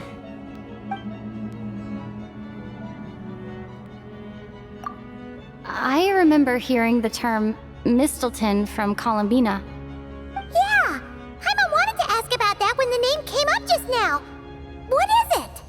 Paimon's heard of Project Stuja, but not this one. As you know, Project Stuja is a series of measures enacted to consolidate our nation's resources, the greater purpose of which is to serve Project Mistelton. Many of the things you have encountered thus far are essentially for the advancement of that project. This includes the Kuvaki Experimental Design Bureau in Nod-Krai. Researching Kuvaki was merely a facade. Its core objective was to use local resources and research findings to build Mistelton itself. And that's a weapon built for the final battle against the Heavenly Principles, isn't it? Huh? How did you know that? I was given some intel, and I made some deductions. Wait. You must mean that thing over there. Oh, Paimon's gotta take a closer look at this thing. Especially after you guys sent so many people to Nocturne to work on it. Kuvaki alone will not break through Celestia's defenses, let alone challenge the Heavenly Principles. The Heavenly Principles are no doubt accustomed to combating the power of the Light Realm, and elemental energy is simply the power of the human realm, converted to that form by the Heavenly Principles themselves. Any attempt to use this power against its creator would be a futile endeavor. For now, therefore, we have set our sights on the form of energy associated with the Third Descender and the Stellar Linchpins. This may hold the potential to allow Mistelton to contend with the Heavenly Principles. You could say that by reverse engineering the Stellar Linchpins to extract the energy within, we have obtained a source of anti-Celestia energy. The Kuvaki Experimental Design Bureau, Project Stuja, and the new energy experiments. Huh. So, Project Mistelton is what ties it all together.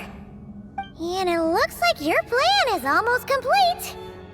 No wonder the Ruler of Death came after you.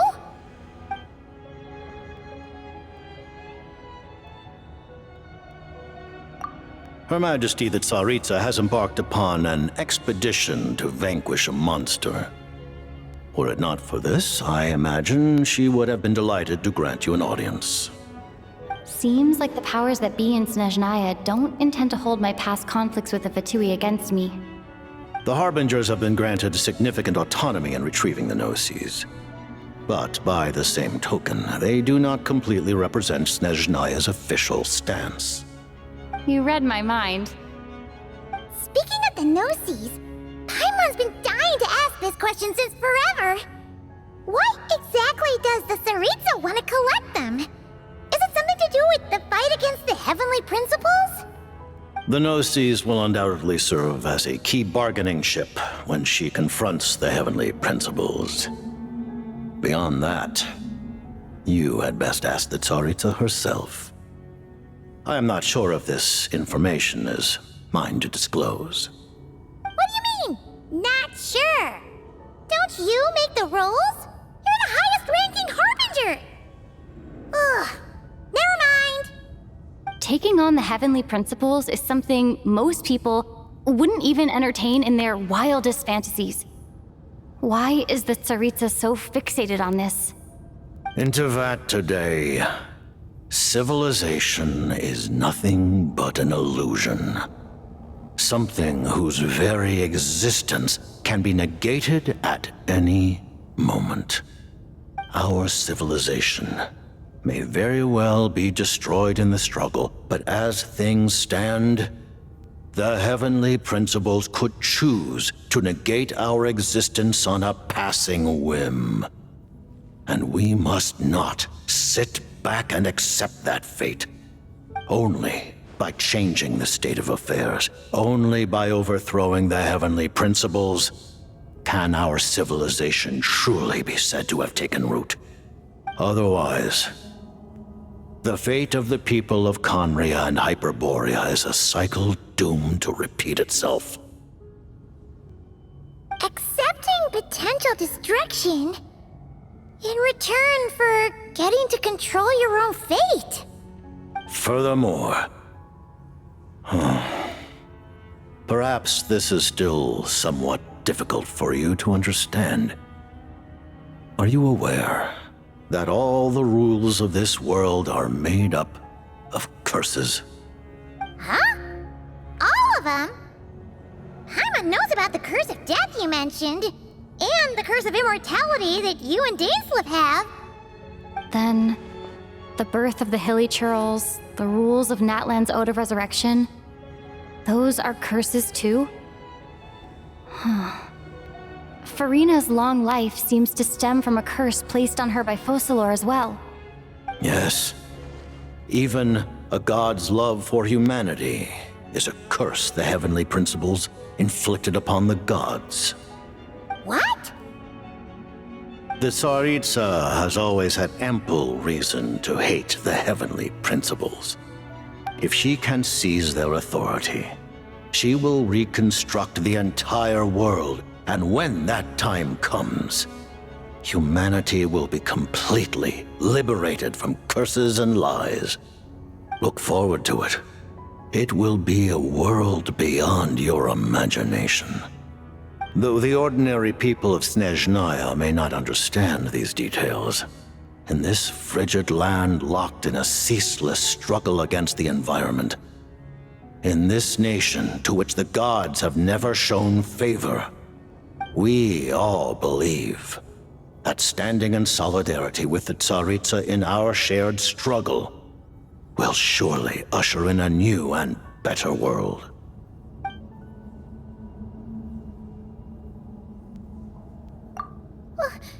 Paimon really doesn't remember! He's basically a stranger! You've gotta believe Paimon! Allow me to explain. The reason Paimon reacted to the anti-Celestia energy developed by the Armory Palace is because she comes from Celestia herself. More specifically, she is one of its creations. Paimon? A creation of Celestia? Oh, right. I was blinded by anger earlier, but thinking back on it, Renova also said that Paimon is a creation of Celestia, but she lacks Celestia's power or authority. As you know, the lunar fragments in Nod-Krai were pulled down from the sky using Fatui technology. But the first application of this technology was in Conria over 500 years ago. I used this technology upon the heavens, and the response I received was none other than Paimon descending from Celestia. I presented her to the Vinster King, but he took no interest in this gift, nor did it satisfy him. Paimon then took up temporary residence in my palace until, of course, the arrival of the Cataclysm. Wait, Paimon's a little confused. You're talking about things that happened in Conria 500 years ago. You're saying Paimon was there for that? But Paimon doesn't remember any of that. Falling from the sky? Being given away as a gift? None of it. Having lived through the Cataclysm, perhaps you too were burdened with some manner of curse.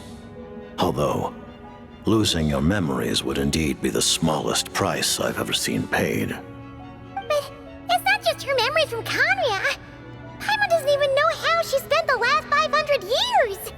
She only has memories from the past few years. No matter how hard she tries to remember. What was Paimon like back in Conria? Did she know a whole lot because she came from Celestia? Was she super smart? Unfortunately, when you arrived in Conria, your consciousness was like that of a newborn infant. None could say what kind of being you once were in Celestia. During the time you lived in Conria, your personality was no different from how it is now. Aw, man! Paimon's plan to get her memories back and become super smart is ruined before it could even start. You know, even though Paimon lost her memories, she still feels weirdly close to you for some reason. That must mean you took pretty good care of Paimon back then, huh? On the contrary, I completely ignored your existence. I was entirely focused on my struggle against Troptatir the Wise. But now, as I see it, it is as if you are the only sane thing that survived that era of insanity. And thus, are worthy of protection. Noted. Man, Paimon's gotta stop projecting friendship on everyone she meets. But, Traveler? Even though you know Paimon's some creation of Celestia now, you still want her, right? You're not going to abandon her? Oh, phew! That's a relief. Paimon's just learning about this, too. She's barely even processed it.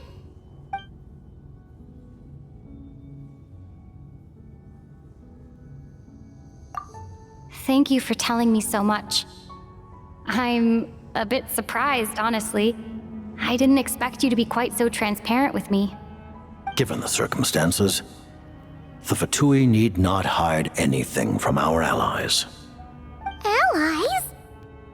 To advance Project Mistleton, we must first resolve our issue with the Ruler of Death. And if I presume correctly, you have no intention of letting her actions go unpunished either, do you? That's right. Ever since she said she intends to reclaim Paimon when we next meet, I figured reconciliation was out of the question. Against an opponent of this caliber, deliberating over our allegiances would waste time we do not have. We must join forces unreservedly with whomever we can, if we are to stand anything like a fighting chance. You're going to challenge the Ruler of Death? Just for Paimon? But Paimon's only... Thank you? Oh, thank you! Oh, gee! Now Paimon doesn't even know what to say! Anyway, Paimon's super touched! The Tsaritsa will return in triumph in short order, and the Fatui shall hold internal discussions regarding the enemy. The time for us to meet again will come very soon. Got it. Thanks for your help with Paimon. I'll be sure to look after her for you. There was just one other thing. Well, it's just a request, really. Paimon really wants to see what this Mistleton thingy you're gonna use against the Heavenly Principles looks like. Of course, Paimon knows it's top secret and stuff, but she just had to ask. It's okay if the answer's no. Certainly you may. Whoa! For real? Actually, maybe it's best not to. What if her Nova suddenly pops up again? She might take this chance to... While the technology is not yet fully developed, it has nevertheless reached the stage where Celestia's creations are unable to damage it. In that regard, you may rest assured. Oh. Wow. No wonder Paimon felt so out of sorts recently, even though it was super far away. Alright then! Paimon's ready to take a sneaky peek at this top secret super weapon!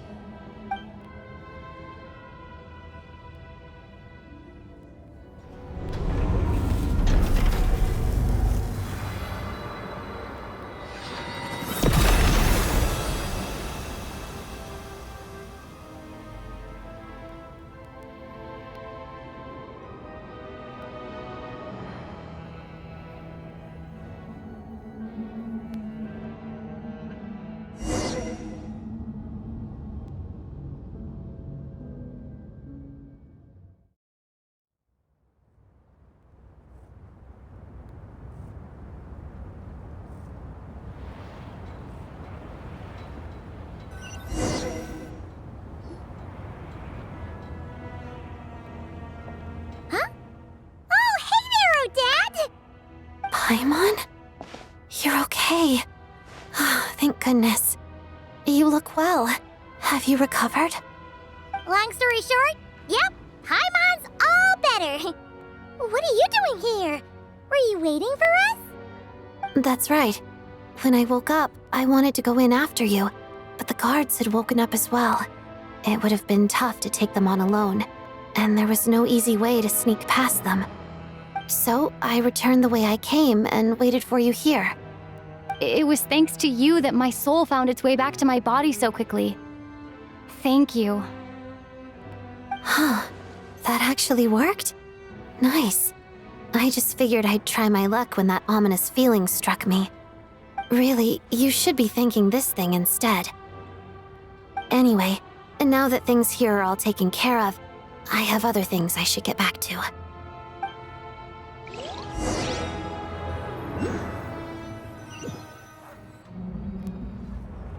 Ah, Director Chuganov, you're back. We just received notice that Project Stuzha has been suspended, so we've convened an emergency meeting. This is the preliminary plan. In addition to expanding production capacity, we've also discussed feasible layoff plans to optimize revenue and expenditure structure. Our calculations indicate that the factory's profits will increase by at least 30%. Just give the word, Director. That won't be necessary. Leave the energy for those who need it. Whether they use it just to get by or to run a business, that's up to them. Start preparing to halt production and lay off the staff. Make sure the workers are able to land on their feet and that they are duly compensated. Thank you all for your hard work during this time. Am I hearing you right? Why? After all the tough times we made it through, now is exactly when we should start to turn a profit. I just suddenly don't want to do this anymore. Huh. Does there have to be a reason? Iskra, it's time to rest. Dear esteemed members of the Rokot, given the effects of Lelik's radical actions upon our organization's reputation and social stability, a decision has been made to permanently withdraw this codename from use. Considering that Lelik did what they did for the benefit of the people, the Rokot has nevertheless negotiated with the authorities, ultimately securing a waiver for all penalties due to them. Lelik will be suspended for a period of time. Depending on their future performance, they may be allowed to adopt a new codename and continue acting as part of the Rokot. The purpose of this notice is to remind everyone once again that motives and methods are equally important when one operates in the shadows. Even with Project Stuzha's suspension and our interim operational victory, we must guard against complacency and rashness and work to consolidate the progress we have made so far. We act only for the greater glory and solidarity of our nation. May the aurora shine ever on, and the tundra always stand firm. We act only for the greater glory and solidarity of our nation. May the aurora shine ever on, and the tundra always stand firm. Looks like it's finally over. You mean for us? Just thinking out loud. I've never seen the Snezhnaya Vecha so lively before.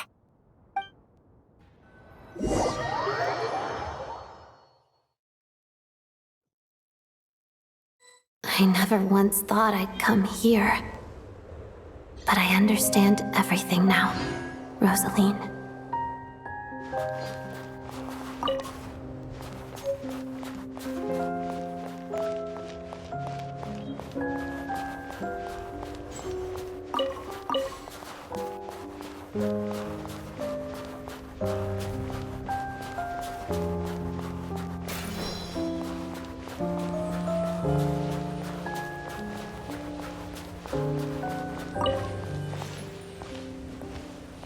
I've seen Spirit Seeker performed many times, including by your mother.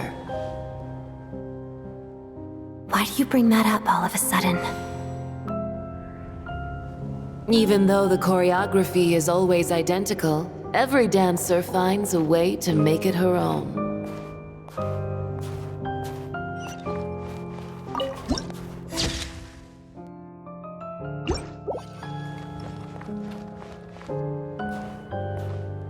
So you actually want to talk to me about ballet? I just think it would be a pity if the dance was lost to history. She didn't teach it to you, did she? That was an unusually subtle taunt for you.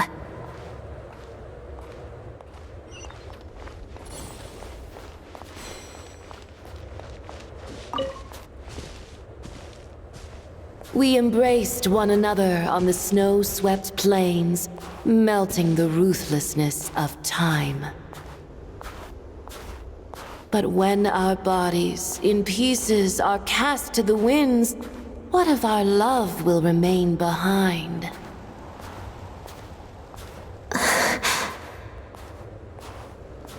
Don't tell me you can't sing.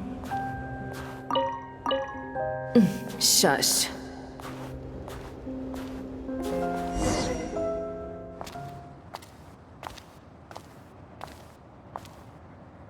I understand her hatred. The Fatui robbed her of the life she should have had. I never opposed her dancing. Yet still I became an enemy of her ballet. I'll just keep my distance. Many despise me. I'm used to it. You're certainly not one to shy away from confrontation. But children, they need a different approach. I'm hardly the most maternal figure. Yet, she is a child. In my experience, while a father commands authority, he must still yield to love. You should tell her what you think about her dancing.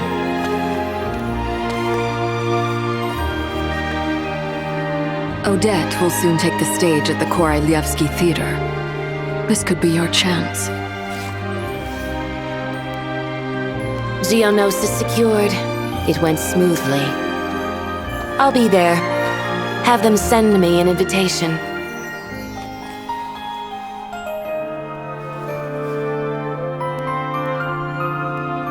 Sadly, things didn't work out. Her final words are inside that block of ice. This? Aren't these for monitoring her subordinates? Not yours. This one isn't her witch's flame, but my two worlds' flames. The two worlds' flames can burn away memories. It was my parting gift to Rosaline.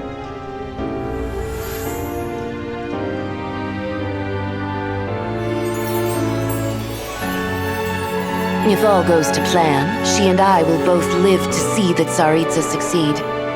I believe she'll find peace. But if anything happens to me, she needn't follow in my footsteps. The cryo energy will fade away in time. Then the two worlds' flames will burn away all memories of the Fatui. She'll be free to dance. She deserves this. I will handle the aftermath. The choice is yours, child.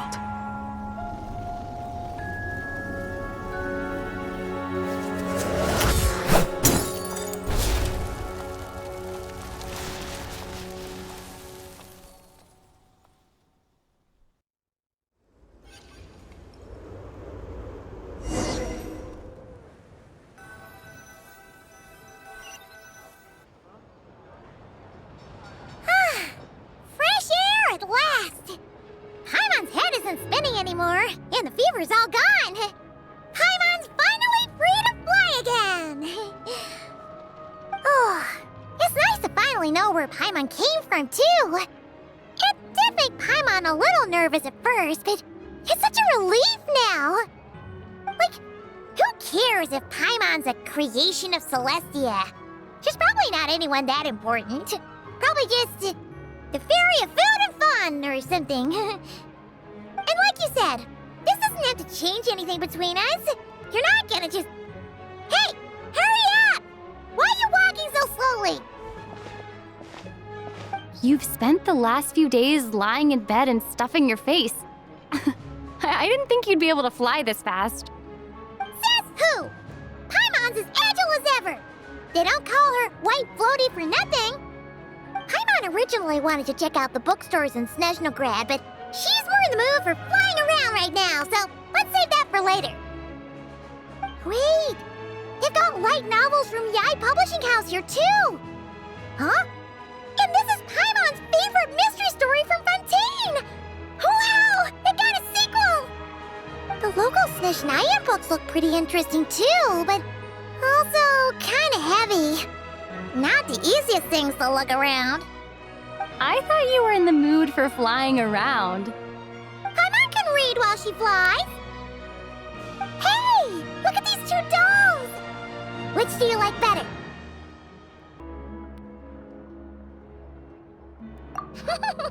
Alright, boss, we'll take both.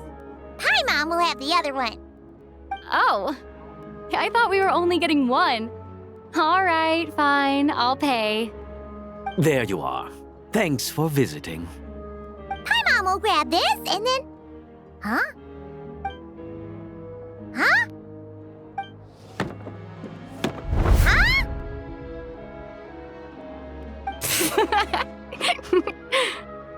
How many layers does this thing have? And what are you laughing at? Huh. You knew all along, didn't you? A whole bunch of people are gathered over by the plaza. Hey, look! That looks like Tartaglia! Hey, Tartaglia! I know that voice. Of course. If it isn't Paimon and my old comrade. You're looking well, Paimon. All better? Yeah! The Jester knew what was wrong and fixed Paimon right up! Thanks for sending someone to keep Paimon safe, too. Oh, yeah, about that. That was kind of embarrassing. Who could have known that our director would go looking for you in person? So sorry for the misunderstanding. Oh, right. Let me introduce you. This is my little sister, Tonya. Hello, Tonya! Hello, hello! Firstly, I'm really sorry about my brother. Sounds like he's caused you no end of trouble. Hey now, why'd you have to start with that?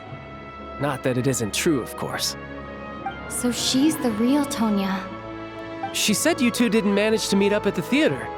She waited ages for me, and when I didn't show, she got a little worried and went outside.